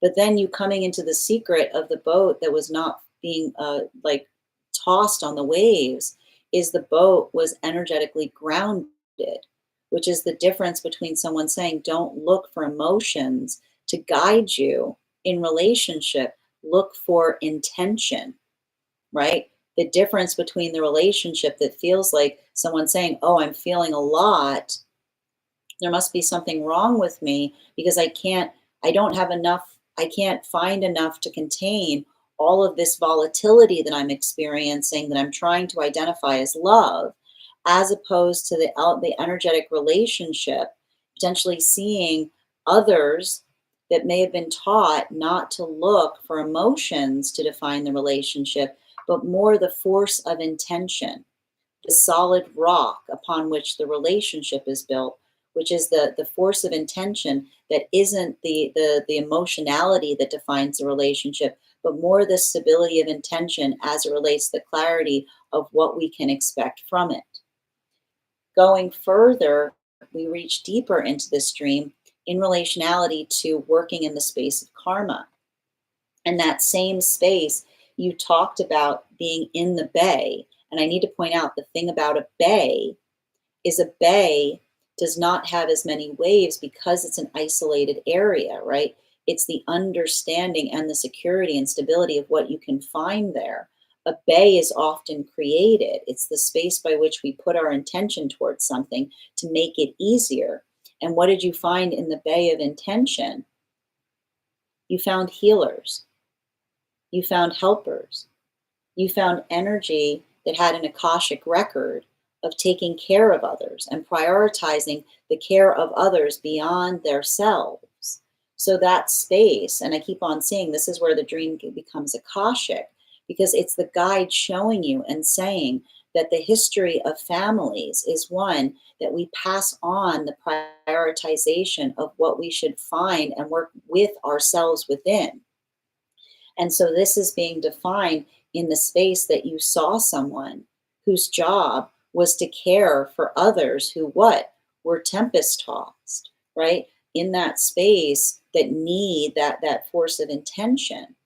And that person, I need to point out that person was the boat with the anchor, with the steel anchor rod. They were the embodiment of the boat, which is someone who can create a healthy relationship because they prioritize the care of others in the context of the work that they do themselves. And what was beautiful about that is the guides were showing you that we don't just arrive to that, that often that is a legacy that is created for us in the definition of you talking about the fact that first you saw someone who seemed like they were Coast Guard, right? My job is not to throw myself in the waves. I prioritize caring for others and making sure that they're safe, right? And then seeing the legacy of who made them, right? Who made that person that felt like it was their duty to protect others from volatility. You saw the person behind them, right? That rod that we spoke about, which was the space by which you defined that you said that you saw two other energies, and one went so far as being a cowboy, right? The space of, again, what does a cowboy do? It makes sure to protect something.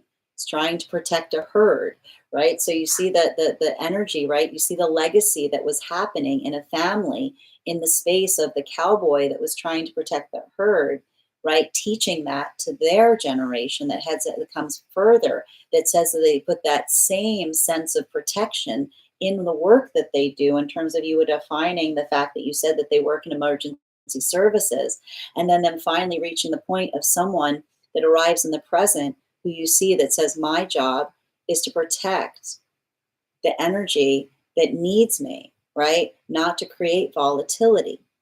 So this is effectively the guides that are basically talking towards the definition of what makes a healthy relationship. And sometimes we feel unmoored when it feels like someone did not provide us the context of what it is we should have been looking for, right? So the guides are almost like answering the question. Like the first part of the dream was you saying, why is it so hard for me? I must be doing something wrong. I keep on getting knocked down by these waves. And what was the solution? The energy that says, hey, it's dangerous out there. Stay out of the water. I'm going to make sure you're okay, right? It's not the space that says, like, the difference between looking at a relationship where you're experiencing something difficult and saying, I must be doing something wrong. Everybody else is navigating it, versus the energy that says, I should get out of this water. It's not safe to be here.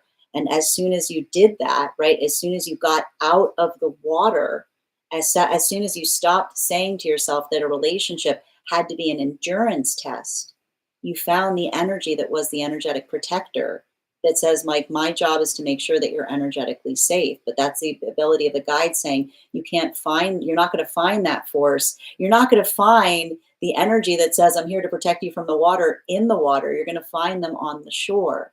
So this is you saying, like, as you found that stability in terms of moving towards what you knew to be right for yourself, prioritizing the care for yourself, you moved away from the dangerous relationships, or the relationships that felt like they were always testing you, towards the energy that was working toward to protecting you. Bottom of the deck on this reading. Yeah. Right? Sometimes we sit there and we're going through something difficult and we say to ourselves, there must be something wrong with me because I'm not strong enough to tolerate it. Instead of recognizing that what we should be taking from that is saying, why do I feel that in order to be able to navigate it, I have to be able to work through, like, the relationship should not be something that feels like it's constantly knocking us down. But sometimes, again, when we're working through the wrong lessons, It's the energy that says, oh, you should just learn how to take it.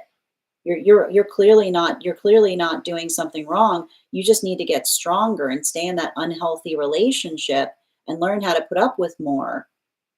Instead of the energy that says we work to make sure that our relationship doesn't feel like it's an endurance exercise. Thank you so much for having that reading with me, Nikki. And if this message connected to you as well, it's very common for those who need these messages to be here to experience them. We are doing personal readings right now. If you would like to get on the list, you'll be the next person read for. It is 3 cards for a donation of $29 or more, 4 cards for a donation of $23 or more for my subscribers, Binks and my Lio. Please keep in mind there are 2 things I do not read for across these apps, pregnancy and medical. Happy to give insight on anything in private readings, and you can book private readings on my site.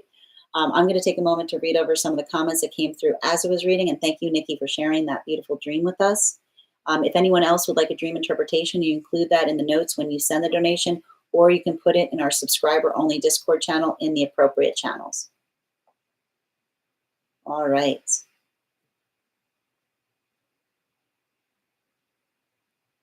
Dream time. Yep. I'm glad you are done with the intimacy wounds. I hope so. What does it mean? Thank you, Carmen, for those gifts. All I can remember, she said, after writing a book, it was longer than I know that. I know that's why I said it's all I can remember. Fragments. It was no, I understand it was longer than that. But again, I feel like you took back the important parts. This is deep. I was literally in the ocean under the water. And that's what the guides were saying. Like, I see like you, it's like I see you like navigating difficult relationships and saying, why is this happening? And the guides almost saying you were asking the wrong questions, right?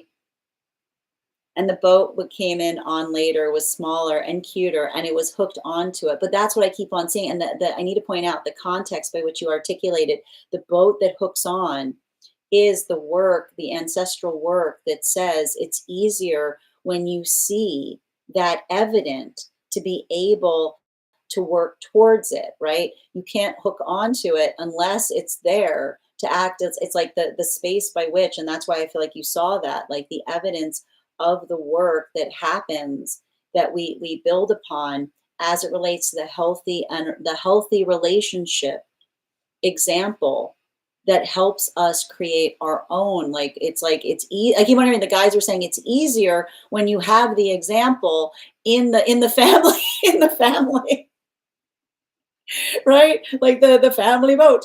Yes. Yep, the little boat is you, exactly. Taking notes, the bay of intention. Yep, thank you. Thank you, Per. And Rusty, thank you for subscribing, dear. Genuine, your subscription's ending soon if you'd like to renew. This caused me to tear up, and it's not even my dream. It was a beautiful dream. Thank you for sharing it with us, Nikki. And Lisa, thank you for the follow. I remember thinking about Chris, and when I woke up too, yeah, I feel like there was something about going through someone's Akashic record. Like, I got to tell you, I was reading that dream. I was like, it got really Akashic in here. It got really Akashic in here real quick. It got really Akashic here real quick. One moment. That was it. You're so welcome. And thank you for sharing that dream with us. Hi there, Carmen. This relationship does feel completely different from past ones, and also kind of felt like my father, his energy in there too. Exactly. Thank you for confirming that. And Carmen, thank you for those gifts. We can tear up together. And thank you, Amy. I was asking the wrong people. Like, yeah, you can't be in the water and saying, why is it so dangerous when the energy that's trying to protect you is on the shore? I resonate so heavily with it. Good afternoon, Heather. Good to see you, dear. Ooh, I don't know that song. Put it in the Discord, Bridget. I'm happy it resonates with others. Same. All right. And Amy, thank you as well.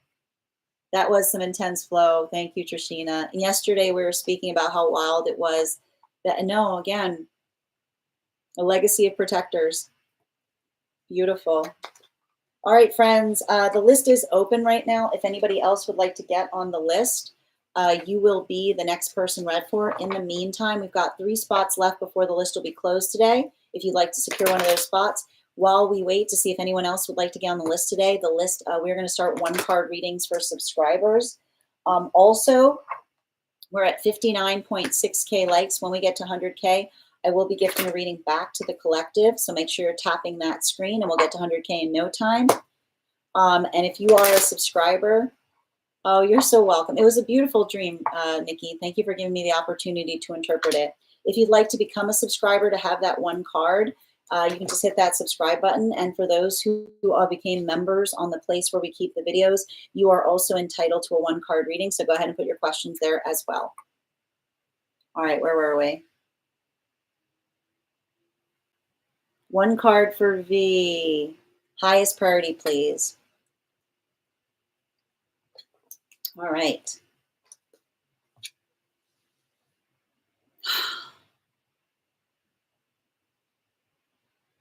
Don't assume any, like, listen, don't assume things during retrograde periods, is what I keep on seeing. Don't, like, many things can be happening at once, is what I'm getting.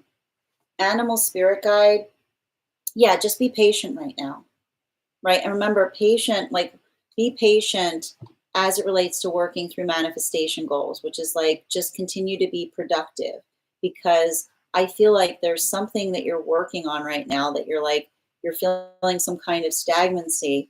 Like, just continue to work in the vibration of something, like no waiting, like this type of energy, like experience, like work through the rut by being productive, right? Like saying, like looking and saying, like, what could I be doing more to move something with, like, I keep on saying, like, what could I be doing to move something with more expediency towards the self. Bridget, one card, please. Highest priority message, please. I got you, dear. Wow, this is like the message today. Move the frustration into productivity. Move the frustration into productivity. I keep on hearing being frustrated about something is a waste of energy. Put the frustration into a place of productivity. Bottom of the deck, yeah. Seven of Swords in its upright. So I feel like that's, like, I keep on seeing, like, being able to, I keep on hearing the past is a library. It's not an armory. We don't hold on to it. Like, we identify, like, it's the same thing. We allow the past to fortify our intention going forward. We don't regress back into it.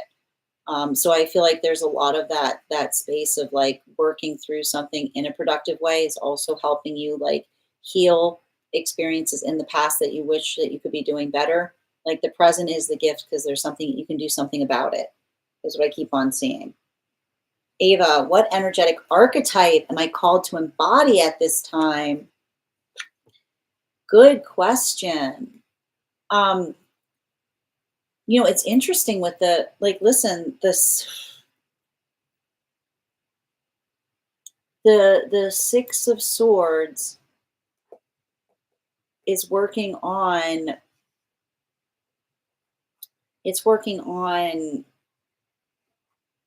disappointment. But I need to point this out, and I keep on hearing, like, I feel like you're giving someone some kind of opportunity to do something in a better way. And it's like, if you give someone an opportunity, it's not, I keep on hearing, giving someone an opportunity to do something in a better way is the ultimate blessing, because it's the space by which you say, like, you can make a different choice. And I keep on seeing, if there's circumstances where another person is still hasn't changed, I keep on hearing, like, that is the force of compassion. Remember, you are moving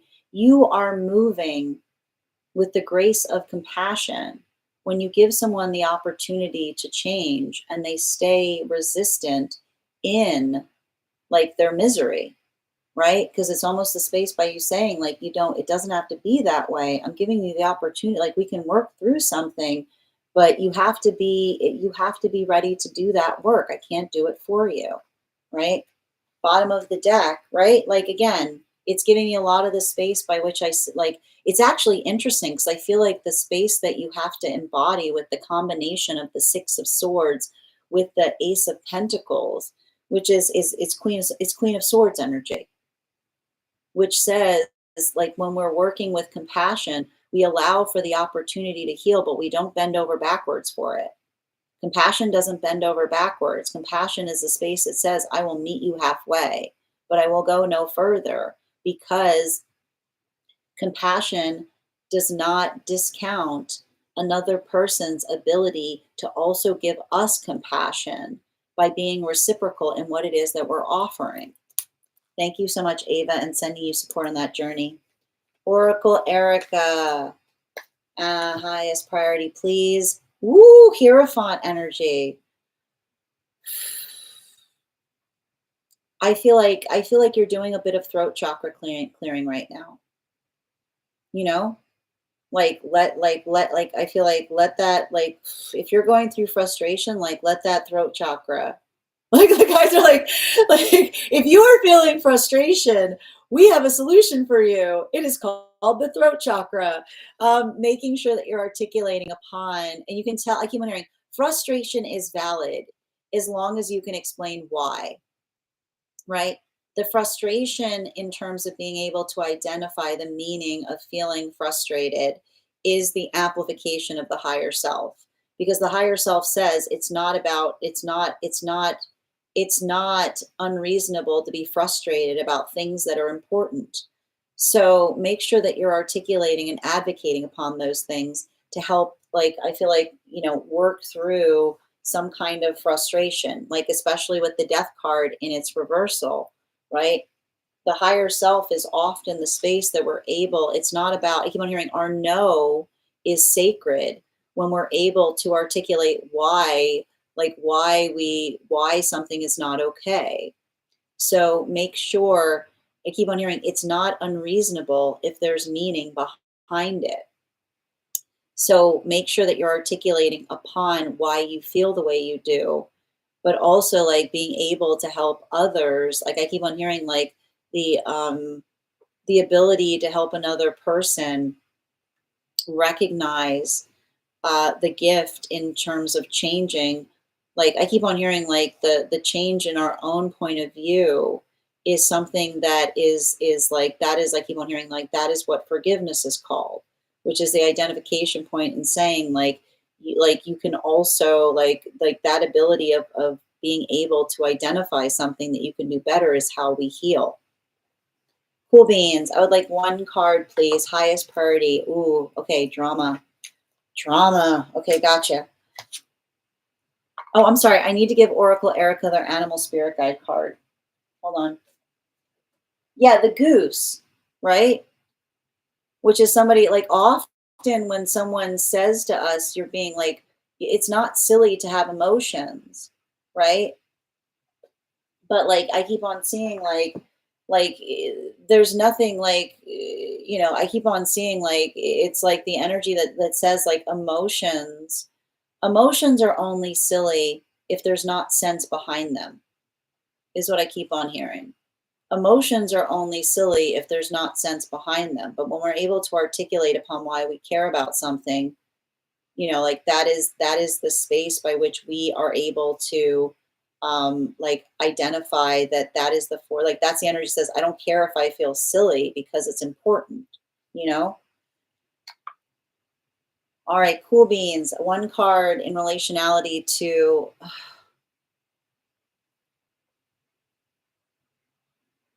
I keep on seeing, like,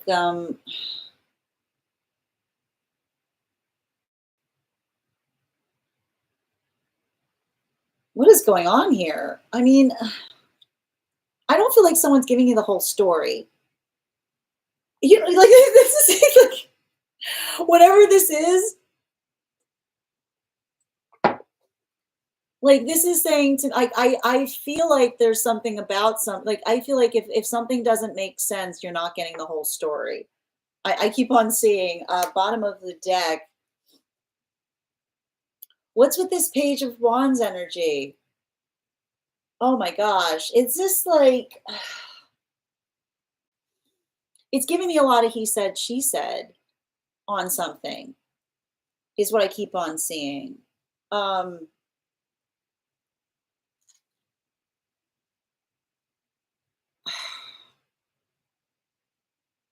like it's interesting because I almost feel like you're getting bits and pieces of something that doesn't make full sense. But I almost feel like it's hard because I see that there's some kind of like there's some kind of protectiveness in terms of like talking to you about something is what I keep on seeing. Like it's giving me a lot of this like it almost feels like the energy that um I keep on hearing healthy relationship is not one that requires us to choose sides. And so I keep on seeing if like someone is articulating upon something, um, it almost I don't know why I keep on hearing like I don't know why it's like some kind of argument about preferential treatment is what I'm getting, or about working through something that another one doesn't like someone doesn't feel is fair is all I keep on getting. Hold on a minute. And thank you so much. Wait, I just lost my spot.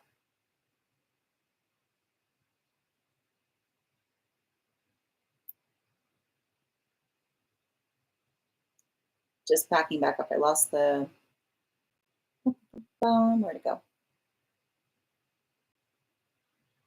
Yep. And bottom animal spirit guide. Oh, like this, you know what I mean? Remember what I said? Like, it feels like there's something missing. I feel like there's some kind of like thing that they're both not not addressing around something is what I keep on seeing. Like, I feel like there's like it's almost like they're not giving you the whole story on something is what I keep on getting. Two cards, please. I got you, dear. Yes, and thank you for those gifts. Me and my brother. Oh, okay. Ooh, is this like an oh dream? Oh, you made me do a dream reading on two. Okay, two cards. Yep,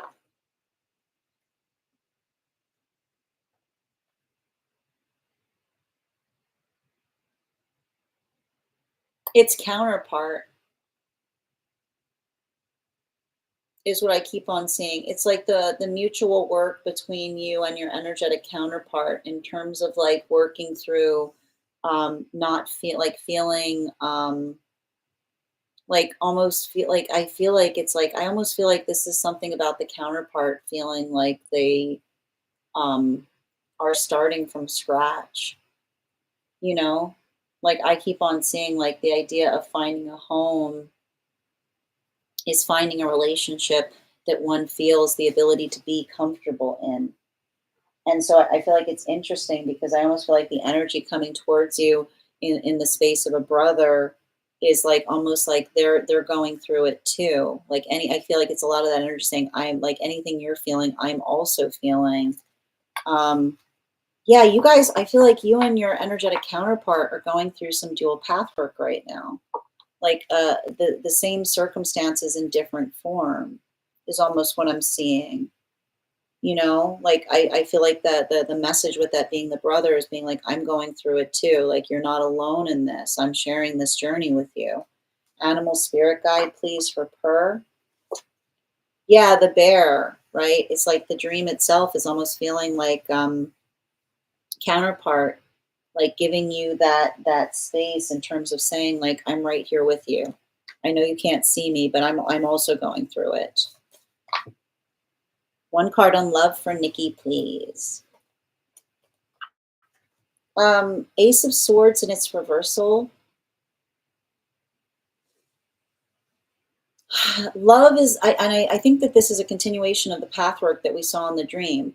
Love is not articulated by the condition of putting up with things. Is what I keep on seeing, and that's what I feel like is something that you yourself are working to heal. And I feel like is effectively like also the context of the dream, right? Love is not love is not expressed by the an ability to put up with things. bottom of the deck. Yeah, it's how we show up, not with what we put up. It's not how it's not what we put up with. It's how we show up is what I keep on hearing. And I feel like there's something about that that feels difficult, because I almost feel like that's you kind of like finding that appreciation from yourself that sometimes creates energetic complications. Animal spirit guide, yeah, the fire dragon, you know, because I feel like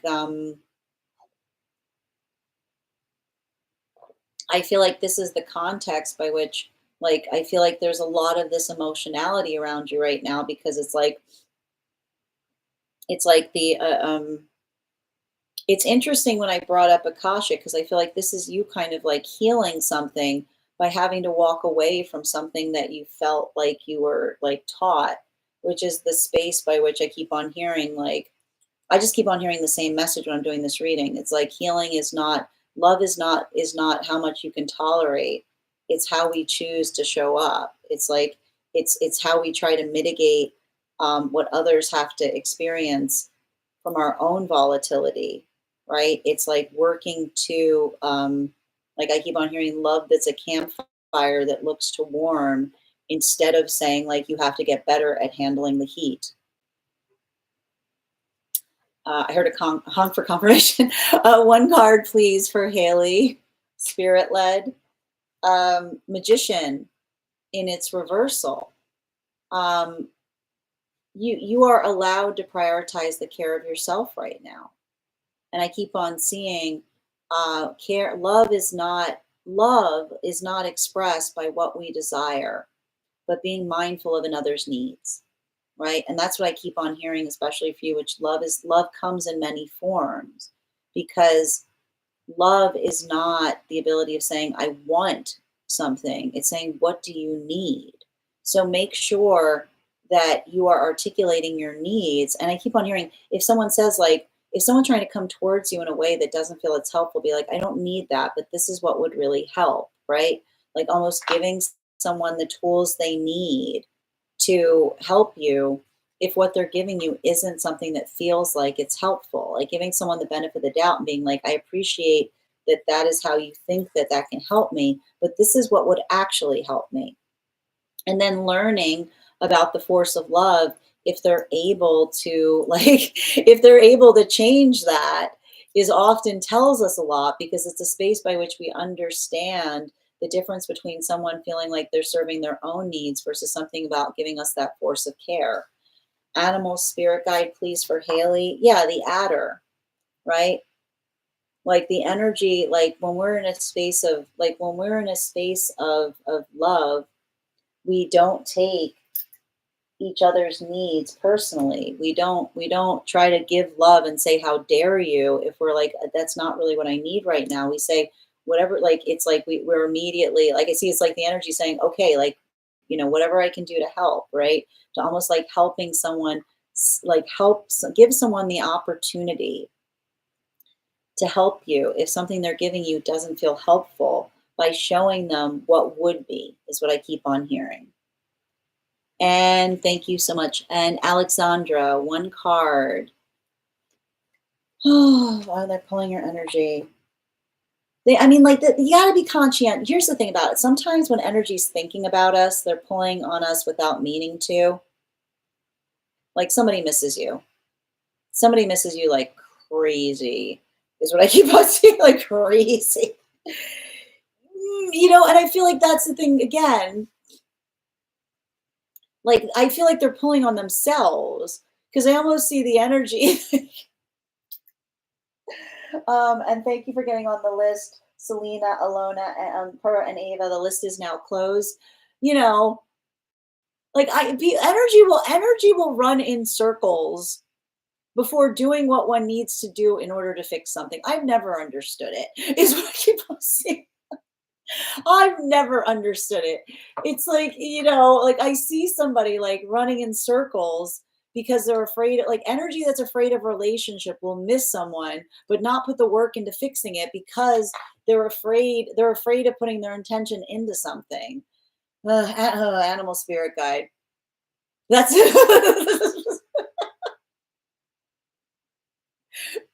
mm. It's like, you know, it's like, it's like, I mean, I almost see someone being like, I need to point this out, okay? When we are not in a healthy space, we will be like, we will feel the connection to someone and be like, nobody tells me what to do, and being like, nobody's telling you what to do. It's what we want to do. Like, healthy relationship is not about being subservient to it. It's the force of intention as it relates to being able to articulate what we mean. So I see someone like, literally, I almost see a guy being like, you could fix this with your mouth. And someone being like, no, because I don't bow to anybody. Like, being like, it's like, well, then you're not going to be in a relationship, because all we do in a relationship is bow to each other. Thank you so much. Sending you support, Alexandra. Everyone had theirs ready. Ella, highest priority for Ella, please. Okay. Continue to like, I feel like, continue to thrive right now. I see some kind of circumstance, like, um, make sure that you're still making room for joy. Okay, it's not, yeah, especially with Page of Pentacles. Have I already read for you on this? Like, don't let someone make you feel bad about something that you enjoy. You know how much pain, how much misery you have to be in to make someone like feel pain for something that they enjoy that's not hurting anybody.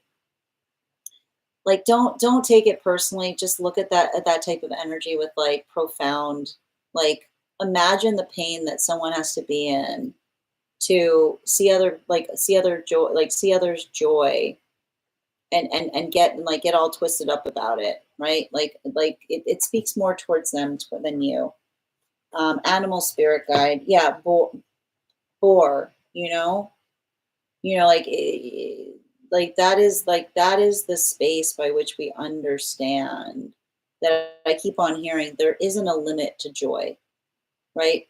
It's the space by which another person, um like, often if someone is oppositional to joy, it's usually a deep sign that they need to do some serious work on themselves. So don't internalize another. I keep on hearing, don't internalize another person's misery. Thank you so much for having that reading, and thank you, Ella. General for Amy, please. Yeah, the Nine of Swords. Make sure that you're taking time to rest right now. Make sure that you're not overdoing things. Like, it's okay if you need to take time. And I always feel like, again, if you're feeling isolated in terms of something that is causing you pain, speak to somebody. Like, this retrograde can make us feel very isolated, right? And I need to point out, the solution to isolation is connection, right? To reaching out to someone, telling them how you feel, giving them the opportunity to also like help, like articulate upon something, right? Like, that is the space by like understanding that anything you're carrying, you're not alone in that. It's something that is energetically shared. Animal spirit guide, please, for Amy. Crane, right? Like, it can feel like I told you, like, sometimes like this type of retrograde, it can feel extremely isolating.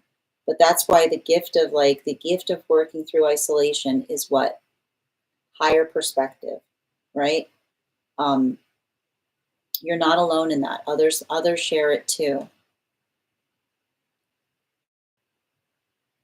Okay.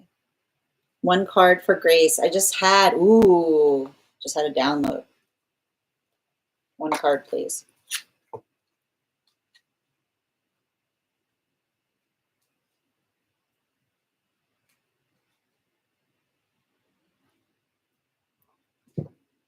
I don't know why I feel like the thing about, like, I feel like haters gonna hate. I keep on seeing. It's all the first thing that came with this download, which is haters gonna hate. It's like, You know, it's like it's like I keep on hearing the opposite. I got to point out too. The opposite of love is not hate. The opposite of love is not hate, right? The opposite of the opposite of love is indifference. When someone hates you, it's interesting, isn't it? It's interesting. It's interesting. You know, it's interesting. There's a lot of strong feelings, right? Uh, Nikki, do it. Amy, can I get one card, please, General? Oh, wait, I already got you, Amy. Yeah, I put the frustration down. Not talking to anymore. Yep, I got you, Bridget. Minnie, can I please have one card on what I need to embody to move towards my manifestation goals with ease? Beautifully stated. All right. An open mind. There's many different directions to go towards something. And again, it's like uh allow like a lot of possibilities, right? Like think about road opening, right? Think of your manifestations not in terms of carving a path, but creating as many roads of possibility as possible. Bottom of the deck, yeah, lovers, right? It's not an if, it's a when, right? It's not thinking about it. It's already like it's not about if it happens, it's when it happens. And you're it's like it's already happened, you're just expediting it. Animal spirit guide, yeah, blackbird, right? Being persistent, right? Like it's just like as long as you are focused on that goal, it's just about it's like almost saying to the universe, like I look forward to the opportunity for you to surprise me with the possibilities of how that can occur. One moment. All right. Just call it a day. People just have to make things more difficult at the moment. There's a lot of planets in retrograde. And again, it's like compassion, like compassion guide. Did mine skip? It's okay. Did I miss it? Did I do cool beans? Did I catch your reading? Let me did it come through? I don't know if I saw it. I'm just double checking. No, I read for you cool beans. I said it feels to me like that someone's leaving out some critical information around something, is what I keep on seeing. And Nikki, I keep getting Meet Me Halfway by Black Eyed Peas stuck in my head with these reading. I mean, we've got a lot of energy and separation and temperance. So I'm not surprised to see that because that's like the work is mutual. Post it in the Discord. Amy, General. No, Amy, I already got you, dear. Yep. Thank you for confirmation, Oracle. Erica, one card, highest priority, and one spirit animal, please.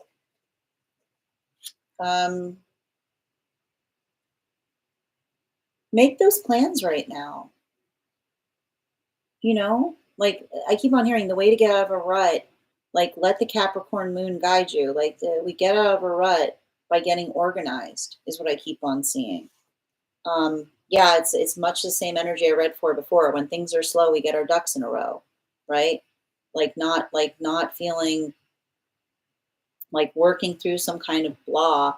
I keep on seeing like sometimes like allowing yourself a creative outlet is what I'm getting, or doing something to allow yourself some kind of like creative outlet. Animal spirit guide, air dragon, you know, sometimes like it might be a good opportunity now to try something new or to do something that you've been like putting off for a while that's been kind of piquing your interest, is what I keep on seeing. BC, one card, General, please. Wow, this card does not want to stay in the deck today. I'm not surprised though, because this to me is like Saturn and Neptune in retrograde. Remember, the present is a gift because it allows us to be able to heal from past experiences. If there's something that's bothering you from the past, Allow this to help you fortify and set your intention and relationality to what you could be doing better going forward. Bottom of the deck, especially with the Five of Cups and its reversal.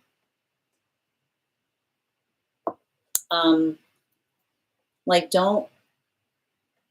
don't get too lost. Don't get too lost in like don't the past the past is the past because the past is a library. We look towards it to help build our context of the present, not in the space by which we look towards something in terms of identifying what we lost. We look towards the past to help us find things in the present. So make sure if you're feeling like this right now, I want you to be building a lot of that meditation in saying like, I am exactly where I need to be. I have everything I need right here to help you like work through that because I feel like there's a lot of that energy pulling on you. Animal spirit guide. Yeah, the salmon, right? Like this is like I keep on hearing like focusing like the present is the gift because the present is the opportunity to do things. So don't get caught too much in overly sentimentalizing or nostalgizing upon the past right now. Thank you. I get that song stuck in my head so often. No way. Catherine, your subscription's ending soon if you'd like to renew. That's it. Does Bridget too. That's how I know I'm in the right collective at this point. You're welcome, Ava. All right, we are doing the next person on the list today is Selena. Selena, if you're here, can you let me know if we're doing a general or if you have a specific question? I am in no contact with them. Oh my gosh. Oh, cool beans. Like what? Like that's what I mean. Like it feels like I almost feel like I see you saying to someone, like, tell me what's really going on. You know what I mean? Like, that's the thing that's wild about it. Like it feels like I see you almost saying, like, I'm not getting in between you guys on this, you know? Amy, I believe I drew your card, dear. I'm just gonna confirm. Hold on a minute. Okay, just bear with me.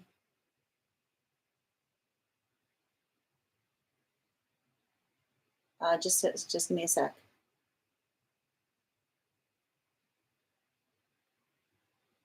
All right.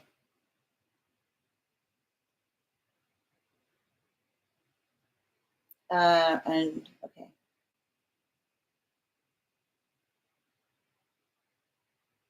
You're so welcome, Ava.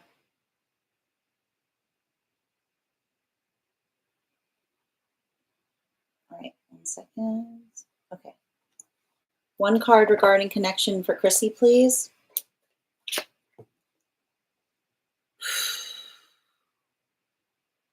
I see some kind of situation um, in relationality to like, I keep on like, I feel like there's some kind of energy here related to distraction or like related towards like it feels a lot like it almost feels like someone who has like a tendency of like moving towards hedonism as a way of like distracting from how they feel. Yeah, especially with the Page of Pentacles. Like it's giving me somebody like trying to get their mind off of things to a certain extent. Animal spirit guide card, like the frog energy. I keep on seeing like the thing about that is, I keep on hearing we can't escape our feelings, right? And the more we try to escape them, like the feelings, they're always like they always follow us. So I feel like there's something um, like about someone trying to recognize their own tendencies of what they do in order to avoid something. Like, you know what I mean? Like I almost see someone like like recognizing their own tendencies, if that makes sense. Oop, hold on a minute. Amy, did you get your card, dear? Okay, that I did. Okay, cool. Okay, I just wanted to make sure. Okay, thank you for confirming. I got you, dear. Okay. Yep, I've got you, Selena. You're actually next, dear. And Hina, your subscription's ending soon if you'd like to renew. I finally got a cool one. All the dragons are cool. Confirmation. You're welcome, Haley. Thank you for, okay, thank you as well, Selena. I got you, Rainbow. One card related to finances, please, for Rainbow. Um, I keep on seeing, make sure, like, I feel like there's something really important about recognizing and navigating a budget or understanding how much you energetically need to find, is what I keep on seeing. Like focusing, I keep on hearing like focusing on like what that is in order to be able to find it more effectively. Bottom of the deck, yeah, especially with like the Three of Swords. Um, like working, I keep on seeing like finding an ability to build into something that is consistent to help alleviate, um, like I almost feel like to be able to alleviate feeling um, like the sense of like the sense of, how do I describe this best? Like working, not working in panic mode or doing something that helps you have something energetically sustainable that gives you the ability to like build something up, is all I keep on seeing. Animal spirit guide for Rainbow. Yeah, especially with the sow, it's saying to me like almost like I keep on seeing like um, looking towards opportunities that allow for something that feels like it's energetically consistent. Like it's almost saying to me, the solution might not be one thing, but like a combination of several different things that you can do to arrive to that. Like I keep on hearing like that baseline that you need, right? Like it almost says to me, like it's almost like encouraging you to be adaptable in terms of like I keep on hearing like think about dabbling in a bunch of different things that allows for a little bit of a cushion in terms of not focusing entirely upon something, is all I keep on seeing. You know? Like almost like I feel like it's like working on the array, if that makes sense. All right, 1 minute, please.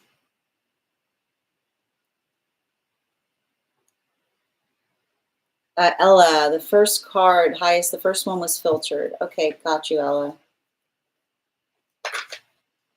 Um, Make sure that you're identifying something that you're healing from.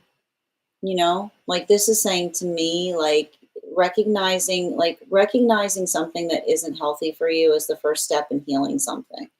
Bottom of the deck, yeah, be patient with yourself as it relates to like don't get frustrated, chart your progress, right? Before you move away from something, see what that progress is to help define if there's something that is reached like a stagnancy point or if you're seeing some kind of like evolution in something. Animal spirit guide for Ella, please. The eagle, right? Don't do something in a moment of like anger that you might energetically regret. And it's not to say that your anger, like we can usually tell what that is by being able to articulate upon why we feel the way we do. Don't, I keep on hearing like there's something important about this retrograde in terms of not jumping to assumptions on things. Like a hamster wheel, exactly. Card on love for Lara, please. Got you. All right. Um, just be balanced right now in terms of what it is that you're trying to do in a different way. Don't be too hard on yourself. Like, look for consistency. Bottom of the deck, yeah, especially with the Six of Wands, you know. Um, Recognize a healthy relationship does not require us to be perfect. It requires mutual determination on where the work goes. And animal spirit guide, yeah, the hawk, right? Healthy relationship gives us clarity in terms of what it is we can expect. Thank you, Alexandra. I felt that strongly. I couldn't tell if it was just me or my own retrograde experience. Great reminder. I feel energetically from someone. Spot on. Yep. Thank you as well, Selena. All right. It's an unspoken truth that I think someone thinks they're protecting me from. Interesting. Oh, very interesting, Grace. Yes. Baby, if they aren't apathetic, they have love. I like that. Twisted, but they're paying attention. You're welcome, Minnie. Oh, I got you. Cool beans. Perfect. Okay, skipped around a little. Yes, we're doing one cards right now. Okay, Selena, can you let me know if we're doing a general or if you have a specific question? I see I have a specific question. You're welcome, BC. Got you. I'm in no contact. Okay, I'm not a big fan of the word twin flame, so we try to avoid that here. But I'm in no contact with someone. Hold on. He has avoidant attachment style that flared up after we saw each other at the end of May. Got it. You're welcome, Per. Happy Tuesday, and Theo. Yes, I see it, Selena. All right. I'm just waiting for the rest of Selena's message to come through. And while I wait for Selena's message, I'm going to draw a card for Melly. Selena, I'm just waiting for the rest of the comment to post. One card on the conversation with manager today. Take it as someone trying to give you what you need to do something better, which is saying like, I feel like I keep on seeing like, I feel like they could have said it in a better way, but I almost feel like giving someone like your perspective is what I keep on seeing is healthy, but making sure that you're not being energetically reactive as it relates to another person, like misunderstanding you is what I keep on seeing. Animal spirit guide card. Yeah, stag, which is to say like, I appreciate that observation, but this was like my point of view on something is kind of different. Like almost saying like, can I give you my point of view on something? And Theo, one card and advice on how to avoid people feeling the need to, humble me, unprovoked. Never are we more righteous than we're giving unsolicited advice, right? It's not for like, it's the level of entitlement to give unsolicited advice is profound. So it almost says like, it's like, when someone gives advice, ask the question, which is to say, what did you expect to come from that? Like, that was an interesting choice. What do you think would result from you doing that? What were you expecting to occur? What were you expecting to occur? You're welcome, Chrissy. Okay. All right. So I got you. I just want messages around that. Oh, there wasn't anything else. Okay, I've got you, dear. All right, let's get to it. So we're going to pause in the one cards right now so I can give Selena their reading. All right. It sounds to me like you want to get an energetic read on where you are with that connection. Okay. And I'm just reading over the questions. I'm also going to pin. Okay. I'm going to pin up Selena here. Can I get 3 cards, please?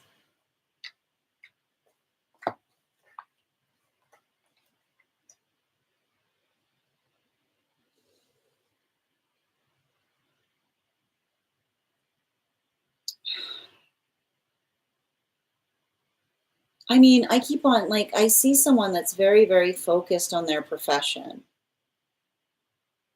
But I keep on hearing, like,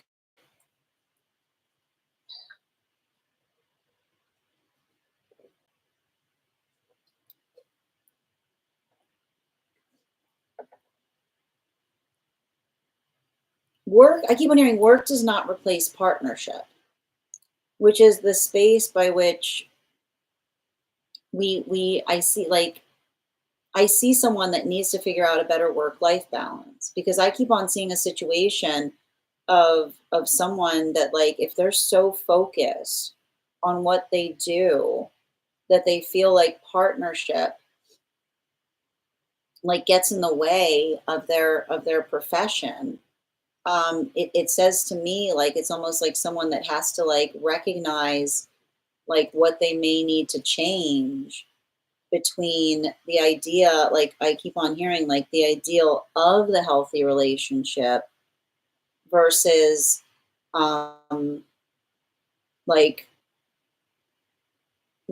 versus what it takes to get there, because I almost feel like there's some kind of situation here, like I see you like almost trying to say to someone like I can do that, like sure, right? But like I almost see you having to say to someone that like healthy relationship does not require you to wait on a shelf, which is the space by which someone says, okay, I'm too busy to see you, but I need you to be available at any time at a moment's notice in case something opens up. um, the gift of healthy partnership is giving someone a heads up as to what they can expect, because I keep on hearing that sense of saying to someone, "Oh, I don't know what I can expect at every moment, but I'm going to get upset if you're not available." Right? You can't have it both ways. You can't say, "I'm too busy to make plans," but then get upset when someone's not available at a moment's notice, because what you're really saying is, "I just need you to stand still." Right? I just need you to be on call. And I keep on hearing a healthy relationship is not one that asks us to be on call. That is what secretaries are for. Like that is what we ask for people we hire, not people we desire, which is not this that we understand that we have lives to live. And we don't say to someone, I keep on seeing, we don't say to someone, well, I can't make plans with you, but also I'm going to get upset if you make plans because I just want you to be available whenever I need you, right?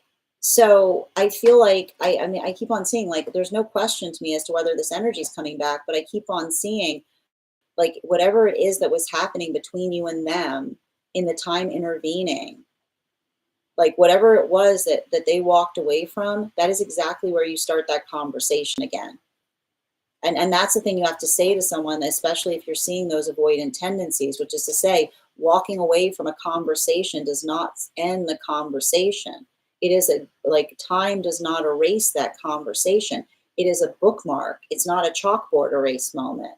So it's like I see this energy trying to come towards you and be like, I feel like you're like that space of someone like trying to like, talk casually to you and you saying, no, no, no, no, no, this is exactly where we left it. Are you ready to continue that conversation? And if they walk away from it again, I keep on seeing the message that they need to get their priorities straight. You can't say that you want a healthy relationship, but then say, I can do certain things and you can't, because that's almost what I keep on seeing here. It feels like a little bit of the energy that's saying they want the discretion to do anything that they want, to be busy anytime they want, and they're not giving it to you as well. Because I almost see you saying, like, I can do that, but I'm not going to be like available. And I keep on hearing healthy relationship is not one that says that we are on call for the relationship. We understand that plans, when we make plans, what we're really saying is I am prioritizing the time I spend with you.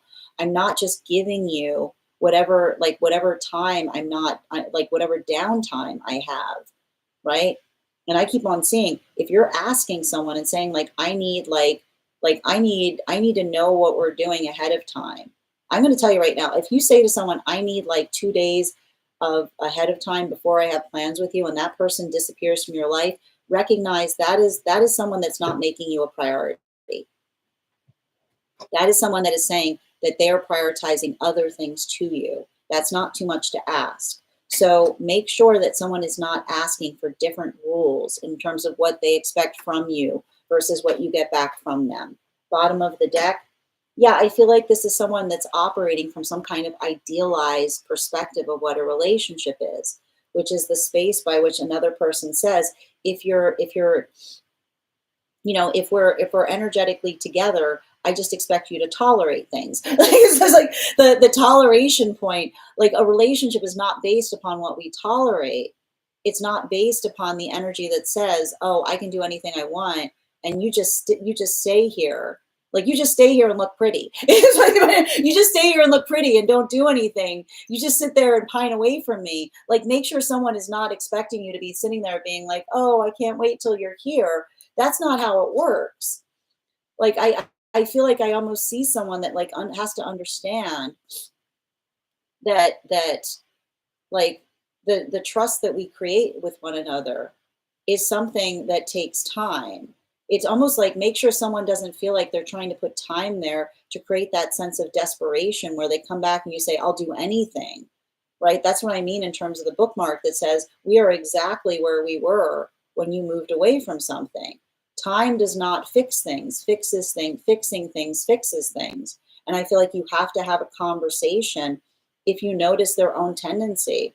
Be like, look, you have to understand that is not something that is going to, there's nothing like that space, like, like somebody, I even see like somebody saying that they need time is not an open-ended question. It's the space by which you say to another person, this is how much time I need, right? Like the difference between saying like the space by which you're like allowing for that difference, like make sure someone is not continually like creating some kind of energetic cycle with you where every time you have a hard conversation, they run away only to be able to come back and have all of that like new energy of a relationship again. Animal, and thank you so much for having that reading with me, Selena. And if this message connected to you as well, and make sure that they're talking to you about manifestation goals too, because I keep on seeing, it feels to me like someone, if they're saying, I want a relationship, be like, please walk me through what type of relationship you're seeking. Because I feel like I see some kind of situation, like every time you try to talk about the relationship, they run away. A healthy relationship can articulate upon what the relationship is. It doesn't allow it to have to stay in that liminal space of saying, well, you know how much you mean to me.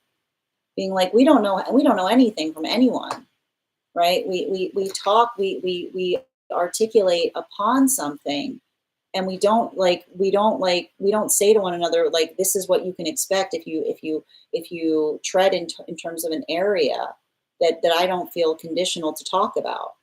Thank you again, Selena, for having that reading with me. And if this message connected to you as well, it's very common for those who need these messages to be here to experience them. We are doing personal readings right now. If you would like to get on the list for today, the list is closed, but if you get on the list tomorrow, you'll be the first person read for. You'll also have an additional card in your reading. It is 3 cards for a donation of $29 or more. 4 cards for a donation of $23 or more for my subscribers, links in my bio. Please keep in mind there are 2 things I do not read for across these apps, pregnancy and medical. Happy to give insight on anything in private readings, and you can book private readings on my site. All right, just taking a moment to read over the comments that came through.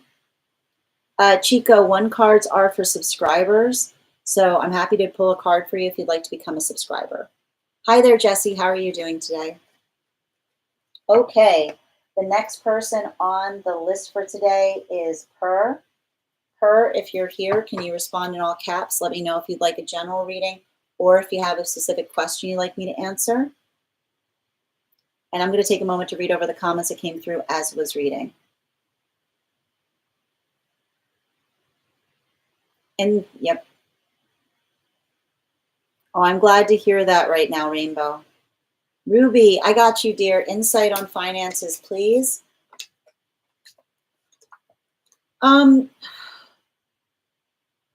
I feel like they're saying to me, like, I feel like there's something about looking for like the same things, but like I keep on hearing like bundling something or not having so many like spaces. Like this feels like, I don't know why, I feel like there's something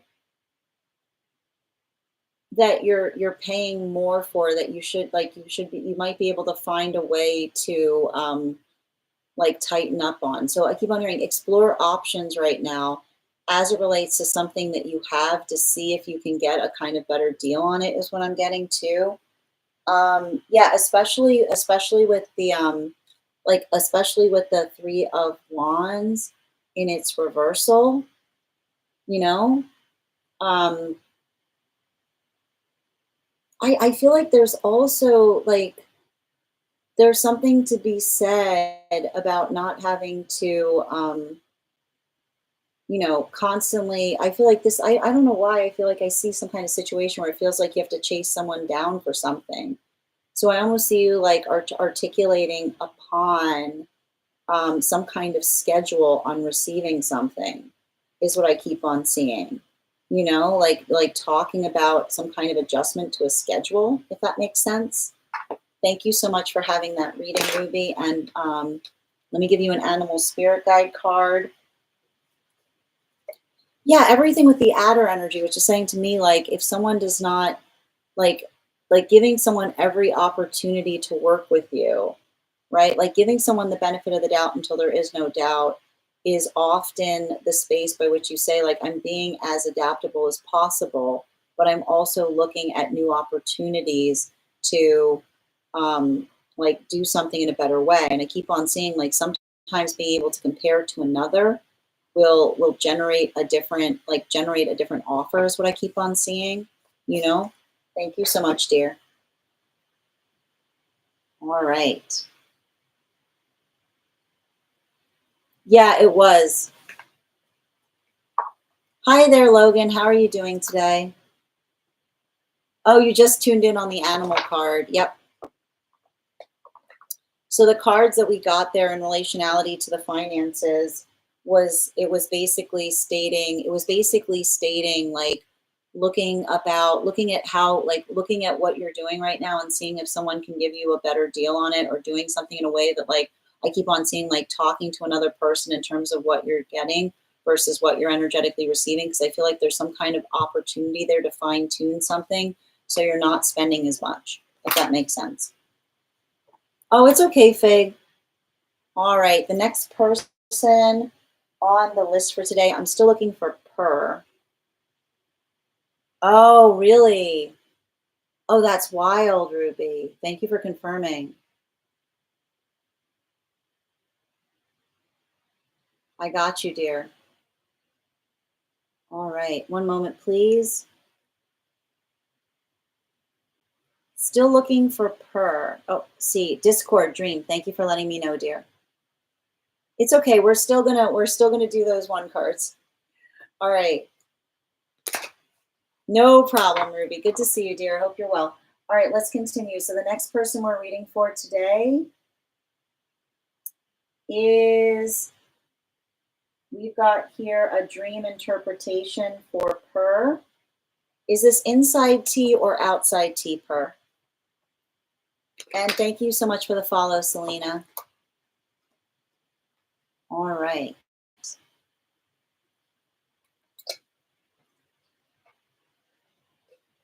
Outside, thank you for confirming. We've got two fragments of a dream.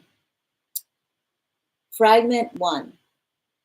Searching for a house for me and my brother. We were children. We were sightseeing different houses. All of them needed to be renovated. There was definitely a couple of potentials. The setting was like in a box or a labyrinth if you watch from above. We were gently trying to decorate a couple of the potentials. The dream was through different eyes. I was able to see myself moving from house to house to house with the brother. Last houses we were visiting were in a back dark alley, definitely not potentials, and I woke up. Part 2, second dream.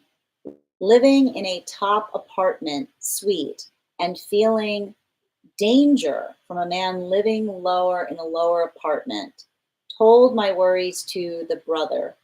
He said not to pay any attention to the man and not to be worried. Ooh. All right. Can I please get 4 cards. Thank you. And one more.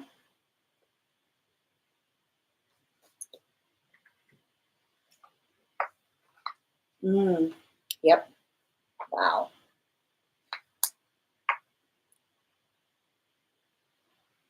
So there's something really important. And I think we were talking about this in the space of the 1 cards that we spoke about, which is you identified in the space of the dream that this brother that you were feeling, that you were finding in the dream space, you don't have a brother, right? And so this is giving us connection points as to the spiritual connection that you may feel like in relationality to this. And I'm almost seeing that it's the space by which you're working in the context of healing your relationship to counterpart. And I like to stress this in the space by the identification point by recognizing that you said that we were children, because they're saying to me that a lot of the space by which you're going to be healing with this, the ideal counterpart, is one that allows the context where it feels like it facilitates inner child healing, right? So just as you're doing that work right now to heal your inner child, which is the space of recognizing and identifying, finding the place that for you that you feel energetically appreciated, so too will your counterpart also be doing that work. They'll be healing their inner child. And I think that that's very interesting because you define the fact that you said that you were sightseeing different houses. All of them needed to be renovated, but there were definitely a couple of potentials. And what's interesting is we understand that in the context of the dream, houses are often talking towards the sense of the self that we're trying to find, right? And the identification point of you saying that you were sightseeing different houses is potentially talking through the past experience of potentially entering relationship, not exactly certain as to who you were, right? Because often in the space that we enter a relationship, and this is sometimes it's difficult, right? Sometimes we enter and exit relationships more frequently when we're not exactly sure, we don't feel as stable within our own self, because it's the journey. And this is what can be so fundamental in some of those relationships. When we find ourselves, it feels like the relationship starts to fall apart because the relationship does not have room to accommodate who we find ourselves to be. And so I feel like is this is the identification point of where you find yourself presently, which is the identification point of you working on the context. And I need to stress this because this is what's beautiful. Even if you're in separation, you're healing your connection to masculine energy, bearing in mind this is not based on gender, but what it feels most aligned to, with the sense that it feels like you're doing that work for two. You're not just doing that work for yourself, but you're doing it for your brother, right? The sense of the work that we put towards ourselves, it feels like it's energetically beneficial to our counterpart energy. And the space of you saying sightseeing different houses, all of them needed to be renovated, but there were definitely a couple of potentials, is speaking towards the journey of discovering the self. But what's important about this is you're not trying to find yourself in those houses. You know what you're looking for now, right? You're not looking to say we can make this work. You're saying I got to find what feels comfortable for me, right? So this is talking towards the fact that you're looking at relationship. You're not seeking it from a point of desperation, right? You didn't say when you were describing it, we need a house, we need to find somewhere. You said you were sightseeing, which is the ability of saying that because you have the stability in knowing who you are to be, your adjustment point in looking towards relationship is not one that you're feeling desperate to be let in, but you're being energetically picky to make sure that you find the right place, quality over quantity.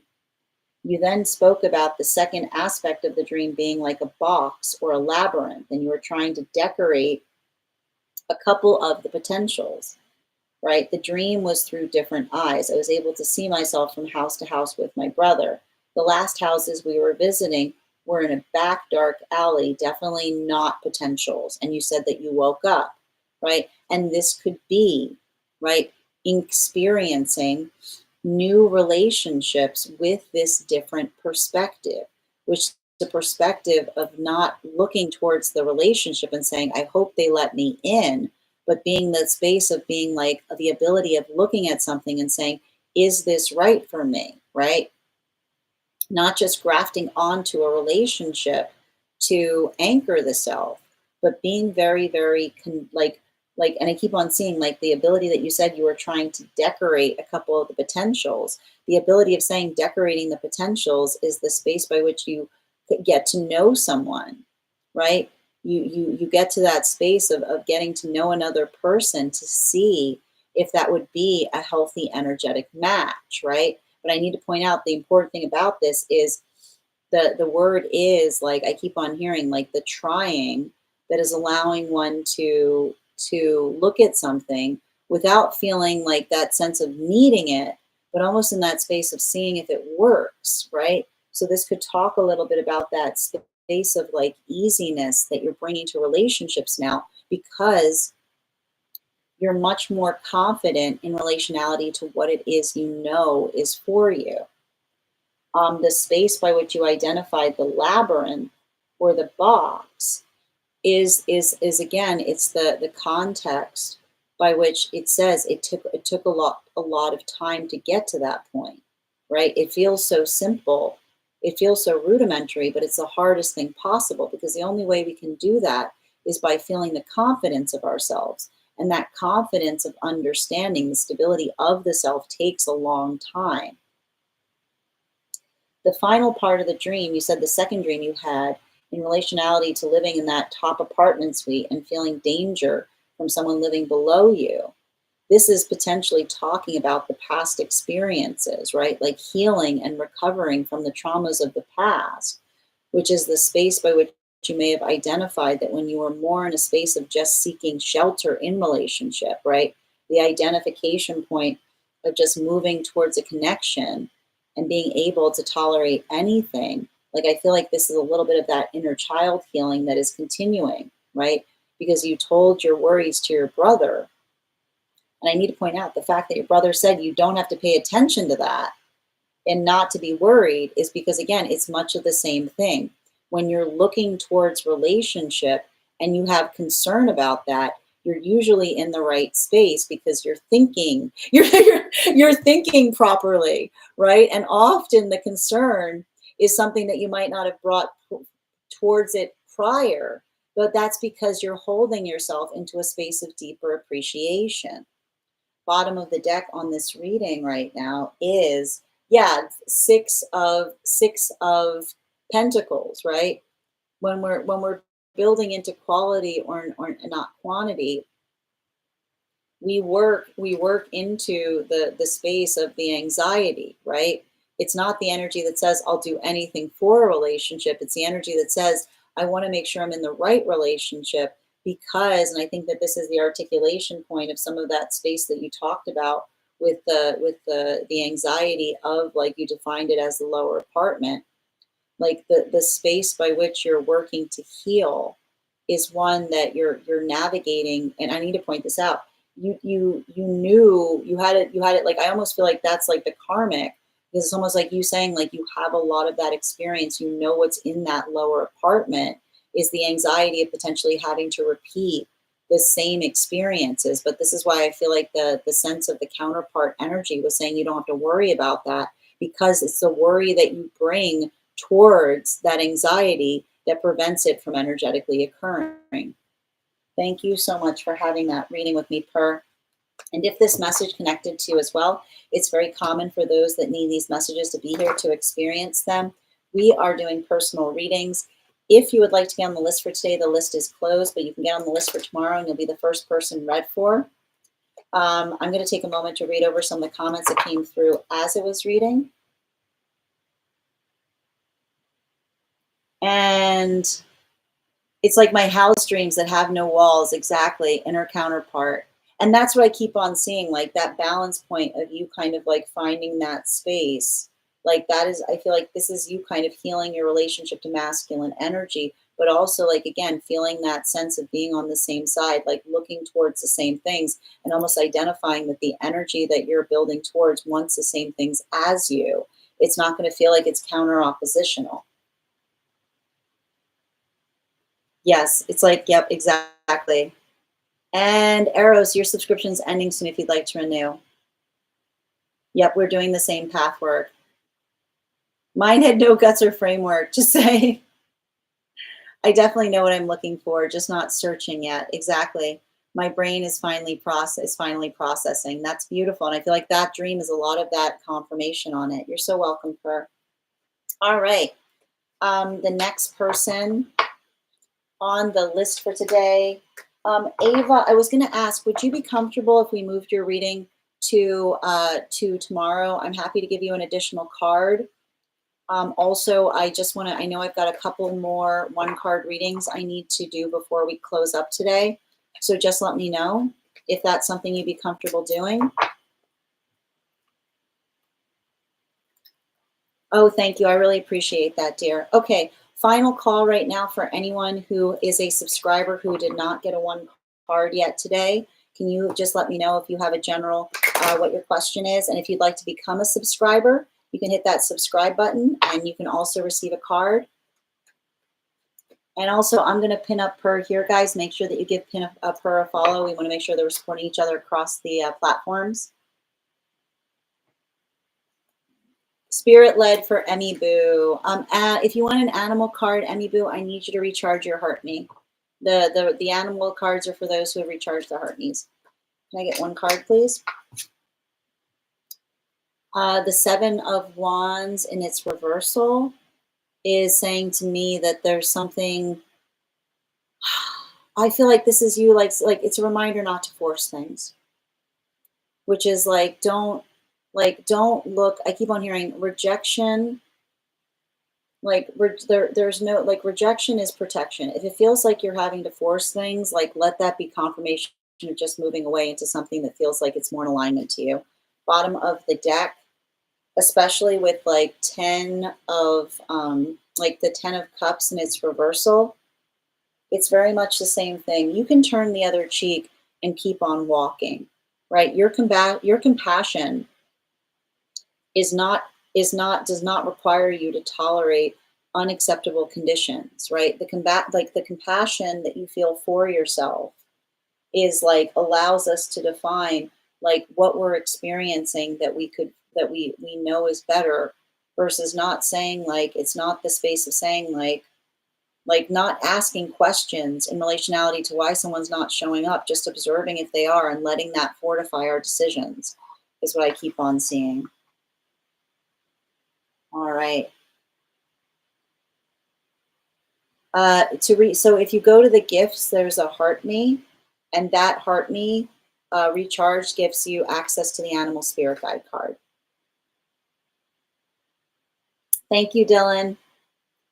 All right, where are we? Lisa, card on divine union and our subconscious experiences currently. Ooh. I mean, I think you've noticed some synchronicities there. You know, I feel like there's like, I feel like it's you. Like, I mean, like, I feel like the guides are saying, like, what else is there to say? Like, it feels like you've noticed synchronicities.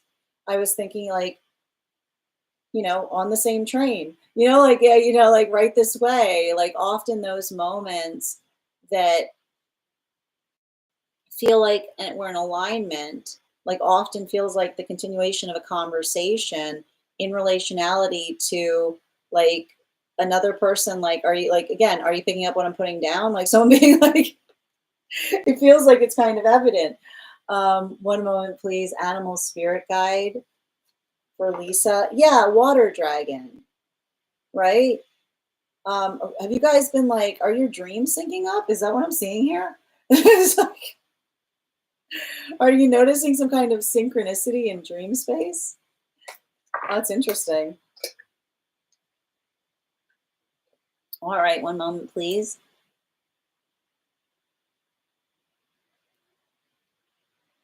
Dylan, the animal spirit guide cards are for those who are subscribers. So if you're a subscriber and you get a heart me, then it allows the space to have the one card reading with the addition of the animal spirit guide card. I hope that clarifies it, dear.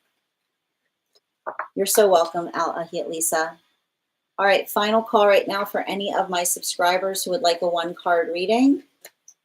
And just a reminder to those who are here today, I want to thank you guys so much for being here and receiving these messages. We will be back on tomorrow at 8 a.m. PST, 11 a.m. Eastern. Oh, you can absolutely have one card, highest from self for Julia, please. Can I get one card for Julia, highest party, highest self?